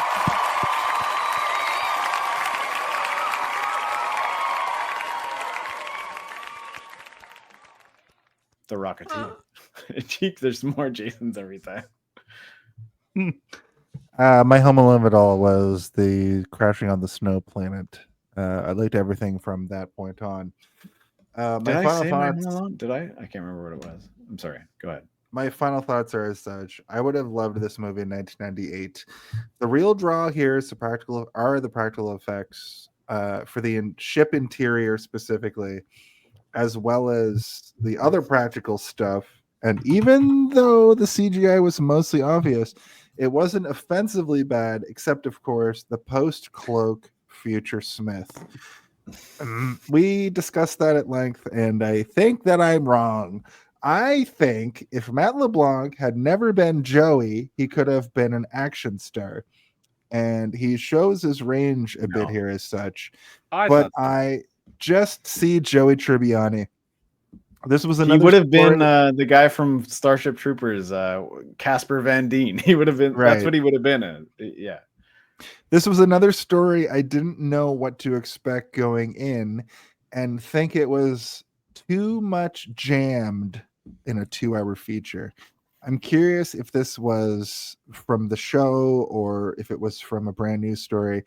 And if knowing the show was necessary to really get everything there was to get and what they were doing. 2 out of 5. I give this movie a 2 out of 5. One of the lowest ratings I've ever given a movie on this program. Because while the movie was entertaining to watch from a I've never seen this standpoint, I found myself bored. That for the conversation, or was that what it was before? No, that's what I put down when we went into this. We didn't even put it up or down. He stayed the same. That's crazy. I stayed the same. Usually he'll go down or up, but he stayed the same, which is that's strong. Jason. I appreciate that. That's really cool. I was frustrated a lot of times during this film because they rested on it being a family film too much, and they didn't really They didn't say the F word enough. I wanted to see. Yeah. But they didn't push the envelope in a movie where it's very easy to push the envelope. And you and I, Steve, we talked about how it's a very paint by number sci-fi film. And I don't traditionally like paint by number. Like, I don't like boilerplate sci-fi a lot. It's just not one of my favorite we had a things. Conversation where Jason was like, I don't understand the war. And I'm like, it's just bullshit sci-fi war. Exactly. Humans versus humans. Some are bad, some are good. Don't worry about it. And this movie is he's like, it doesn't make any fucking sense. I'm like, it does. It's just like one guy's got more money and the other one wants more money. It's fine. And on top of that, this movie's not for me now as a 40-year-old, but 13-year-old me fucking would have loved it. George Lucas was on track when he was like, the Trade Federation has given us trade treaties, and they've made a trade blockade. Who would commit wars over tariffs? Well, I'll tell you. I also give this movie keep the cloak on. I stand for a vote of no confidence in Chancellor Valorum. I give this movie keep the cloak on over taking the cloak off, because that was another moment of this film. It's true. That really broke the facade for me. Imagine he was just knocking people around with the cloak on still. I was imagining that specifically. and what World Mind is showing right now is so apt. It's so on point. He used an app to make it, I bet. No, I fucking Googled search Spider Smith, and this is what came up. Do you know what it reminded me of? I don't know if you guys. I know Alex has seen this. Keep accusing me of AI art, you son of a bitch. At the the video game Super Metroid, you see Mother Brain go from a brain in a jar into a mecha monstrosity, and that looks awesome and is awesome. This reminded me so much of that, but in the worst possible way. Well, because it's not because at least Mother Brain, it's still the same medium. This goes from a good practical thing, or even if it was the other way around, even if it was shitty CG and turned into a cool Alien Queen level prosthetic, Right. for him. You know what But I mean? his whole idea was that he was gonna go back to Earth and like squeeze those babies out. And then what? Like, Yeah. Rule thing the is, planet, he I said. also felt that. Did you even Well, watch I the was fucking watching the movie. I It's did, what, but what's like, your end game here, but aliens? Yeah, man? to what end? Yeah, it's just very evil to do that. So that's why He went from No. broke CEO bitch to like I No, gotta but like control the world. he knows that they eat their young, or they're not their young, but they're injured. They're wounded. So when you give birth, you're injured. So like he's gonna get eaten immediately. Like did he just want to go back to create a swarm, or like this is? I'm sure he didn't. He never doubted that he would be fine. I'm sure he thought he was going to be the king of bug. Yeah, Earth king or of whatever. bug. I wonder if it drove him even more insane. I mean, probably that and the isolation. Yeah. Anyway, I liked Smith before he became crazy, but then I liked the way he looked when he became crazy because he turned into like a Jim Henson monster. He's like, "Can somebody please make me a jacket that covers my whole bug body, not just partial bug body?" Well, with that, let's go into our plugs. Why don't we? Oh. Also, if you can give me a little bit of applause, I would like it. You know. Oh, sorry.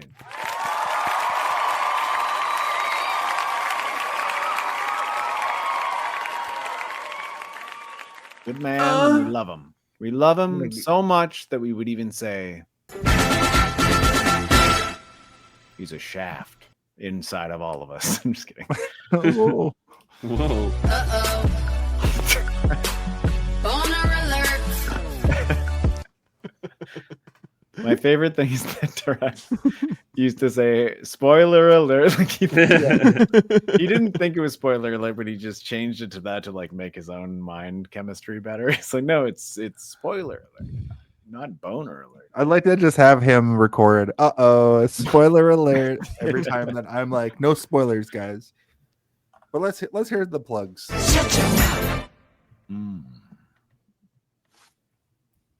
I mean, Jason, you're the one who fucking moved it all the way down to the goddamn bottom. All right, let me just plug this in right here and.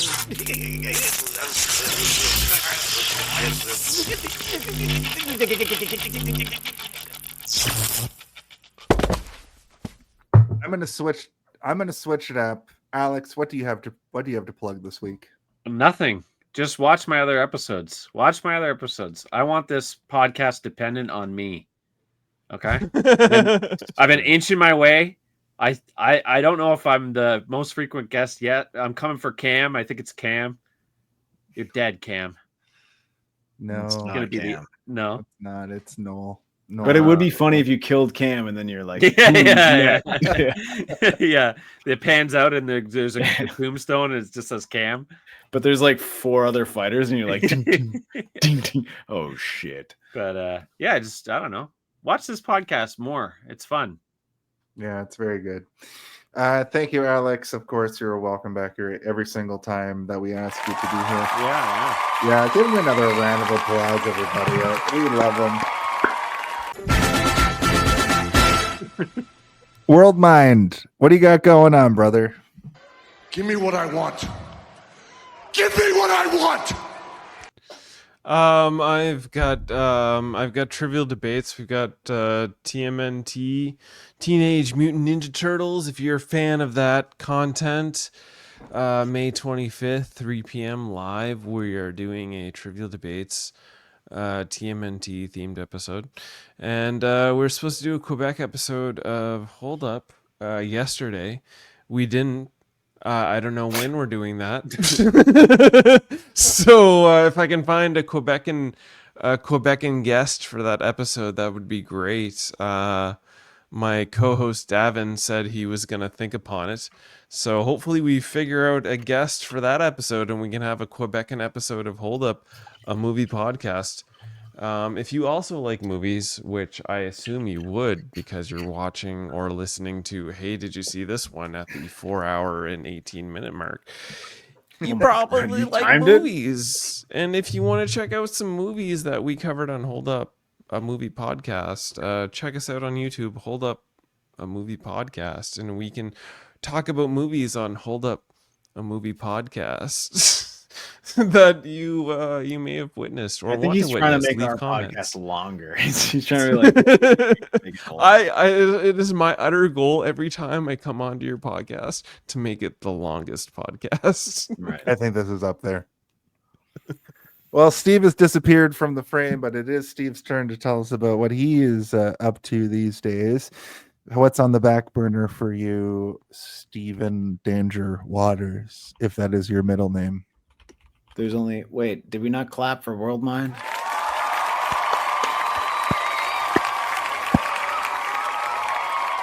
Clap for World Mind. So I have something to tell you all. Stanland, the thing that I pitched last week, it's coming closer and closer to a reality of being an actual podcast, which is kind of cool. I'm in it. I'm a bunch of dwarves and whores and people who love dwarves and whores. I'm one of those people as well. Like I do a lot of voices in it, and it's pretty cool. Loving Dwarven Horn. John Hamm, Bobby Moynihan, Steve Waters. That's me. John Waters. John Waters is in it. That was the most exciting one for me, where I was like, John Waters is in this? This is sick. So I'm going to be in that as a bunch of characters. But, you know, when it comes down to my regular stuff that I do, Darth Theorist, I do all of the narration. I do all the character voices. Three-Eyed Theorist, I do all the characters and I do all the narration. But we're thinking about moving to something else. Do we want to do like Star Trek? You want the Trek Theorist, like dun dun dun. How do we understand exactly how to move on from this Trek? What if Data was a Q? What if Kirk had a bunch of STDs? What if Q? What if Riker had tits? Yeah. Find out as we break it down. Riker was a chef. All right, everybody, just calm down. But the ones that I want to do is like the Theorist of the Caribbean, like run, dun, dun, dun, dun, dun, dun, dun. It's like, What if Jack Sparrow was a predator? What are you? What if Jack Sparrow you was doing not down here? the greatest pirate to ever do it? Yeah. What if Cool Runnings was run by Stephen Waters? Whoa, it would be like, all right, Whoa, fellas, can we just move it? And they're like, no, man. Like, Are we dead? "Oh, come on." I Running guess- waters. If only I was so fat that I could handle the push. What if John Candy's name was Sean Candy? Jason, you need to really check yourself before you say stuff like Dude, you went too far with that one. Yeah. Jason, you're stupid. How No, dare you that wasn't besmirch stupid, the that name was John me. Candy? Yeah. All right, guys. The other stuff that I do is it's all out there. I love all of you guys. Thank you so much for coming. Both of you guys were really great. Jason, you're always good every fucking week. Alex, you're so fucking funny. Chris, you are just, you need to stop being so negative all the fucking time. It's honestly, I don't know. You keep picking shitting movies, and I keep trying to present you Shitting Southland movies. Tales. Shitting movies. This They guy did wants to say do shit like 3 Southland times. Tales, and you guys keep picking That's shitty true. movies. That's true. We need to pick a good movie for Chris. I'm sorry, Chris, that we keep bringing movies in that you hate to the core of your absolute being. The Jeez. irony is, All right, I'm like, well, oh, this will be fun, no, and the then I watch irony it, and is I'm the like, oh, first it's movie you terrible. came Let on me for do was my the one that plugs. you picked, and you're like, I fucking hate it. All right. So we've all echoed the fart. Give me what I want. Give me what I want. Here's the thing. Every single week you can find this show on every single social media platform that you subscribe to. We also have a T Public, and we have the other one that I can't remember right now. Shirt. Shirt. But you can get this t-shirt for the Groomer of Familiar Killers, drawn by our very own Stephen Waters. You can get that on there. You can get Kill Aid, which is of course from our I drew all these, by the way. Grimoire of Familiar Killers. I said that. And also Tinkerbell. Everybody loves Tinkerbell. And also Zardos exists. And the running joke right now is this does exist, but I haven't put it up yet. You can get a Mandela effect. That's something you can get. And also you can look at this photo of Zed from Zardos if you'd like. These are all old hat jokes, guys. Come on, give me something new. Well, we came up with a good one last week, which was what was it? This guy? No, that was you and Noel not. Who's that? Slowly Gonzalez? Sleepy Gonzalez? Jason said something that was very funny. What was it? It wasn't Chekhov's smoking. It was Chekhov's something? No, Jason, it was not Schrodinger's. He said Schrodinger's smoking gun, and I was like, yeah. And then we all decided that Schrodinger's smoking gun during Shaft should be Schrodinger's ice pick, which is it's frozen in an ice pick. So it's just I wrote all this down. an ice pick frozen in a block of ice. You guys get high too often. I don't know what I'm not high tonight. I never got high last time either. Like Saturday. But what I will say also is I am a professional wrestling announcer in the biz. I'm in the biz. I have a show. We have a show, Super Kicked, coming up on May 30th in a couple weeks. And it's going to be a great time. It's going to be a great show. And everybody's talking about how great it's going to be. So please come out and check that out. I've heard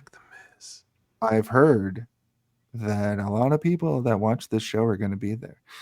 I'm going to be there. Does anybody else come with me? I bought a ticket. I'll be there 2 days ago. When is this? May 30th, Friday, May 30th. First time I've ever bought a ticket, by the way. Listen, I'll Madison buy a comes ticket up to me and goes, Steve bought a ticket. Yeah, this is the first time I've ever bought a I'll ticket. buy a ticket if you send me a link, or I'll take photos while I'm there, or I'll get in the ring and take chops because don't do that, sir. Your chops weren't totally hidden, and I'll take chops. Yeah, because I didn't fucking chop you properly. All right. Well, I mean, you had the opportunity. Everybody and I was willing to take it. Calm down. Put me in the ring. Danger. Jason Austin. Will Robinson. Free tickets. You Danger, need to Dick. Danger. acquire free tickets. This is the end of the show. I'll take chops. It's customary now, because I say so, that the two guests have to ask one simple question that needs to be asked each and every week.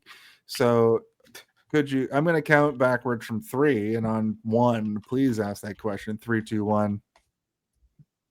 Hey, did you get lost in space? See this one?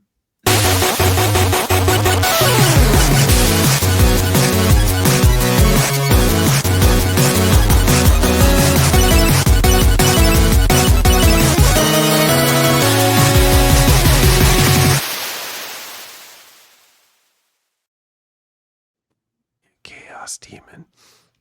Where is it? The chaos I don't demon? know. I'm looking for both of them. There's too much smoke around here. Why is there so much smoke? Alex, is that you? I'm not smoke. Oh, It Alex, smells no, like. I found Alex. He's not smoke. World Mind, what are you doing over here? There's so much smoke here. What are you doing? It smells like. I'm It just smoking smells here. like. It just smells like methane. Did you fought? Did you guys fought? I feel like one of you fought it. Is this methane gas? Did you one of you fought? I feel like one of you fought. This is it. methane. Everyone run! Beam up some Star Trek content with Live Long and Podcast. Tune in to X-Rated, the X-Men animated review show. Artistic interviews with graphic histories. A roundtable movie discussion with Hey, did you see this one? And movie reviews with Hold Up, a movie podcast. And while you're at it, spin a few records with Eamon on Track. Watch us duke it out on trivial debates. And let's chat about TV with the Super Mario Brothers. It's all here on the United Federation of Podcasts. I'm coming, brother. Just got a little lost. In space. 1998.